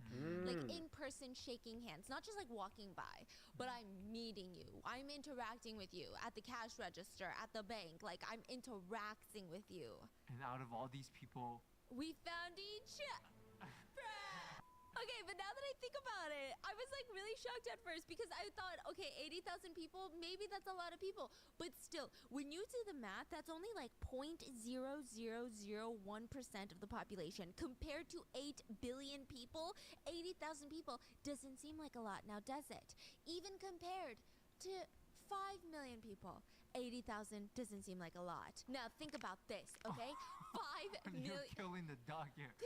You're killing it. About this, okay? 5 million people. That is the amount of followers that an infamous Japanese model, Yukina Kinoshita, managed to lose overnight with her now infamous apology video. 5 million followers overnight with one video. That's like 4% of Japan's entire population. Poof, gone overnight. I mean, the story has me so shook. I was going down so many rabbit holes looking into it. I learned so many facts about Japan that's going to be keeping me up at night. All I want to say is that these videos just were playing on my phone morning through night. I would have my phone propped up next to me while I'm brushing my teeth, eating breakfast. Even while I'm working, I'd be watching these videos in the back because technically it's working. Air? And throughout all of this, none of this would have been made possible without my Case-Defy phone case. I have been raving about the Case-Defy Impact case for months now, and it is with very good reason. Actually, for years now. I used to watch videos on my phone with my phone laying down in a horizontal position on smelly social media posts, kind of in like an atmospheric way, like a scent diffuser. It refers to how posts can give you a scent of what's truly going on behind the photo, but like that's all you're getting. It's just a fucking whiff. It's like when celebrities leave little Easter eggs inside of their post. So similar to when you post when you're on a date, but you don't show who you're on a date with. Like you post that you're at dinner and there's 2 wine glasses at the table, but you don't tag the person. Clearly it's an intimate date, but you don't know anything else. It's like our picture. Exactly. Everyone knows it's you. Or maybe you stop wearing your engagement ring to send signals to the world to, I don't know, send help, right? Or maybe you're at home watching some Netflix and there's like a veiny hand by your side. Or maybe the hand is super hairy, like a werewolf hand, because you're so deep in your fucking Fae era. I don't know. It's always like a little hint of something. You can sniff that there's something going on, something brewing beneath the surface, but that's it. No body, no crime, no face. Or if you're Zendaya and you're trying to post Come on, you gotta get better at these soft launches. You're Zendaya. You're trying to post a picture of a spider. What do you say? What do you mean, what do I say? It's a spider, man. It's like if we didn't know she was dating Tom Holland. But she posted a picture of spider. And wrote, it's a spider, man. Like, No? that's really good. That's really good. That's actually so good. Now, a lot of Japanese celebrities will do this pretty frequently. Like, it's gotten to the point where every single time that they post, their fans are going to overanalyze the shit out of their post just to see if they can spot something. And there's a huge Japanese celebrity named Yukina. She was known originally as the dumb celebrity. I don't remember There's a whole backstory her to ever. this. There's a whole genre. She's not actually dumb, but I digress. But this is a celebrity that got famous for being quote-unquote dumb. She got super famous for being a dumb model. That's what they called her. And then she married a comedian. The whole nation fell in love with her. Super famous comedian, super hot model. They called them the ideal couple, the it couple. And his name is Fujimon. So what would you say? What would be your Easter egg if you're dating Fujimon? If I'm dating Fujimon? I'd be like, Okay, I'll post a picture of Fuji Mountain. I'd be like, I'm gonna climb Fuji Mountain tonight. Is that really what she said? No, but we should be her PR. Never mind, because they're gonna get a divorce. Anyway, just to see them side by side, like he's the hilarious comedian that also has a really cute family side. She's the dumb model that suddenly has this mature, witty, funny, motherly, maternal side to her. And they would always post about their family. They would get married, have 2 kids, post about it nonstop. You know when you leave your room and you have to pass the living room, your mom has her friend over. Yeah, right. Yeah. What, is that what happened to you? Oh, she got kids too? Oh my goodness. Until 2019, Yukina posted a picture with her daughter, and the caption reads, "We play around a lot, sleep a lot, and even though we bicker to the point that it hurts, we fall asleep while holding hands. It's a repeat of this, always." Okay? What's the picture, though? Just her and her daughter sitting on a bench. Cute. Nothing new to see here. Well, that's just what the caption says. If you read it from left to right. Oh! Read it in... Yeah. Yeah, I understand. It's getting low. Japan, there's a lot of books that you read from top to bottom. It's literally called vertical reading. Yeah. Old school. If you read the first character of every line in her post, there's a whole new message. The message is, I love you, Takashi, always. Cute little Easter egg, right? A scent behind the picture. But the scent is rancid. Because Yukina's daughter's name is not Takashi. And you remember Yukina's husband's name? Wait, It's not. Takashi's 69? Oh my gosh. Oh, wait, I don't get it. No. Is this the same Takashi? No! It is Takashi? No!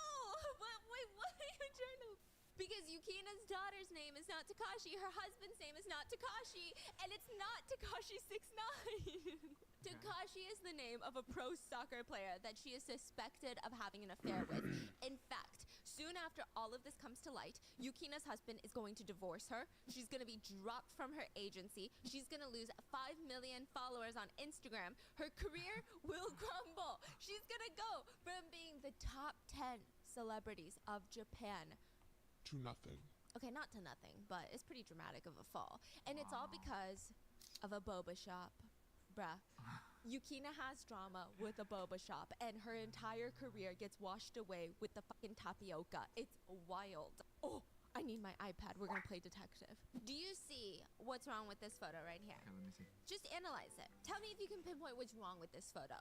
And just a reminder, this is all netizen speculation. It really cannot get more speculative than this. But Okay, I'm hold on, just hold on. pointing out what Can you bring netizens... it closer, please? Bruh, I'm just pointing out what netizens have been pointing out. That's it. Okay, so I see, those are legs. Yeah.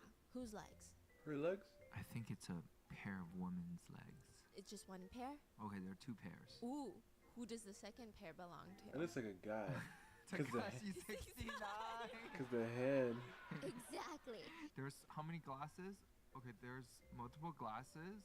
Honey, you suck at being an FBI agent. So here's the picture. Yukina is sitting down at home. She's sitting down with a glass of wine and a box of chocolates. Face value, it looks like she's on date night with her husband, Fujimon. But this is stinky. This photo reeks. Can you smell it?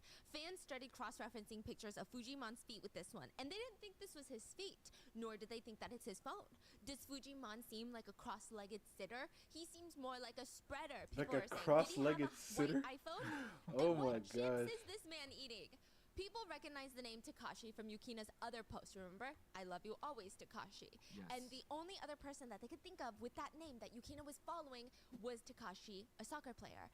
But that doesn't even make any sense because Takashi has a wife and kids of his own. So netizens, they start pointing to all the strange similarities. Do you notice anything on that second pair of legs lap? Lap? Yep. No, nothing. You're the worst witness ever. There's a plaid towel. There's like a checkered towel. Okay, now scroll I down. thought that was Scroll down. next picture. Scroll down one more. One more. Okay. Oh my god. What is that? Oh my god. Would you look at that? Oh my A God. reddish. Okay, now scroll down some more. Scroll down some more. Okay.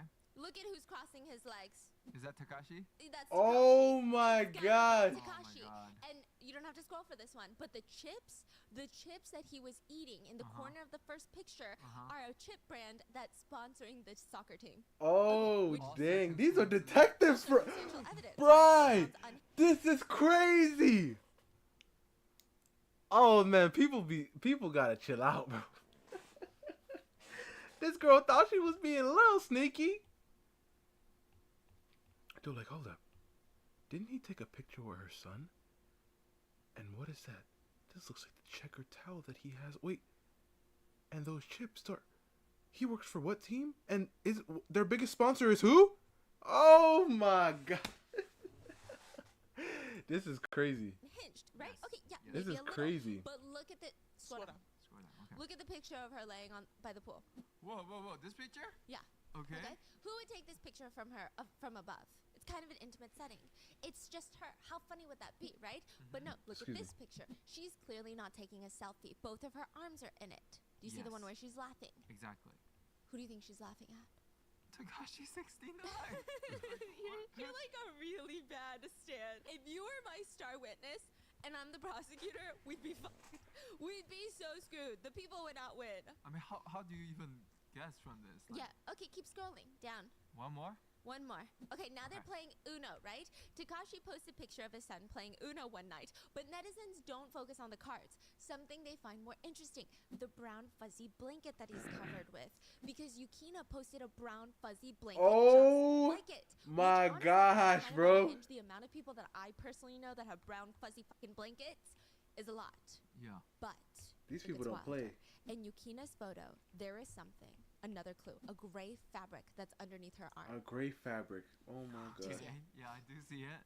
Now, look at Takashi in a gray jacket Oh with the my same God. gray fabric. Oh This is nah. insane. I mean, this is wild. These are two happily married celebrities. But netizens keep going. They find this one picture. Scroll down. Do you see that black thing underneath her?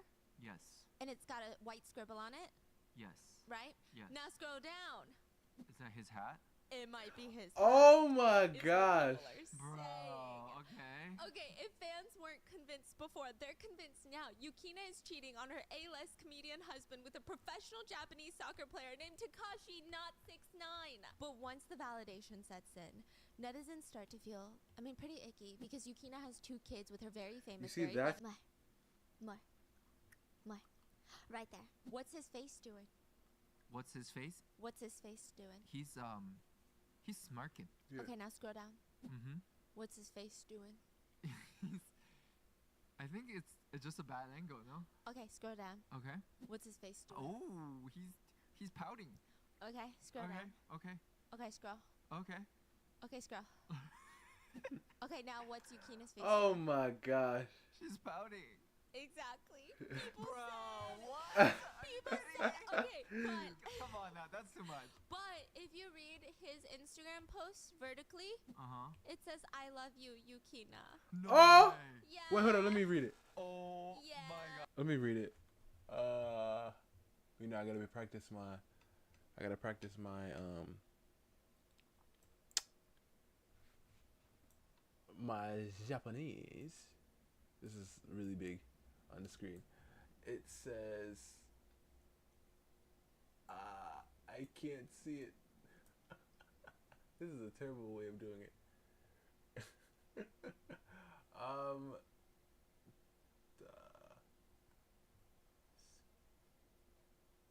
Suki. What is that part on the top? Hold up. You know what I'm about to do? I have a perfect idea. I'm about to zoom it back out because you guys are like, what the heck is this guy doing? Right? I'm about to zoom it back out and I'm going to have to stand up because on my other screen. I'm about to get up and go over there to see what it says. All right. Let's see. Let me go see what that says. Okay.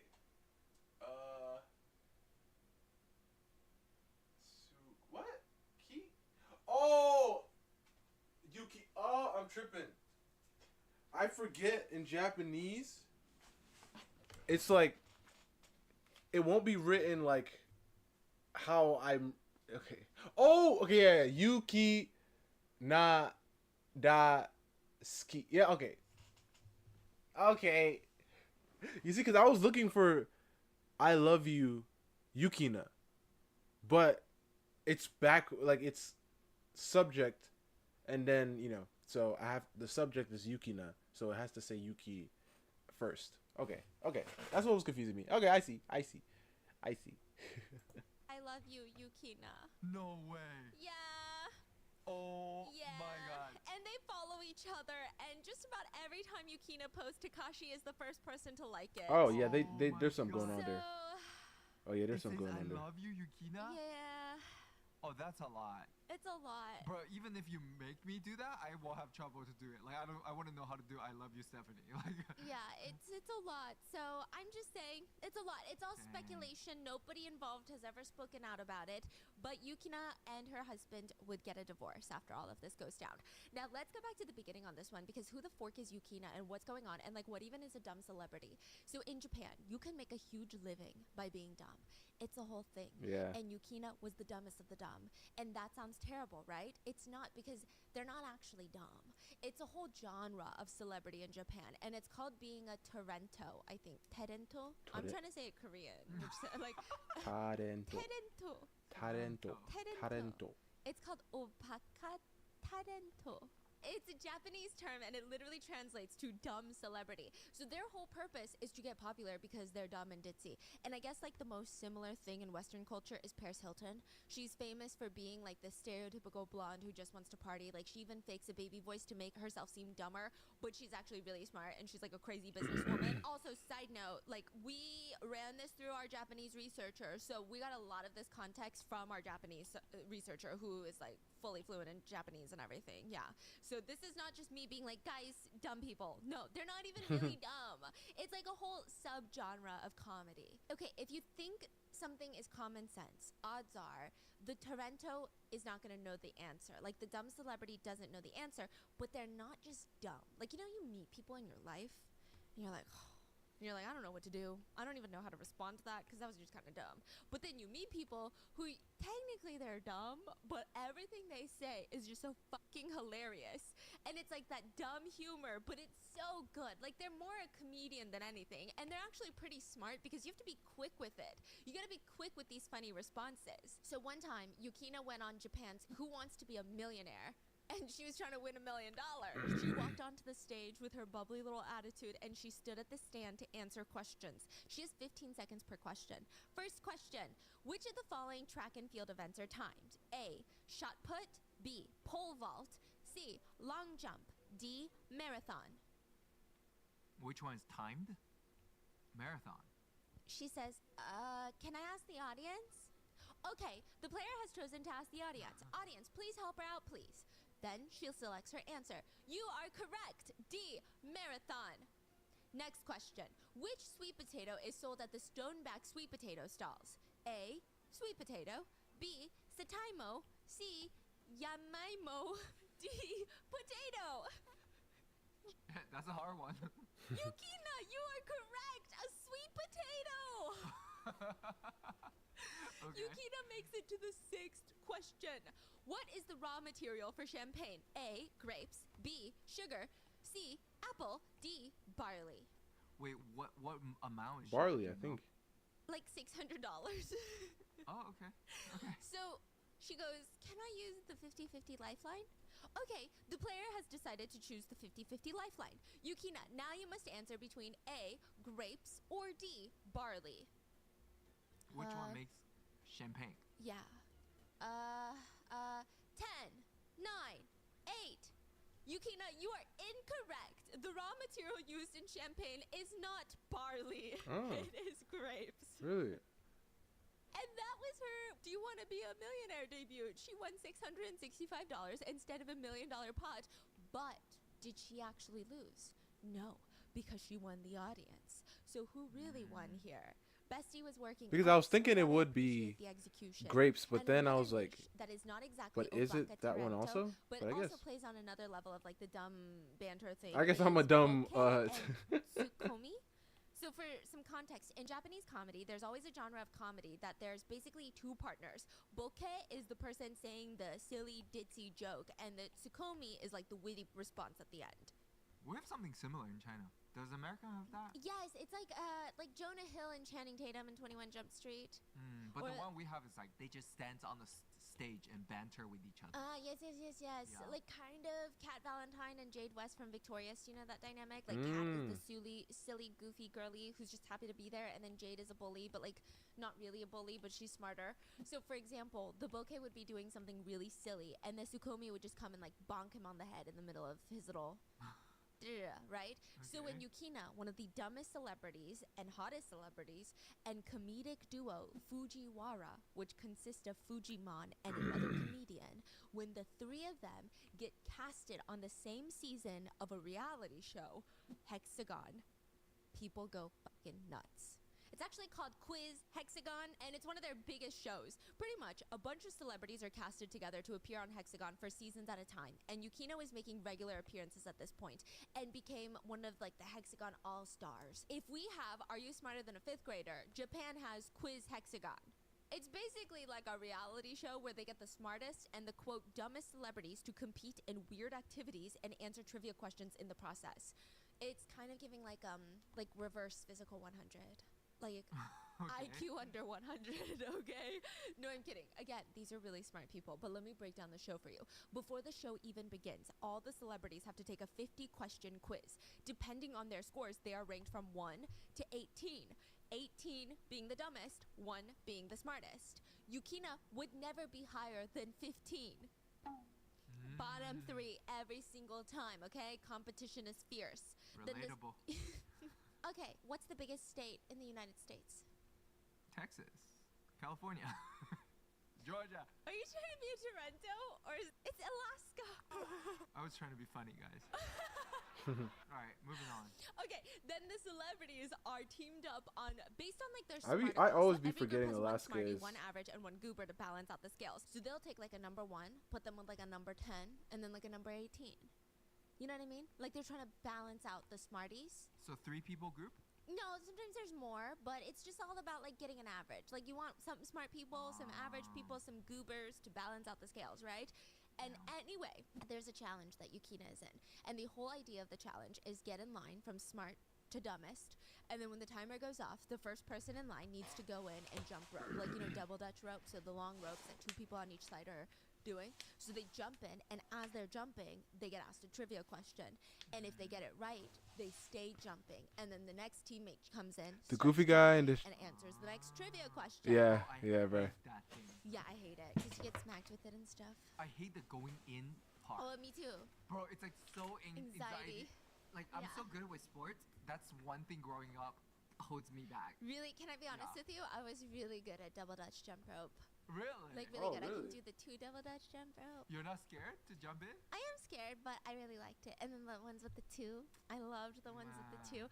Bro, I fucking loved jumping rope when I was young. I remember we had to do that in I PE. loved jumping, but now I got them weak knees. The weak I got knees. them weak knees. Yeah. Yeah. Anyway, so when it's Yukina's time to jump in, her teammates are fucking sweating. They're tired.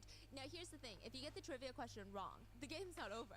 You just have to jump back out, run a full circle around, and then jump back in until you get it right. So Yukina's the last one. She jumps in. The host asks her a question. She gets it wrong. She jumps out. She runs around the circle. She needs to answer it one last time, right? She jumps in, gets it wrong, needs to jump out and run around the circle. By the third time she's wrong, her teammates are holding onto their rib cages. They can't even jump anymore, and they fucking fall to the ground because they can't do it. They don't even trust her to answer it right the next time. But weirdly enough, Yukina's performance, or lack thereof, is like winning the crowd over. It doesn't matter if she's the dumbest one in the room, and she actually thrives off of it. She is a tornado. She's what? She's kidding. She's a Torrento. All right. I feel like it wasn't well delivered, but okay. You try it. She's running around and round and round and round and round like a tornado. Just kidding. She's a Torrento. Wow. In another one of these challenges, Yukina is sitting at the bottom of the staircase where everyone was, again, lined up from smartest to dumbest. Bottom of the staircase meant that you were the dumbest of the group, and the host asks trivia questions. Fill in the blank. So they're going like from smartest to dumbest, and she's going to be the last one. The trivia host goes, fill in the blank. Columbus blank refers to something that looks easy after someone has already done it. Wait, one more time? Columbus blank refers to something that looks easy after someone has already done it. I don't know. Columbus, Ohio, Columbus. Yukina says egg. Columbus egg Columbus is the answer. egg. First of all, I don't know what it is. She gets it right on her first try. What the heck? Even her jaw drops. Like, even she's completely Columbus shocked. She wasn't egg. expecting What to the get it freak is a right. Columbus egg? Everyone is like, what the fuck? She actually got it right. And honestly, it's really a weird question. She got Columbus egg right. Like, that's the weirdest answer that most people wouldn't even get. You think she guessed it? I don't know. Maybe Girlie was just hungry. Like, she wanted to eat, but then she accidentally ate. Oh my god. All she's concerned about, though, once she gets it right, everyone's like, oh my god! And she just poses for the camera. Just gives it a nice little peace sign. That's it. That's it. And that's how Yukina. Maybe she's like really smart. That's what I'm saying. And that's how Yukina becomes a staple member of the Hexagon All-Star team. People were raving about her and they wanted more. But she wouldn't just play How Stupid Are You games. Another huge piece of Hexagon are the music groups that come out of it. Hexagon was known for getting celebrities together and forming J-pop groups. Yukina was part of a group called Pabo, for the Korean word for dumb. No way. Their nickname was Dumb Girls. The group name is Pabu? Yeah, Pabo. No Like, freaking how way. is this serious? This is so unserious. So Pabo would evolve, and Yukina would participate in multiple girl groups during her time at Hexagon. She has officially reached the new heights in television and in music history, and she wants to start living that dream that she's always had since she's been 10. Which is to be a Pabo.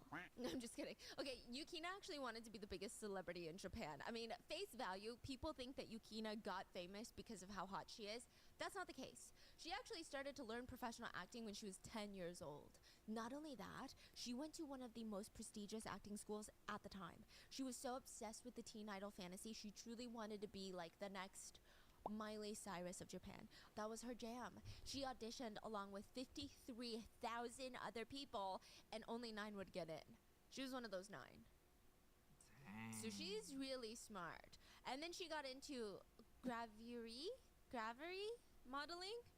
Okay, so Gravure models often make DVDs for their fans, and I can show you better than I can explain it. So it goes something like this. Imagine me, blue bikini. Oh! Put me in a blue bikini right now. Imagine it. Do you see it? How's it look? Looks good, I guess. Okay, I'm walking down the stairs. I'm looking over my shoulder. Is your mom here or no? No. We're walking down the stairs to the pool, and I keep looking at you. I don't know how advanced of an edit that is, but like, can you put me on the beach ball? And I'm looking at you, and I just splash you. I'm having so much fun with you. I'm glad we were able to meet again. Let's make our next trip somewhere on the beach. That's basically it. Like, there's no need to even look it up. I just gave it to you. High quality version, HD. Gravure modeling is almost like a rite of passage for female celebrities in Japan. If you want to become a major actress or a musician, I've seen that. Like, I've seen that in like different animes. That's why I was like, oh, because I just watched that one anime I told you guys about. the Fable, and one of the girls, she was that. I mean, yeah. One of the girls was that. Lingerie, and you film this sort of video, but it's not really sexual. Yeah, it's not really sexual. Like, it's but kind of how, like it American isn't. But in the show, when a guy found it, that's what he instantly thought, and then a whole bunch of other things happened. Celebrities will post pictures in bikinis and stuff. It's not like kind of fantasy. fantasy? It's kind of like POV, we're on a date vibes. Yeah, it feels like they're talking to you. Even the books that they make, they'll release books. They're more like photo books, like scrapbooks that you would make for your boyfriend. So at first, Yukina released 2 photo books. One was named Yukina, and the other one was named I Don't Know. No, I don't know? I do know the title. The title is, quote, I don't know. Her photo books were... What are you reading?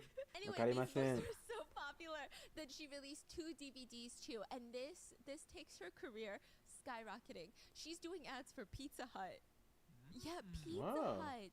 She starts her own YouTube channel, starts posting Get Ready With Me's, and does all the influencer things. Did you know in Japan? Yeah. Christmas, Japanese tradition, Christmas. Fried chicken. You eat KFC. Yep. Fried chicken and strawberry cake. That's so cute. Yeah, that's like every year. That's and so cute. Recently there was a scandal. That's how I found out. Like the cake were getting all like messed up during delivery, and that was the biggest news in Japan. Because you pre-order it like weeks ahead. Everyone's like gathering and waiting for that cake to be delivered, and then when they open it, the cake is all destroyed. Headline news in Japan. Wow. Yeah. Hey, you think that's some KFC marketing? Or you For think? sure, yeah. They're like American holiday. What do Americans eat? KFC. And That's so interesting. Patricia eats KFC every Christmas. Yeah, every Christmas it's her family tradition. Yeah. that is so interesting. That is I'm so always like, do you want to like wild. fly over and spend Christmas? Like, it'll be fun. We're doing a whole party. And she's like, nah, I gotta eat fried chicken with my family. No. Okay, that's so cute. So she starts her own YouTube videos, and this is when she really starts rising to popularity. Like, she's living Okay, her ma'am, best cover dream, up. but it's only gonna get You a better from mama. here. You got 2 kids. Now, Yukina is... Whoa.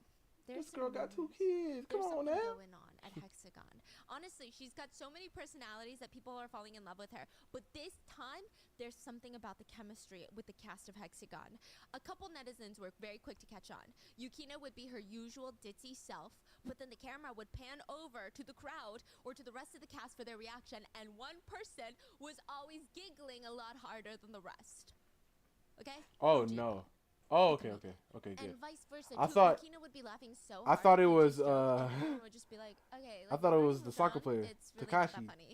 And then it would pan from Yukina to Fujimon, and then from Yukina to Fujimon, and then people realized what's going on, and it seemed like Hexagon just accidentally made the it couple of Japan. Like, they're always giggling and laughing at each other's jokes. Like, honestly, it's a little bit much in my opinion. You could genuinely, honey, be the love of my life, right? But if the joke is not hitting, I don't know. No, bestie, could not be me. I'm hustling for that D. Look, if I'm down bad, What the just freak? catch me clowning myself. Look the other way. What the freak? I mean, I guess you're right. This is sound like breaking fourth dimension walls or something. Okay. But netizens were obsessed. They start going back to all the previous episodes and cross-referencing and psychoanalyzing their micro movements. Look, Yukina can't help but look at him here. And did you see Fuji whispering to the host when it was Yukina's turn? He looked like he's blushing. It reminds me of Zendaya and Tom Holland. Did you see that Spider-Man clip when they were doing press tours? I don't know if this was after they announced that they were dating, but this was wild. There was one where Bestie's making eye contact and he's talking about how he can't stop doing his spider fingers. Just... and then Zendaya... Oh my gosh. Oh my god. People are tripping. She's just like... and everyone's like, "What?" Like this finger? Yeah. People are commenting Zendaya was having flashbacks. Oh my gosh. So good. Like, what? And that Oh was the my exact same for gosh. Yukina and Fuji. When netizens actually find out, because they announce that they're actually dating, it's endgame couple right there, okay? Game over. Nobody else matters. But they're not like the stereotypical celebrity couple. Fuji's got a huge head. No, actually, like literally, that's what he's known for. There's this running joke of his career. Someone would walk in and say, "Is it just me or does this room feel small?" And he'll say, "Oh, it's because my face is so big." There's his go-to joke. Like, he just never took himself that seriously. He just wanted everyone to feel comfortable. He's the type of person that you would not feel intimidated by if you met them in person. That's what they said. Not feel intimidated by if you met them in person. That's gonna be my new, you look easy to draw. Have you heard that diss? When people, No. when they say you're ugly, they go, you look like you'd be easy to draw. Bro. I would take it like a compliment too. I'd be like, oh, thanks. He'd be thinking about it all the way home. He'd be like, honey, I got hit on today. This girl came up to me and was like, you look easy to draw. It's like someone said you have podcasts. Bro, someone commented and said, You have the face for podcasts. And I didn't understand. I was like, okay, I guess you're right. Belong to where you're at. Like, honey. that's good. So Yukina would even post a picture with Fuji poking fun at how small her face is compared to his. Now, side note, Fuji is almost 20 years older than Yukina, and he's been in this industry for a really long time, like 30 years. It's a long time. He even made a show by himself called 10 Things Fujimon Wants to Do Before He's Forced Out of the Entertainment Industry. 10 things. Tell me why there's 93 fucking episodes. Wow. Bruh. And just to give you an idea of like who this Fujimon character is, there's a video of him on Quiz where he's walking down the hall on his phone and a crew member peekaboos him from behind the wall and he has a visceral fucking reaction. He screams and falls to the ground. And what's so funny is that his friend walking beside him just walks right past, not even scared, even a tiny bit. But the crew's... He did dodge a little. Yeah, dodge a little, but he keeps going. Fujimon's like on the ground. Fujimon be splayed out like a filet-o-fish on the floor. So he finally gets up and he continues to walk, and then another person jumps out from the table next to Fujimon and just scares the shit out of him. Like, he looks like he's gonna shit bricks, and then they force him to take a picture afterwards. It's like a really interesting scene. It gotta be the. And people love the two together because it was just so unexpected. It gotta Maybe be netizens couldn't really place her with a single script. guy, but once they made it official, people are eating this shit up. Like, people want to know everything. They even asked Yukina, what do you love about Fujimon? And she said, well, I didn't really fall in love with him for his looks. He doesn't look good while he sleeps. Which is so vile, okay? Well, We didn't even ask you that. How Stephanie looks when she sleeps. It's my screensaver now. Honey, that's so rude. I'm so annoyed by that, okay?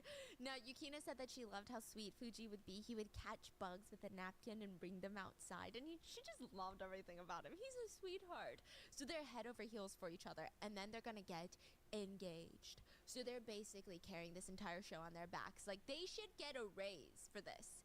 They hold a press conference about their future wedding. Like, apparently this is common in Japan, where both of them get ready as if they're about to get married, but instead, they rock down the red carpet, they sit down, and they answer questions for the press in like a full wedding gown. That's so and they crazy. take pictures, and that's it. And it's so good. So he's just staring at Yukina in her wedding gown, and they're like, what do you have to say, Fujimon? You look like you're in love.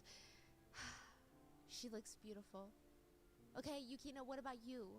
How does Fujimon look? She says, you look wonderful, but if I'm being honest, you look like a cheap prince.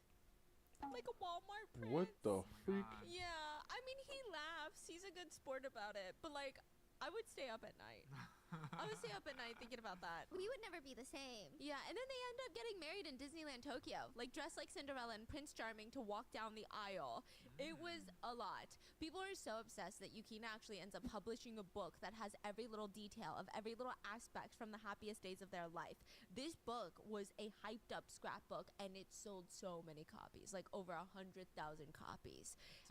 And just like that, they'd get married, have 2 kids. I mean, it's really cute. People loved it. Yukina was actually voted Best Mom of the Year twice. Wow, by she a failed it magazine now. that does like an online poll. Wow. Netizens thought that she was the best mom ever. And she became kind of like an Instagram mom. Like, people loved going to her Instagram to look at She pictures lost of the 5 kids, and million she's got over followers. 5 million followers.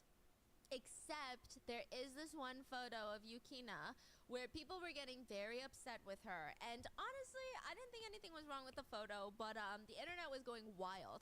They were saying things like, how dare she post this as a mother? Her legs are so spread, it's vulgar. In my humble opinion, Show me the it's picture. not that serious, you guys. Yukina is out on Oh, her own, heck and to the she's no. sitting on a beach chair, and people are Not my wife. Not the mother of my children. What?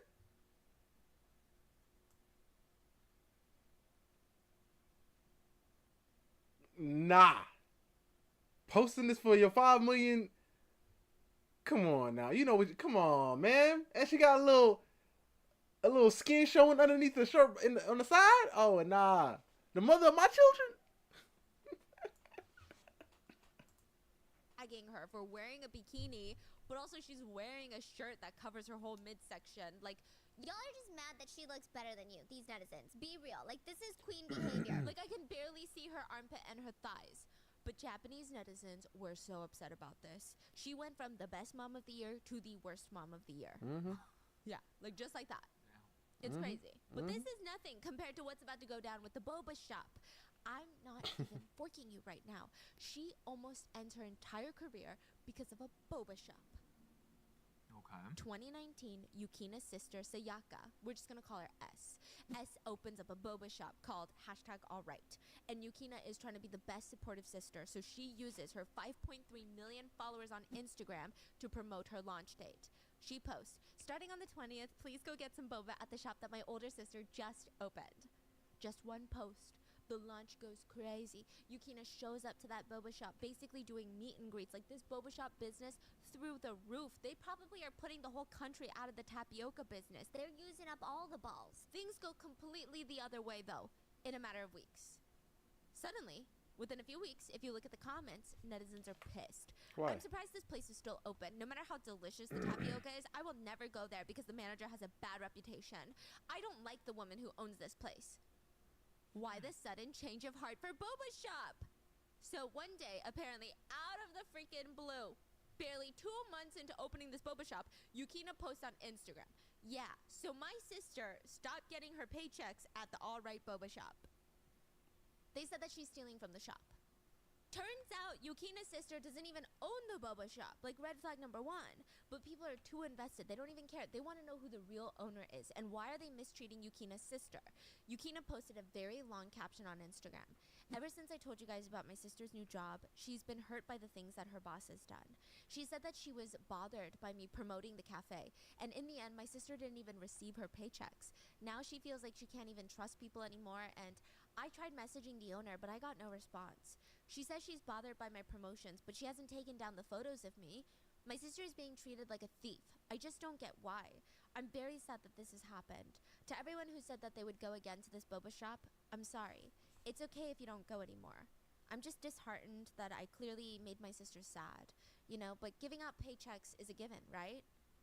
Netizens were so upset. I mean, they can't believe that a small business owner would take advantage of someone's fame like that and then turn around and mistreat her family members, literally by calling Yukina's sister a thief and then not paying her.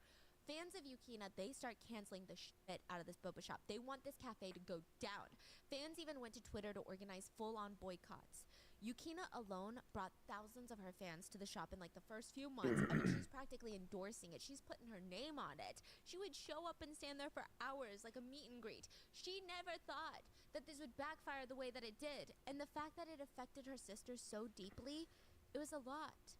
Meanwhile, the real owner of the boba shop, let's call her, I don't know, Michelle. Michelle is feeling all the heat. Michelle's health is starting to deteriorate. Her business is going down. She's getting doxxed. She's losing her reputation, her friends. She's getting doxxed? Everything is going People to keep shit doing that. because everybody believes Yukina's story.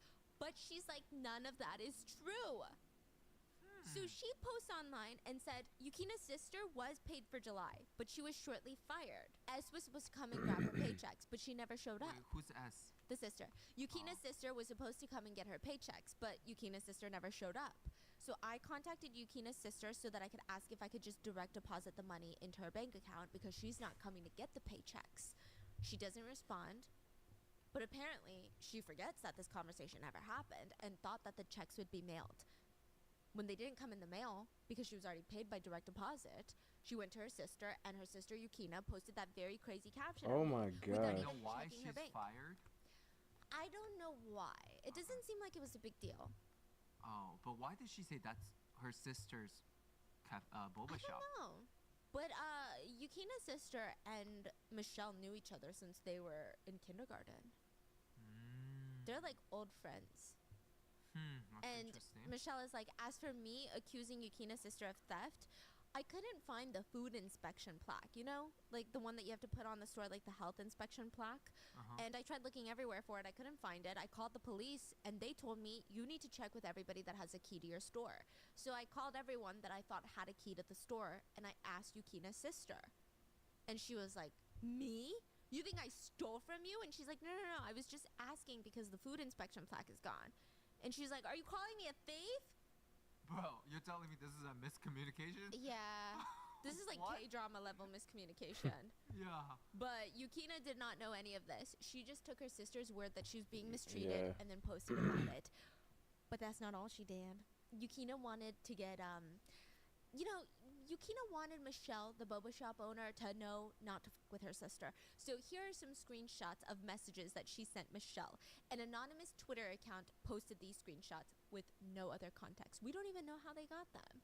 And now Yukina has been caught with her pants around her ankles. She's been sending Michelle DM after DM this whole time, and they're really aggressive. I'm Yukina, the older sister. There are a lot of things I want to say to you, but for now, you said a lot of things about how you don't like me promoting you on Insta, huh? So shouldn't you remove me from your Insta?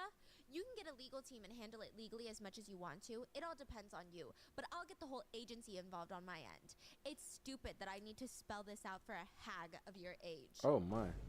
It'll be too easy to figure out if you lie, can't keep up with it, and panic. So at least apologize for the things you should apologize for. Admit the things you should admit, and be logical with me. Liar, LOL. By the way, it's common sense to give out pay. You're so fucking stupid. Oh my. Also, I can tell the tabloids what my sister experienced. So seriously, you need to get your act together. You're gonna lose your position in life. Haha. So stop it, okay? Make up your mind and just accept it, Granny. Are you ignoring me? Can't say I'm sorry or I apologize. If you acknowledge me, you lose. Also, you're an adult. Stop ignoring me. Why does she text like a 13-year-old? That's what I'm saying. But like, I don't know. Also, Michelle never responds back. Did she really have to call her a granny? You know, it was just a lot. I mean, she's been a family friend forever. She's actually Yukina's sister's age, so I don't know why she's calling her a hag and a granny and like an old lady idiot. It's just weird. And Michelle apparently, I mean, everybody was on Michelle's side. Michelle didn't ask for any of this. She didn't ask for the promotion. She didn't ask to just get bullied on the internet without sharing her side. It just felt like no good deed goes unpunished. So Michelle comes out to tell the public that she's going to sue Yukina for this whole obstruction of business and defamation. Yukina ends up taking down her original post about how the boba shop was scamming her sister. But I don't know what that's doing at this point. The damage is done. She does admit to getting her sister's paychecks and everything. So everyone just turned on Yukina. I mean, it was just a lot. People were starting to drop her. Her agency was doing major damage control. Brand deals were falling through. Her agency was just begging reporters to stop talking about it. They even tried to censor the media for her sake, but it just didn't work. She ends up posting a formal apology on Instagram. Wait, so it sounds like people are just mad her attitude is nasty? The fact that she just took her sister's word for it and then posted it. Like, you have a responsibility with 5 million followers. Like, you can't just, like, ruin a lady's life. I see. And then, more than that, though, those messages were pretty hard to read.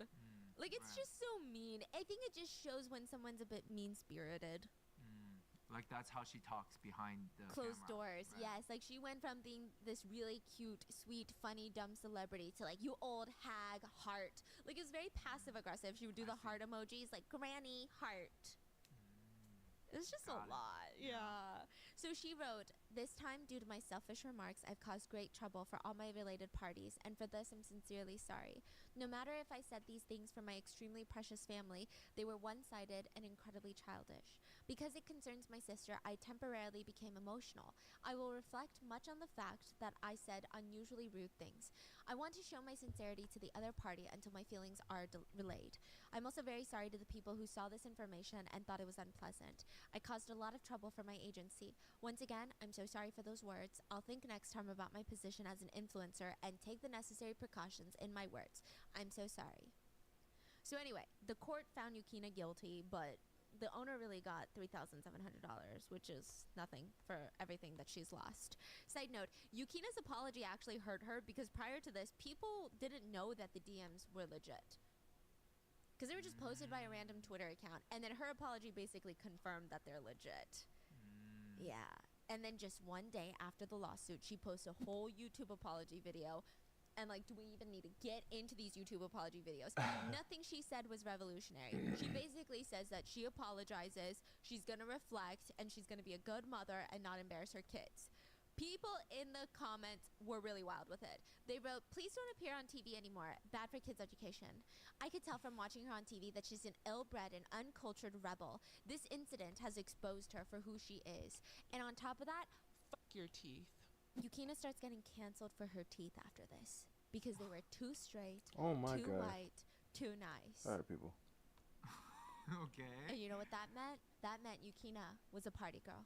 They have a special word for it in Japan, but I don't know if I can say it because I looked it up. I The googled teeth it. too white is party girl? Yeah, so I googled this word. There's a baseball team named after this, and I don't think it's a slur in the U.S. because I don't know. But I did Google it, and then some websites were telling me it's a slur, so I'm not gonna say it. But it's the Yankee.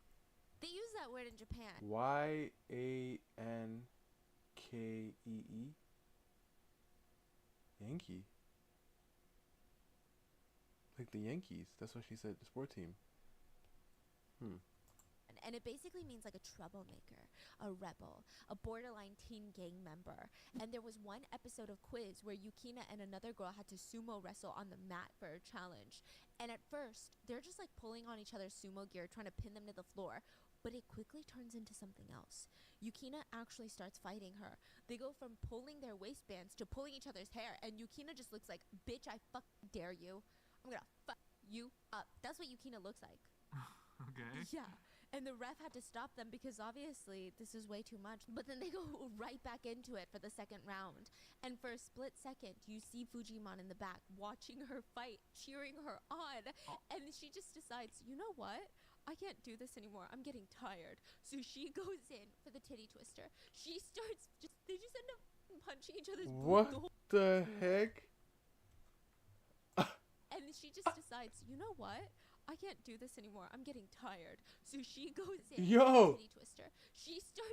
They just end up punching each other's boob the whole time. What? What the Like, heck? actually? Yeah, but they look really pissed. Like, it sounds funny. Like a But they delinquent. look like they have Oh, yeah. personal beef with each other. It was a lot. And, like, apparently, Yukina came from a rough childhood. Not that her family situation was rough, but the type of middle school that she went to was a kill-or-be-killed school. Middle school is a battle royale. Okay, middle school is survival of the Especially in fittest. Korea, Middle gosh. school is a jungle, and you are not the apex I went to predator. 3 If different you middle tell schools, me though. that you don't know any bullies from middle school, then bestie, you were the middle school bully. I don't know what to tell you, okay? Middle school is rough. So one time, Yukina admits on a talk show that she got into a fist fight with her own boyfriend and ended up losing her front tooth. In middle school. To the boyfriend? I'm not laughing because Bro, it's funny. It's just a lot. It's just a lot. Yeah, so she would like laugh and talk about how she would always come home bloody with open wounds. She said, in some fights, I ripped out a lot of hair. If the other person was a man, I would have rammed him on a bike and aimed for his money. You know what I mean? But yeah, I've broken about 10 bones. And aim for his money. I'm so disturbed, but also like kind of impressed. It's crazy. Yeah. She said there were times that she wouldn't sleep for 48 hours straight and would just be out messing around. She would get detention. She would go home and change her clothes and then go back out to party. Like, she was a ruckus. But after she lost her front tooth, I think she had a bit of a wake-up call. How can she be a J-pop sensation with a missing front tooth? So she tries to leave her rebel friends behind. And just like the whole fucking clique, all 20 of them jumped her. Because you gotta be uninitiated. Later on, she ends up admitting to getting teeth implants, like veneers, and netizens just had a frenzy with it. So with the boba shop, the cheating suspicions, and the rebel past coming back up, people notice something very suspicious. Okay? 2 things. 1, a lot of Yukina's followers went by the name Kelly. And 2, even though the boba shop scandal, the cheating suspicions and allegations, she never lost followers. Followers on where? Instagram. She never lost followers.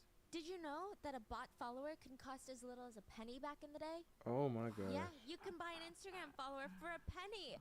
And people kept saying that Yukina's number of followers were fake. Looking at her list of followers, you'll see that a lot of them are foreigners.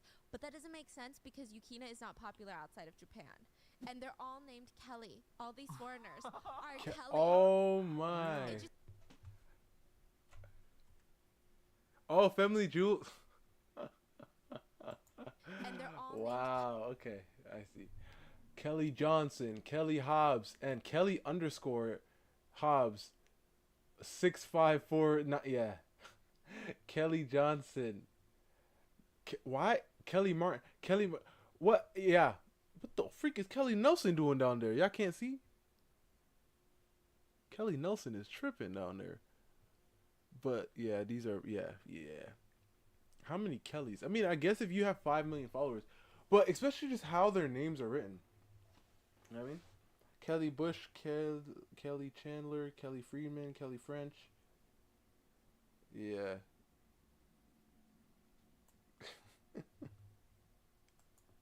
Kelly. All these foreigners are Kelly.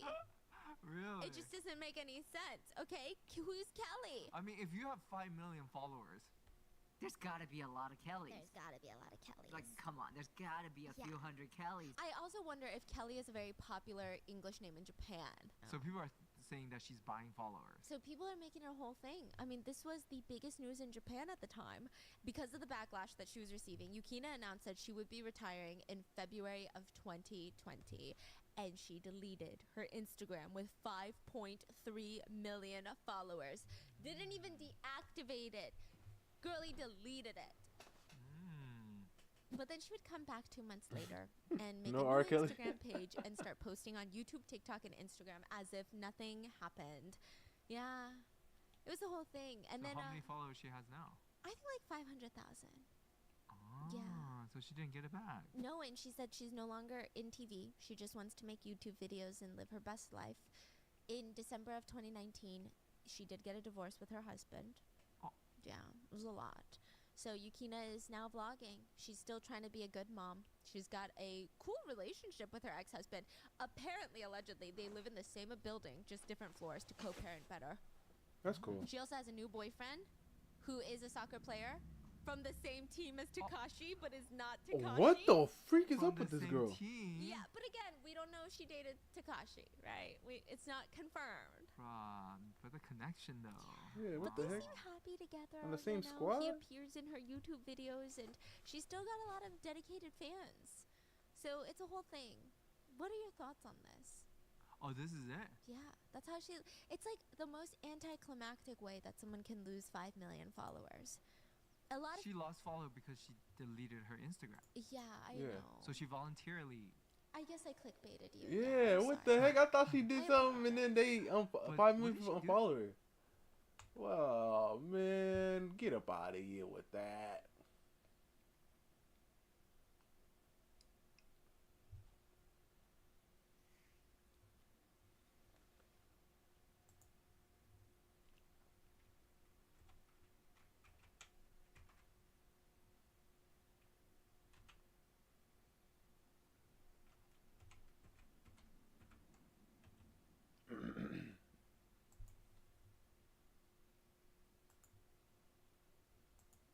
Bro, you know who Nerdrotic is, right? I don't know why. Once I googled Nerdrotic, not googled, YouTubed. I mean, it's practically Google. But when I YouTube Nerdrotic, the first thing that popped up is Nerdrotic is toxic. What the heck is up with people, man? Come on now.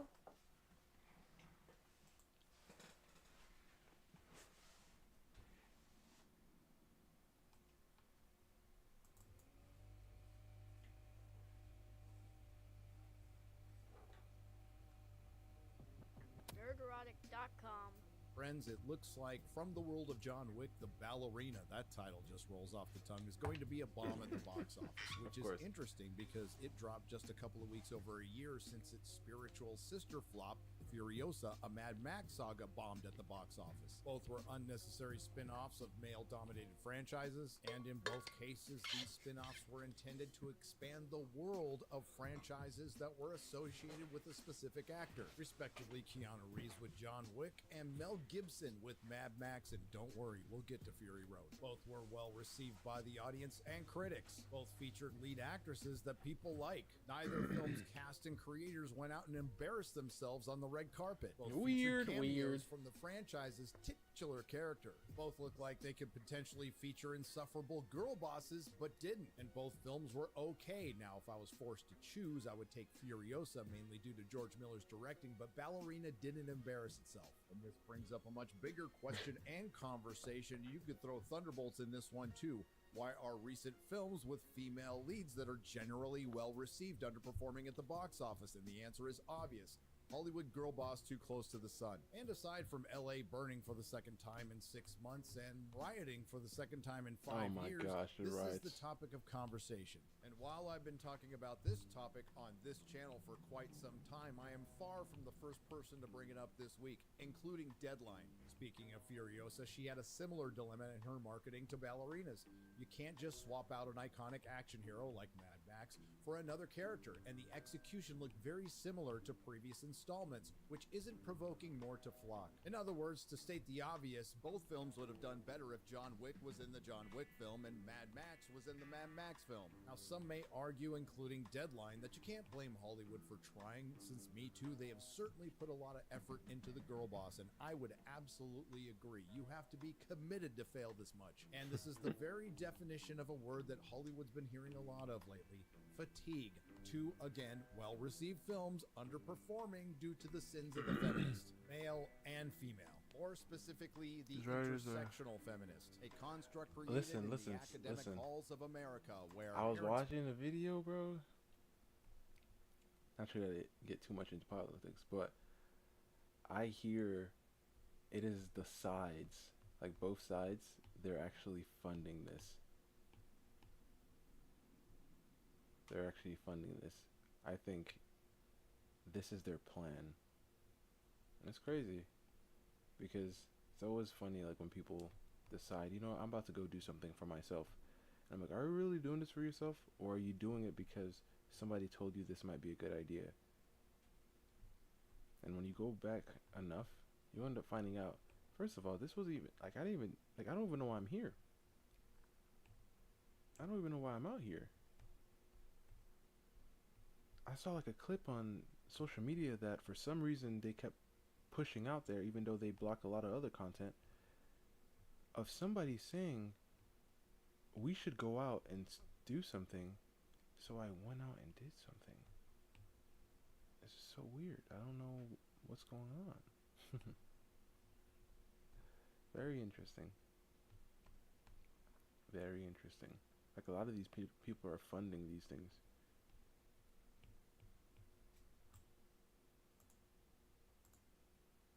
Pay hundreds of thousands of dollars to send their children to learn to hate them. And it's this type of activism that has seeped into Hollywood and poisoned the well of imagination. But simply, you do more damage to any cause you think or pretend to believe in than any imaginary chud could possibly conceive. But feel free to file this in the ever-growing folder of the chuds were right by finally coming to terms with the truth. Now, it goes without saying the female-led action film goes way back. The first I remember seeing are Alien and Foxy Brown. I remember when I was doing Hunger Games, nobody had ever put a woman in the lead of an action movie. She's lying. Death is too easy for you, bitch.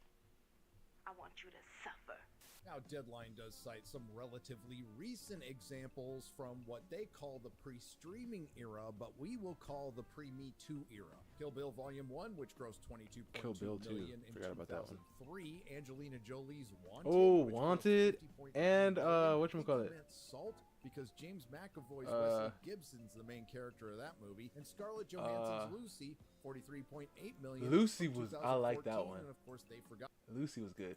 Not to mention Atomic Blonde. And Atomic Blonde. Did I say Bombshell? I meant Atomic Blonde. We're going back 20 years. Let's go back 30 and mention The Long Kiss Goodnight. They don't actually watch movies. No, they don't. Obviously, the insufferable girl boss. Oh, snap, mate. What the heck? How's it going, mate? Tomb Raider. Yeah, Tomb Raider is what I was saying. Particularly bad in genre, it's spread to just about everything, which is strange. Weird. Because prior to the current era, nobody had a single problem every time it's talking about terrible stuff. Character from Run Lola Run to The Fifth Element to science fiction. Oh, Sucker Punch. To anime, to Dope animation, to comic books, to TV, to film. I wonder what changed. You know, I think I just mentioned it, but I can't quite inappropriately put my finger on it. #Me too. Please tell me you've heard of that. Ah, yes, who could forget Me Too? A power grab that was disguised as a movement. That and a president that broke Hollywood's feeble minds. But if you really want to pinpoint when the girl boss era started, well, it was the less than lethal shot heard round the world, Ghostbusters 2016. No, it didn't generate a lot of ticket sales and did irrevocable harm to the Ghostbusters franchise. I never watched it. But it did innovate quite a few things, including but not limited to opening the floodgates on let's slap some teats on a male franchise and call it progress, and developing a truly unique marketing strategy, blaming the fans for your failures. Ghostbusters 2016 made it okay for Hollywood to call the paying customer or potential paying customer a sexist, a misogynist, a bigot, or a homophobe, and sometimes all of them at once. And that worked so well, damn near every franchise or that's the crazy thing. It's like, if I post something, right, and nobody likes it, I'm like, okay. Then I look at a different post that I did that a lot of people liked, and now I'm like, what can I do differently? I'm not saying, all these people must have problems because they don't like this one. What? That's not how it works. That's not how it works. But with all of these, like, especially like he said with the whole Me Too and everything, it's like, and with these girl boss movies and stuff, it's like, so I can't not like anything. I have to like it. But you're making something that isn't good. So crazy. Still writing, mate? Oh, Me Too also. I'm also writing. Funny I said Me Too. I was, because I have a chart that I made. Excuse me. Okay, I don't want to show everything, because there's some secrets in here that are supposed to stay hidden. Especially right there. Let me close these out because I'm about to show you, but I gotta hide some things. All right, let's see. Wait, go back and do this. Yeah, all right, I gotta just make sure some things are hidden. All right, so wait, can I show you? I mean, yeah, I can show you. These are just some of the characters. These are some of the characters. All right. So I made a chart here. These are characters from a certain location. Let me see. In my story, how do I do this? Let's do this, and then let's do that.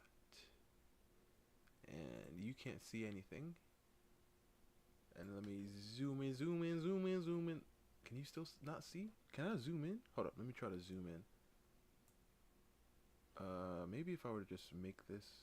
Hold up, let me hide this real fast.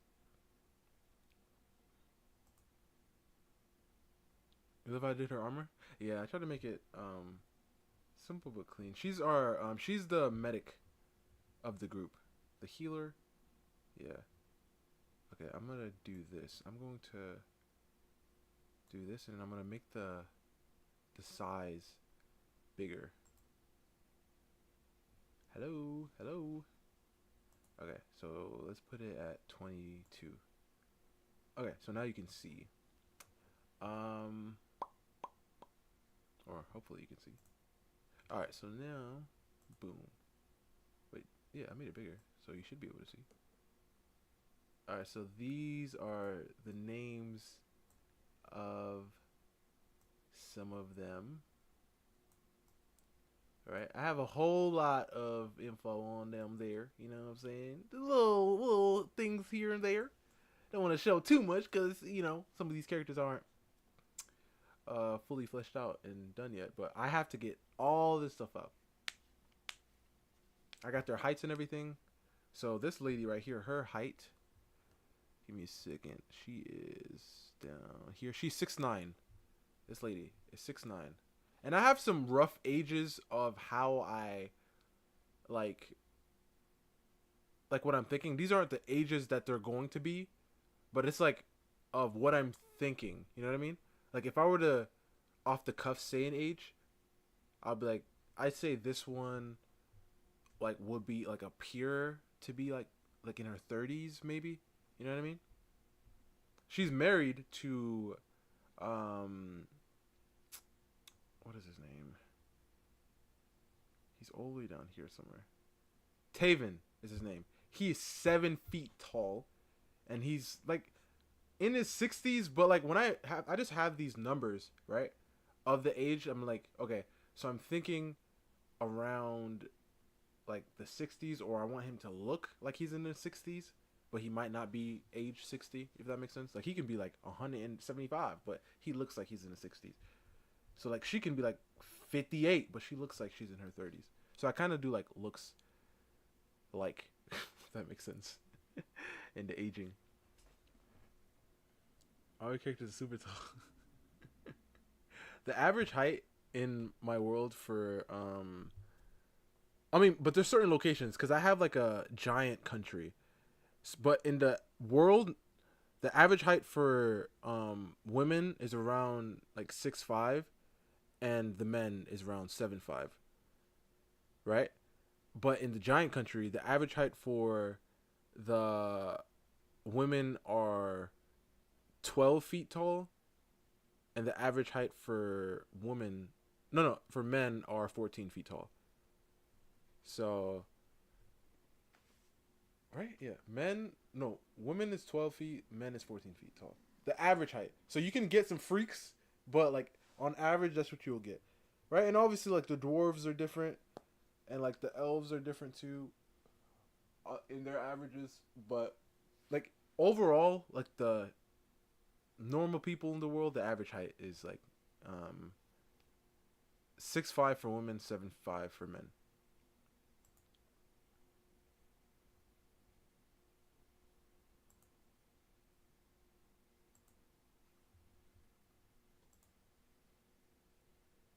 Ones? Well, how much time you got? Off the top of my head, in no particular order, Disney Star Wars served up Rey, a female version of Luke Skywalker who stole the family name and inadvertently wiped out the family line, and the only memorable character trait is she's a Mary Sue girl boss. But that wasn't enough because Disney had to do it with legacy characters as well by demoting Princess Leia to General Leia in the name of female empowerment and turning her into a girl boss. Then the whole damn thing devolved into a galaxy of girl bosses, which I guess is appropriate considering this IP is run by the most incompetent girl boss of all. Not to be outdone, then there's Kurtzman Trek, who turned the Federation into an incompetent this right here, her name is decided to kick things off Ada. with Michael Burnham, or Space Jesus, who's so awesome.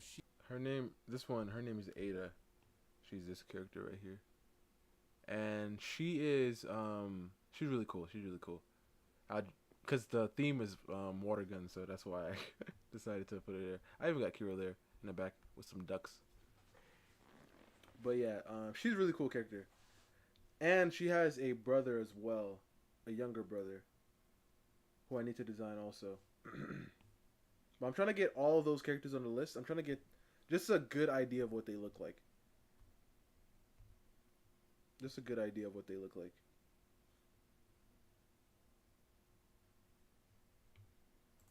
She can commit mutiny, get her captain killed, and then be promoted to captain and get her own ship. And the only that sounds pretty convenient. Memorable character trait, she's a nauseating girl boss. Doctor Who took the well-established male doctor and regenerated him into the first female doctor played by Jodie Whittaker, who was just an annoying girl boss. But to be fair, she was more masculine than Ncuti Gatwa. The Rings of Power took the epitome of grace and beauty, Galadriel, and evolved her into Guyladriel, a snarling orc-slaying girl boss. Not to be outdone, Warner Brothers decided to retain the rights to Lord of the Rings by making the War of the Rohirrim the War of the Rohirrim. By taking really? Female character. Oh no! Yo, is this bad? Bri, did you see this? I mean, this is more of a Titan thing, but Bri, you probably saw it still. What? I thought this was gonna be good. Is it not good? I mean, you guys could probably like it. You know? Just because everybody don't like it doesn't mean you can't like it.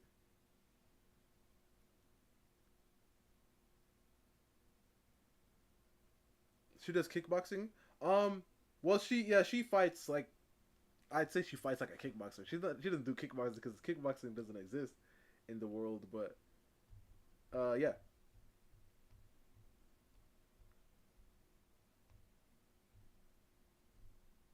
Is Titan here? Oh, Titan's probably gone. I saw him. He was playing some game or something, but he's probably locking in. You know, trying to kill some ghouls or something. I don't know. I don't know what they got going on over there, but that's crazy. I thought like the animation and everything looks really good though. See, that's why it's like it really sucks. You see, this is why it really sucks. Cause like when you're an animator, right? Because usually the animators aren't the ones writing it. You know, they're just animating, right? So it really sucks when you lock in, you do your greatest work of animating something, right? And like the writing and everything else is trash. So people are never going to look at what you did as, oh, this looks amazing. They're just going to be thinking about how garbage it is. Doesn't that suck? But by the way, for any future animators who work with me, what you'll be working on will be the greatest piece of fiction of all time. We're breaking records. One Piece who? Listen, and I love One Piece. Saying One Piece who is something else. Or we're breaking records. Lord of the Rings who? I'm telling you, y'all go beat. Hey. There's decided to.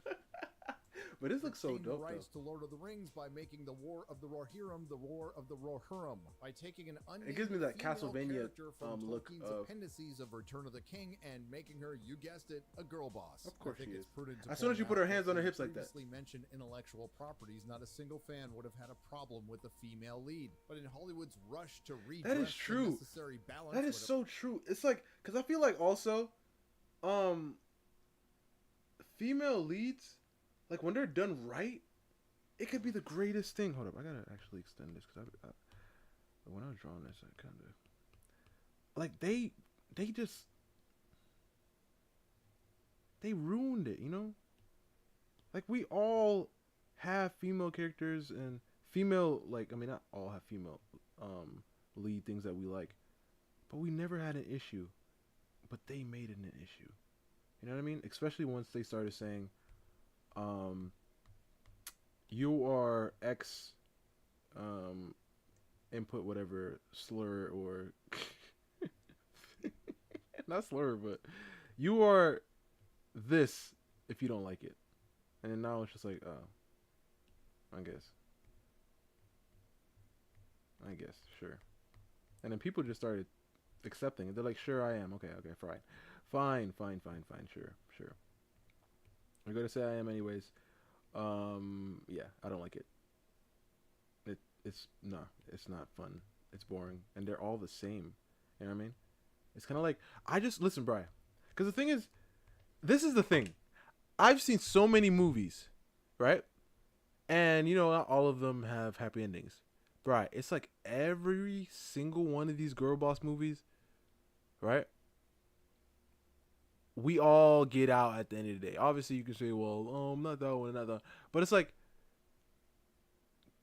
I just want to see one. I mean, like, if we remove that movie, I'm not going to say the name just for spoilers' sake, just in case you guys haven't seen it. But, just lose everything. You know what I mean? Just feel it. And sit there. Just make a mistake. You know what I mean? Make a big mistake that ruins everything. They can't be doing that. Just do one big mistake. One big mistake. Leave something. Let somebody walk past you. And then just let it happen. Just end horribly. You know? Can you do that? It'd just be a refreshing twist. I bet people will be in there just like, I guess this is another. And then at the end, she's just arrows. And then people are like, oh, shoot, hold up. That woke me up a bit. Whoa, I didn't know that was going to happen. They never make mistakes. Exactly. They're perfect. They are perfect. Not only they're perfect, they are able to do things that took, like, I'm telling you, because they said the fact that the Hulk from Endgame, or from the MCU, is the same Hulk from same Edward Norton Hulk. This man has been struggling his whole flippin' life with this, and then finally got to a point when he's able to control it to a sense when he's there. What does she do? She, oh, now she's walking out twerking as She-Hulk? What the freak? She's like, oh, this is easy. This is there's nothing wrong with this. This is cake. I'm like, oh, really? Of course it is. Of course it is.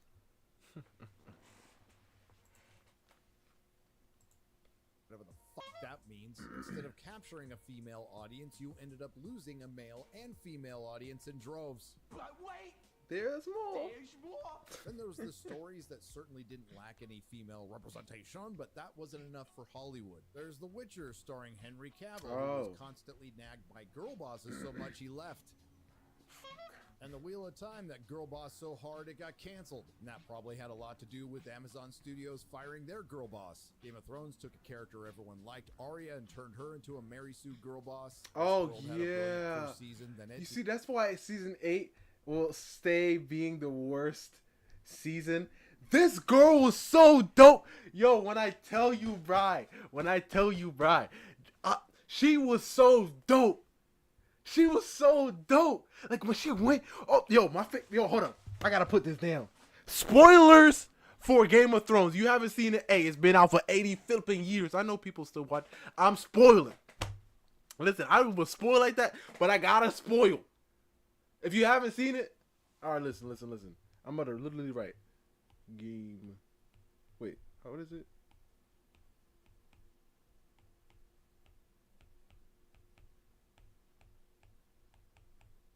All right, I'm spoiling. That don't even look. Listen to me. With my boy Rob, when he was at his whole thing, he was showing off his girl. He was like, "Hey, this is my new wife." He was there with his moms, and they pulled through. I was like, "Oh my gosh, yo, Let me put this right here before I break my headphones. They walked up behind his wife casually. This girl, they were just announcing her pregnancy. Bro, they came in, they were like, I was like, oh, ain't no way. And then his mom, I was like, what show am I watching right now? And then Ari,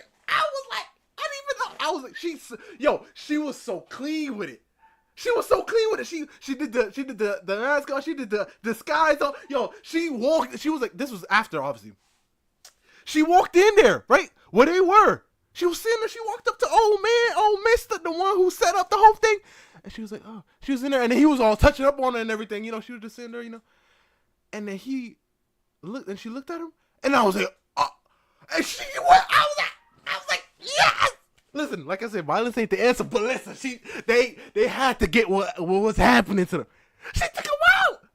I was like, this is, because the thing is about Arya, she always just popped up, right? She always just popped up and handled it. You know what I mean? She always just came through and was like, hey, what y'all, like you don't see her for a minute, and then she comes, like, and then they do this BS.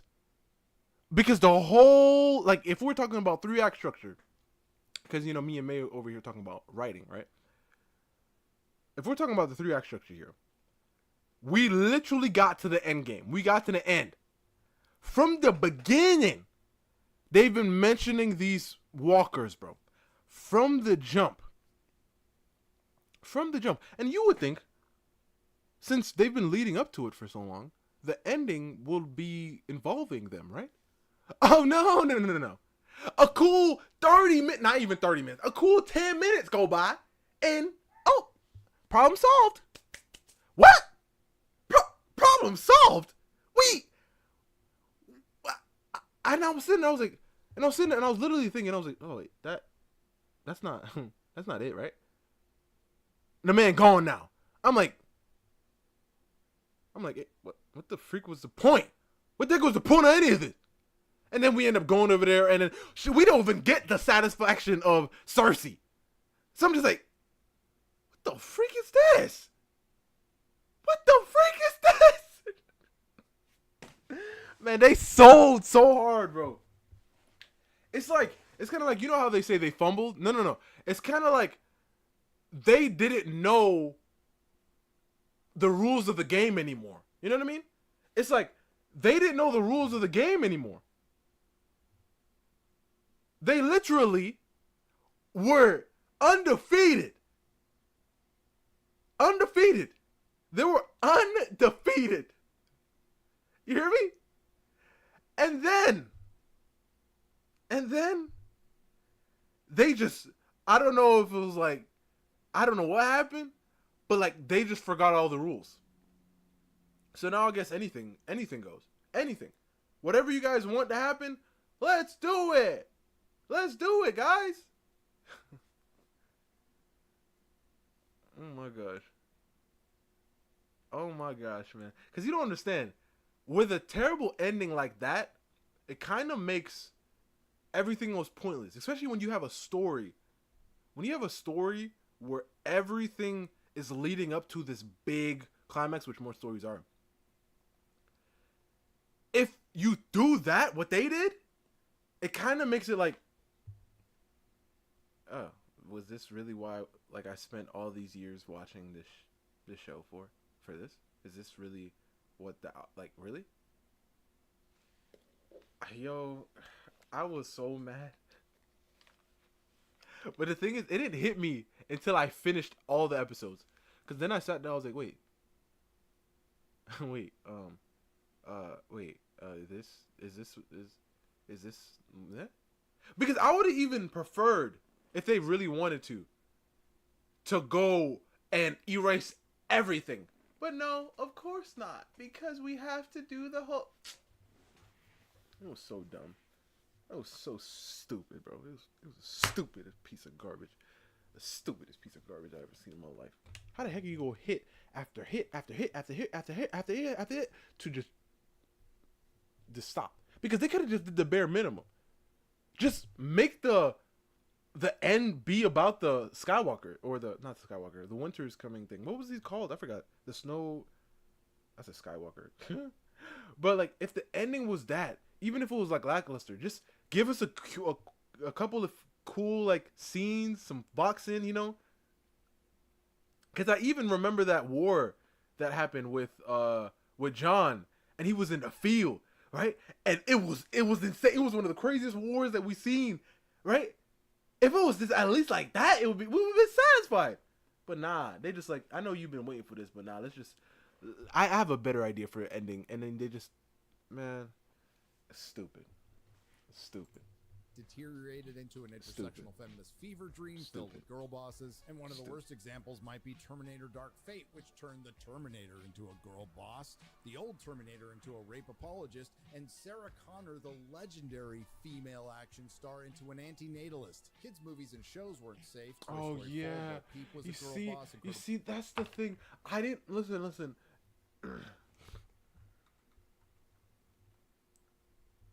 This is why I hate how women are written. Man, yeah, but it's not even that. Because some women are written so well. But it's just, I don't know. Because I feel like, you just got to understand this. When you're writing a woman or a man, they are human.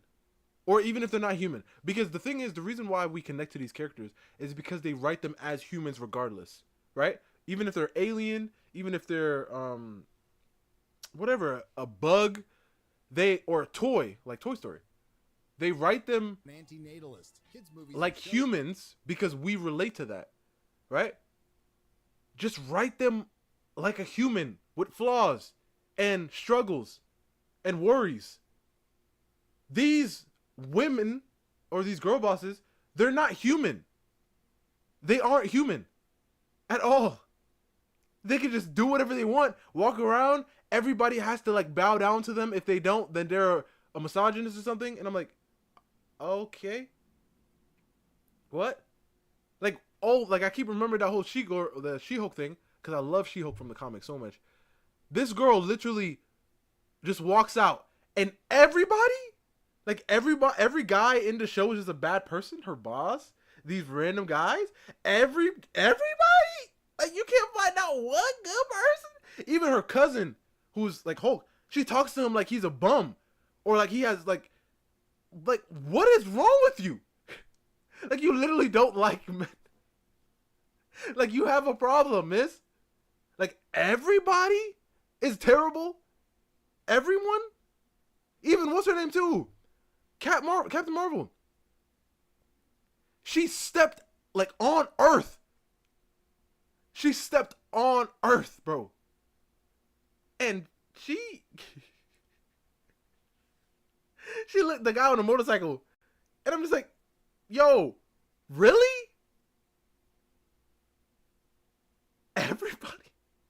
Like, that's not. And then you can say the Nick Fury did. No, I don't even count that because that doesn't even count. But like, it was like she just, like, they have like this deep hatred in their core, it feels like, you know? And the crazy thing is, because they keep putting out these movies, and it's like in the media and everything, the crazy thing is, it's raising these younger people, or like, you know, younger kids and stuff, to start thinking this way. And then you get like a Rachel Zegler who ends up coming out and thinking, oh, I'm the king of the world, or whatever, right? And she can do and say whatever, and it doesn't matter. Oh yeah, it matters now because your movie failed and nobody wants to work with you anymore. It's crazy because like the girl bosses don't have no consequences. But this right here, I hate so much. But I didn't realize it at the time. I didn't realize what they were doing to me at the time because it's Toy Story, right? Because it's Toy Story, I didn't realize what they were doing at the time. But if you remember Bo Peep from the... Hold up. I gotta find some pictures because y'all might not remember. Y'all might not remember. Let me educate y'all real quick. Let's see. Bo Peep from the 1990... 1998? Bo Peep. Toy Story. Toy Story 1, 2, I don't care. Bro, when I tell you, this girl, she was so, like, she was so, and then she was talking to him, she said, I left it, I was like, and then she run away to become, hold up, I didn't even show you yet. Let me show it to you, because y'all need to see this. Y'all need to see this, bro. Y'all need to see this. The disgrace. She was sitting there. She was talking like, "Oh, Woody," calling him over. This man didn't know. This man was like, "Hey, Bo, hey, yo, Bo, chill out. You know what I mean? The boys are over. Chill out, Bo." And she was like, "Man," and then they turned her into this girl right here. But I didn't realize it because I was like, "Oh, Toy Story 4. I want to watch Toy Story 4 because it's Toy Story and I love Toy Story." Why did they do that to her? And it literally shows you what they're doing to, like, everything. It's like, women shouldn't want to be like feminine anymore, kind of, because Bo People's like the pinnacle of femininity, if you really want to say that. Like, just how she dressed, how she talked, right? And then she became this. Hold up, let me try to like, man, and listen, they changed the silhouette a bit too, man, because Bo Peep under here was a little different. Wait, I want the original Toy Story.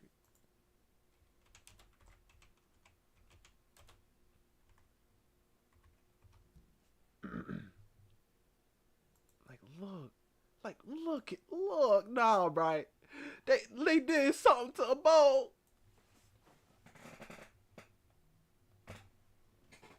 They did something to her, man.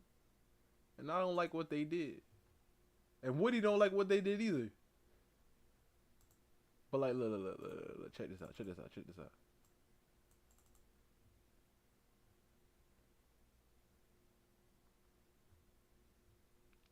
It's not letting me. All right, I'm gonna just show this one right here. I'm gonna show this one. Like, look at this, bro. Look at Bo. Come on, man. She had the little, and then, you know, she was little, yo. And then she became this. I don't know who this is. I mean, Come on, bro. What happened? And then like Toy Story 4 was just her movie, and she like led everything. She pulled Woody along, and then Woody was like, "But I love her. I just wanna." Hold up, I gotta show you the clip, bro. Hold up, you see, I'm going into this whole rabbit hole now. Like I gotta show Toy Story, bro. I got to, cause I'm like so mad right now. I'm so mad right now. I don't know though. I prefer tomboys. I mean, no, it's fine to prefer tomboys. It's just the fact that for her to change like this, it's like a thing that you know that she's doing, because right here she was literally in a family with Woody, right? And obviously it wasn't like her fault technically, but it's practically saying she left her her life as a mother to go and live her whatchamacallit life. Hold up.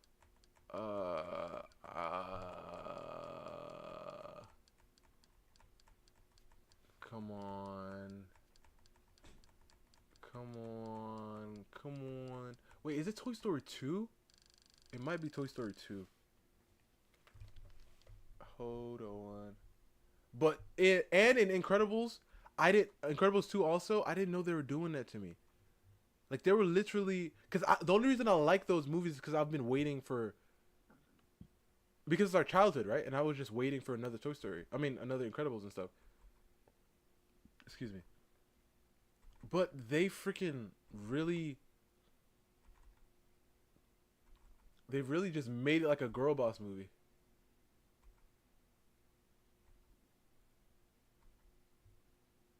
Oh, okay. Look at Bo. Look at Bo. Look at her. Hold up. Hold up. Wait a minute.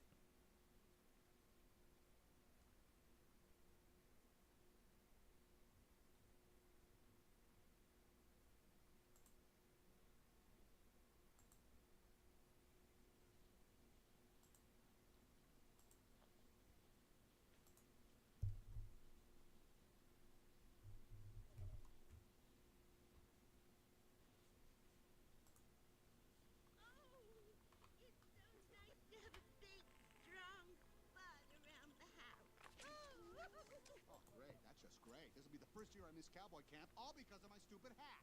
Woody, look under your boot. Ooh, look how she's speaking too. Would you just look? You see? No hat. Just the word Andy. Uh-huh. And the boy who wrote that would take you to camp with or without your hat. Oh my goodness, she was so. And then now she like, cut? Wait, what you said, cut? Yeah, I don't know if y'all remember, but that's how she was talking. She was like, man, is that Woody over there? Man, what's good? What's good, Nick? Oh my goodness. I've been looking forward to this all year. It's my one time with just me and Andy. Oh, wait, hold up, man. Hold up. Bruh. When I tell you, bruh. Great, that's just great. This will be Bruh. the first year I missed cowboy camp, When I tell you, all bruh. because of my stupid hat. Look at this, bruh. Bruh, look at this. Look at this, bruh. My hat is not under my boot. Would you just look? Wait, just watch. You see? Hold No up. hat. Just the Hold word up. Andy. The boy who wrote that would take you to camp with or without your hat. Watch. I'm sorry, Bo. It's just that I've been looking forward to this all year. It's my one time with just me and Andy. You're cute when you care. Oh! Oh, not in front of Buzz. Let him look. Oh! Oh! Bro, what I tell you, what Bo was, man. And then years went on by, and for some odd reason, just because they wanted to, this is who she became. Man, get this out my face.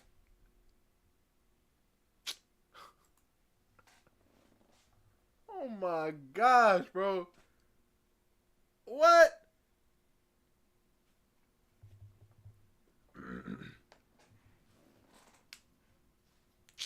Man, what?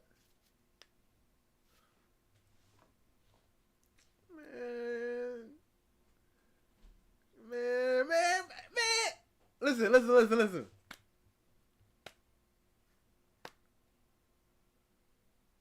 Like, couldn't they have just, like, made a whole different character? Like, I hate when they do this, you know? I hate when they do this. I really do. But we ain't gonna talk about it, bro. We ain't gonna talk about it. And like, Incredibles 2... But, like, it wasn't, like, too egregious because, like I said, I have, like, the bias of, like, I love Incredibles so much that once I saw that, I instantly just thought of old her, right? But what they've been doing is, we don't have that with these new characters, like the Captain Marvels and the She-Hulks and everything. I mean, some of us do because we read the comics. But, like, a lot of people are just seeing them for the first time on screen, like, right there, and they're like, yeah, I don't like that. Oh, yeah, I don't like that. I don't like it.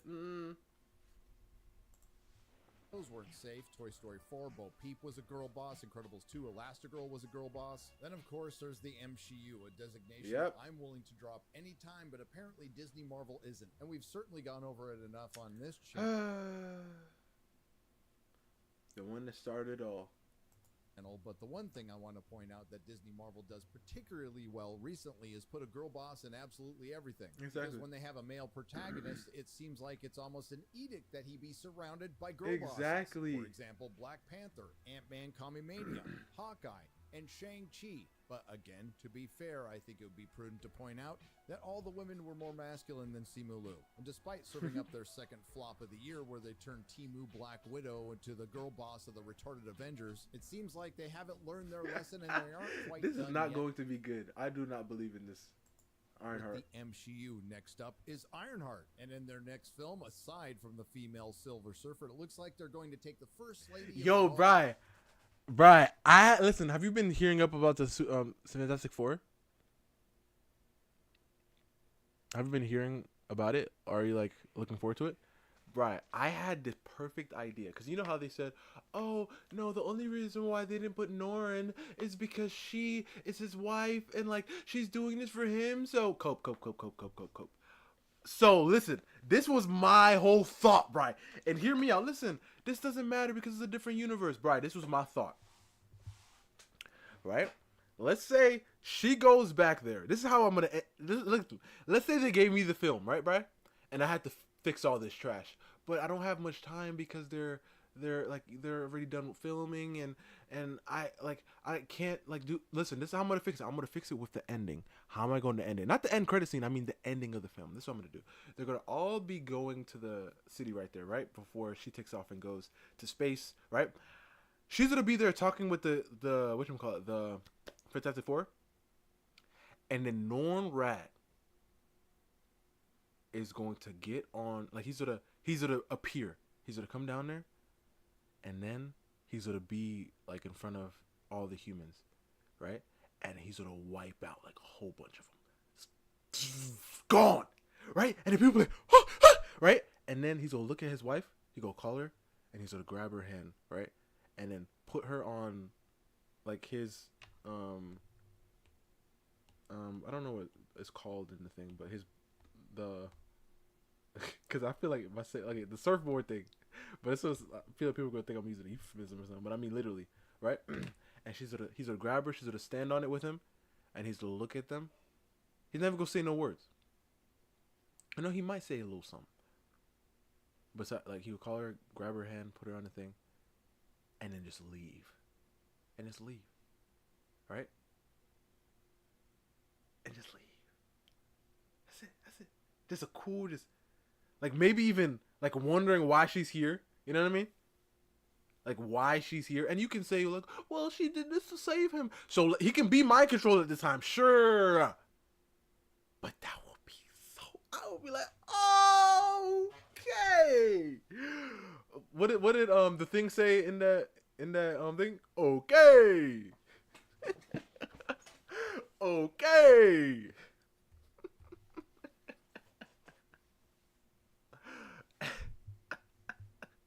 That's how he was talking, bro. I'm telling you, just a cool, clean, just clean, and he will show no emotion, obviously, and just sit there, and then grab her hand. I can like he'd be like back here, like we'll see him like this, and then she'll be like right here, bro. Right? Obviously, you know, and then he'll put his hand out, and then she'll look at them. She'll look at the Fantastic Four, and then she'll you know, and then he'll bring her onto the his surfboard thing, right? And then, you know what I mean? Like, it could be like a whole thing of like, because like she said, sure, she was doing this to save her husband, but like, let's say she finally got him back now, and she just don't know how to act, right? And then she look at them, and then they just like, what are we supposed to? And she's like, good luck. and scene. Could salvage a little bit of this, man. I literally was thinking about that like after I saw like one of the other trailers. Marvel and Turner. Yeah, and she's going to be the main character. Like, why do they keep doing this? It's like it's like they look at IP and they're like, there's a female here. She's the leader now. Why the freak is Widow's sister the boss? And you're like, no, she isn't really the boss, but she is the boss. You see her in every promotional. She's like in front of everybody. She's the boss. Why is she the boss? Why? Like, why do they find the female, whoever the female is in any of these movies and anything, and now she's in charge? It doesn't matter if she was before. She's in charge now. Storm, reducing a brilliant character from the comics into the next in line of the Disney Marvel girl bosses that goes on and on. Yep. I always remember this scene now. And that scene was kind of like a teaser, you know? It was kind of like foreshadowing. This scene is foreshadowing the everything. Disney Marvel girl bosses that goes on. Because I really did not... it didn't hit us, obviously. Because this was like the first glimpse we had to it. But... randomly all of them are here, and it's crazy because that literally just showed me, oh, so they're doing nothing. All those shots when they show everybody like fighting in the streets or wherever they are, they're doing nothing. They're over here walking to do what exactly? What are they doing? What is going on? And on and on and on. Here's Hollywood will go on as well, so we'll continue to get gender-swapped characters, gender-swapped historical characters, derivative female characters. First of all, even that one is still. But I love Gwen, and I love the fact that this is why writing a female character can be done so well. Gwen has her faults. Gwen has her flaws. Gwen has her insecurities. Gwen is a person. And I love the moment so much when her dad is sitting there and he's like, so, and then she runs and hugs him, and then the colors. I'm like it's just understanding. Listen, I do not want this to linger. Right? Gwen, like, if we want to say it, Gwen is the perfect, if we want to even say girl boss, but she's not. I wouldn't say girl boss.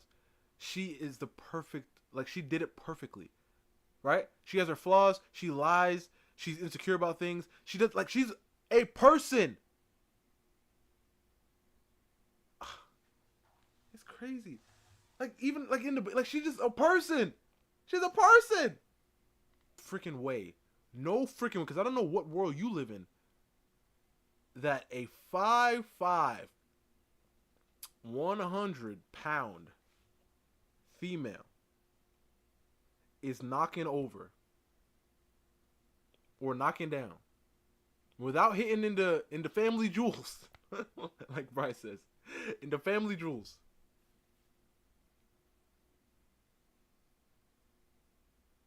I lost my train of thought. What was I saying? Like, it does not make sense to me. It truly does not make sense to me. Why? And bro, it looks like I'm not gonna finish this. I'm going to, cause I need to finish up the other one too. So, since it's Friday, we can still add the thing. I'm just gonna have to finish this one and the next one by the next one. By the next Friday. I know. Cause I have so many characters to finish. Literally.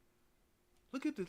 Characters in their 50s and 60s starring in What the freak is? Look at this. Look at this. action films. Man, I'm gonna be like, look, and she didn't even turn around. I'm like, get the out of my face. Yeah. What's the next prompt? Something to deal with water or like the pool, like, you know, summary. It could be like, you could change it to something else. Like, what do you think of when you think of summer? Like summertime. What do you think of?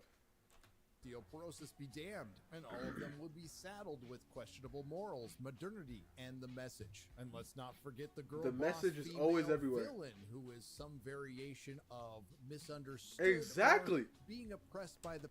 100%. The male villain is evil.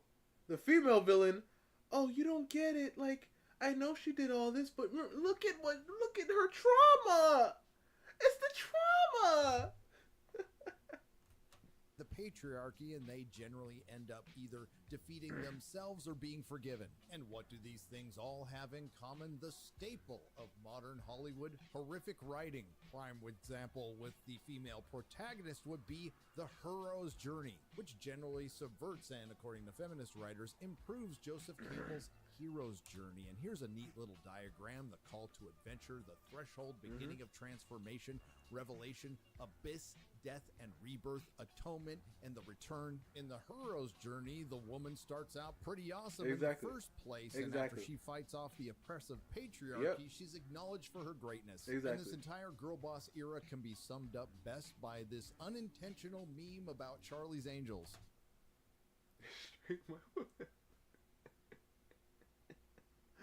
Exactly.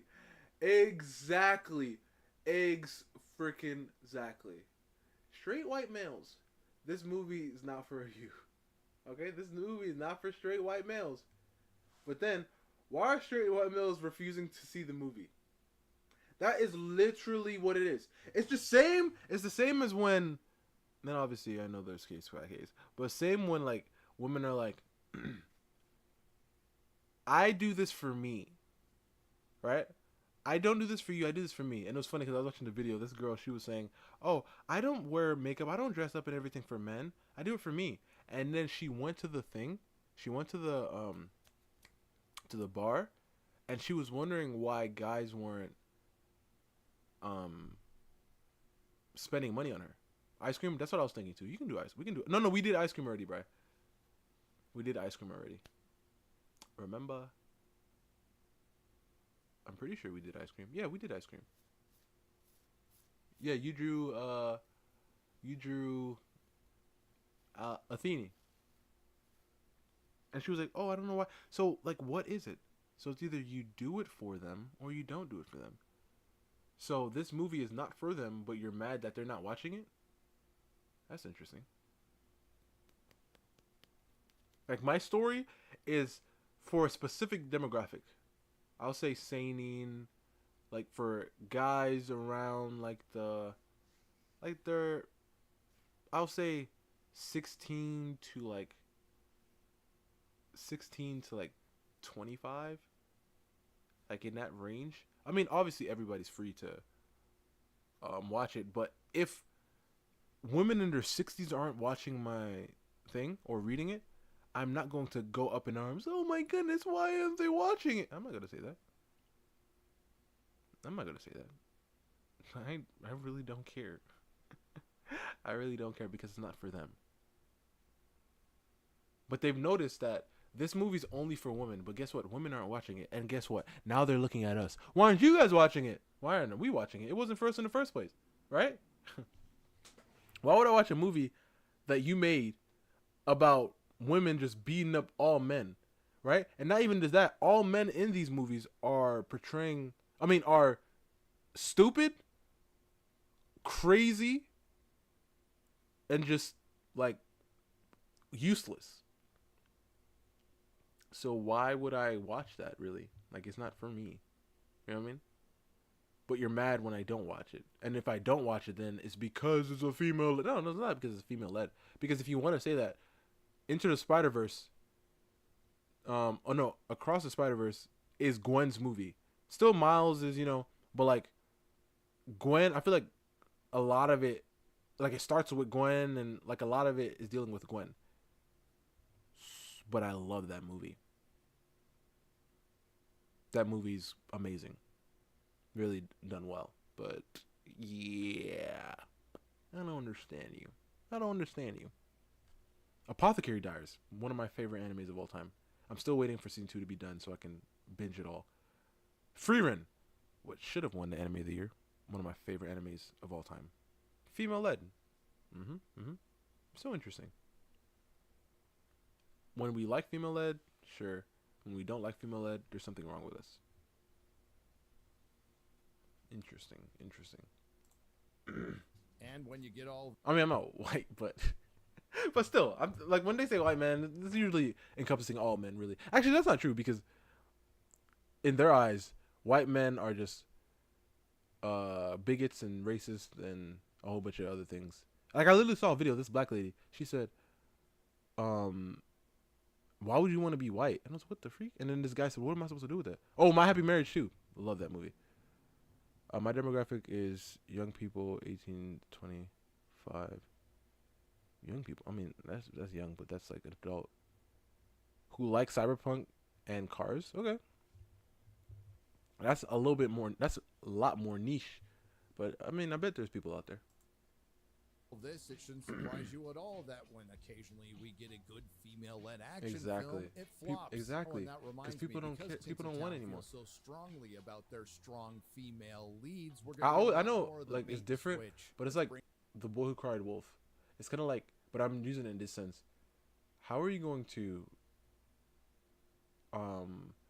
do a whole bunch of bad ones, which we've been telling you not to do it this way, and then you make a good one? People are not going to care. So that's why it's kind of like Boy Who Cried Wolf, but different. So we don't, like, you can make the best female-led movie ever nowadays. We're not going to watch it because we're going to instantly think it's one of those trash ones. Because you gave us like 10, like you had a streak. 10 in a row, terrible.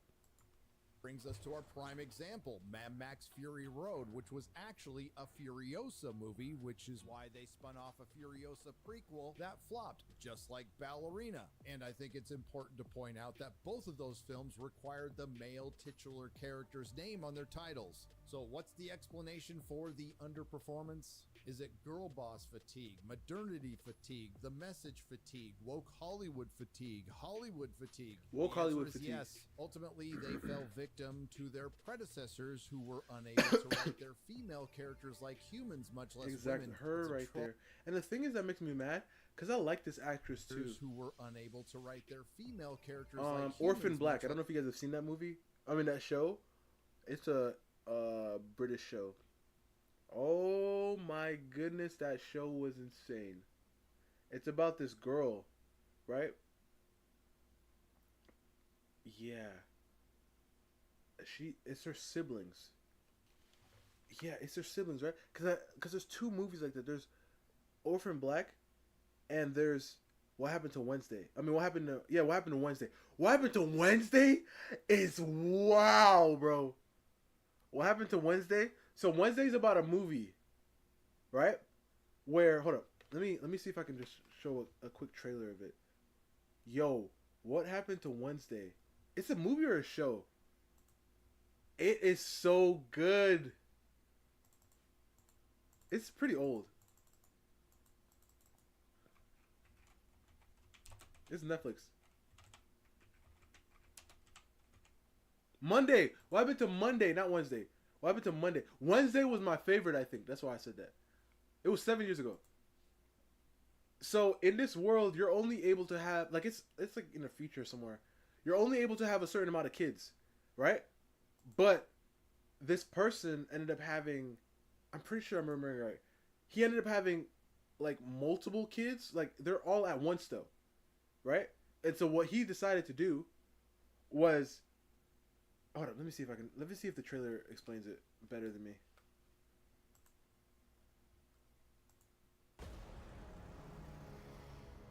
For 3 decades, the Child Allocation Bureau has combated catastrophic overpopulation. Yeah. This sibling will be processed under authority of the Child Allocation Act. To build a sustainable future full of hope and possibility. How do you plan on hiding this? You see? Starting and Willem Dafoe's in it too. Tomorrow, you will each get to go. They're 7 twins. I don't know what that is. I don't forget it. It's septuplets? Yeah. So you're only allowed to have like one kid. You're only allowed to have one kid. Everybody's allowed to have one kid. But he got 7 back to back. So what he did is every one of them have a day, right? So Monday goes out on Monday, Tuesday goes out on Tuesday, and so on, right? So every day is somebody and is another kid, but because they're all like they all look the same, they don't notice. But it's such a good movie. I mean, I think it's a movie. Yeah, it's a movie. I think it's a movie. Yeah, it's a movie or it's a show. But I think Wednesday is my favorite though. On the day of the week that is your name. You see? Look, this actress right here. I love this actress in this movie. I mean, I saw her in 2 movies or 2 things, and both of them she was amazing. Outside on Sunday, Monday on Monday, Tuesday on Tuesday, and so on. Yeah, that's Wednesday. That's Wednesday. That's my girl Wednesday. Tuesday on Tuesday, and so on. That's Wednesday right there. Who. Wednesday, my girl. Take on the singular identity of Karen Setman. Karen, do you have any siblings? No. 7 siblings surviving to adulthood. It would destroy my credibility. Miss Setman, step into the van, please. Monday's not showing up on the grid. Gotta go out there. Wednesday. Run. The trash will soften the impact. It's empty. Sorry. It's such a good yo. If y'all haven't seen it, bro, recommend. Female led, by the way. So good. Oh man, you heard of it? It's so good. And William Dafoe, you know, this man touches gold. There's some things that I like that he did, but I hate it. You know, I hate it. It's like we have to like everything. We have to like everything. If you don't like one thing, then we're one of the phobes. Or the ists. Alright guys, that's gonna be it for me to this stream. Hope you guys enjoyed this stream. Yeah. We're gonna do some more of things with this, because I even wanted to add like maybe more characters in the background and some stuff like that, but it was fun. Hope you guys enjoyed. And I'll see you guys... Oh, today's Friday, huh? I'll see you guys Sunday. For the next one, make sure you subscribe if you're not already. And...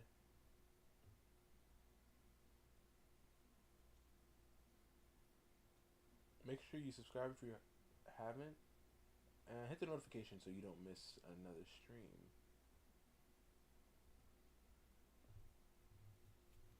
Good night.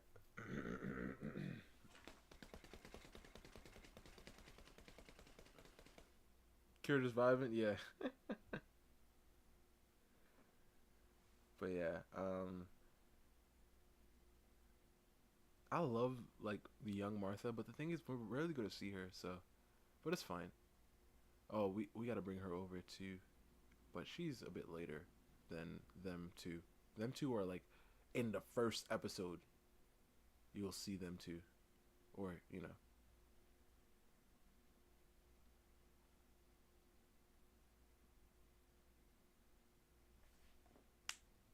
Peace, love, and hair grease. Peace, guys. Have a good night. I'll see you guys Sunday, if you're willing, of course. Have a blessed one. Good night.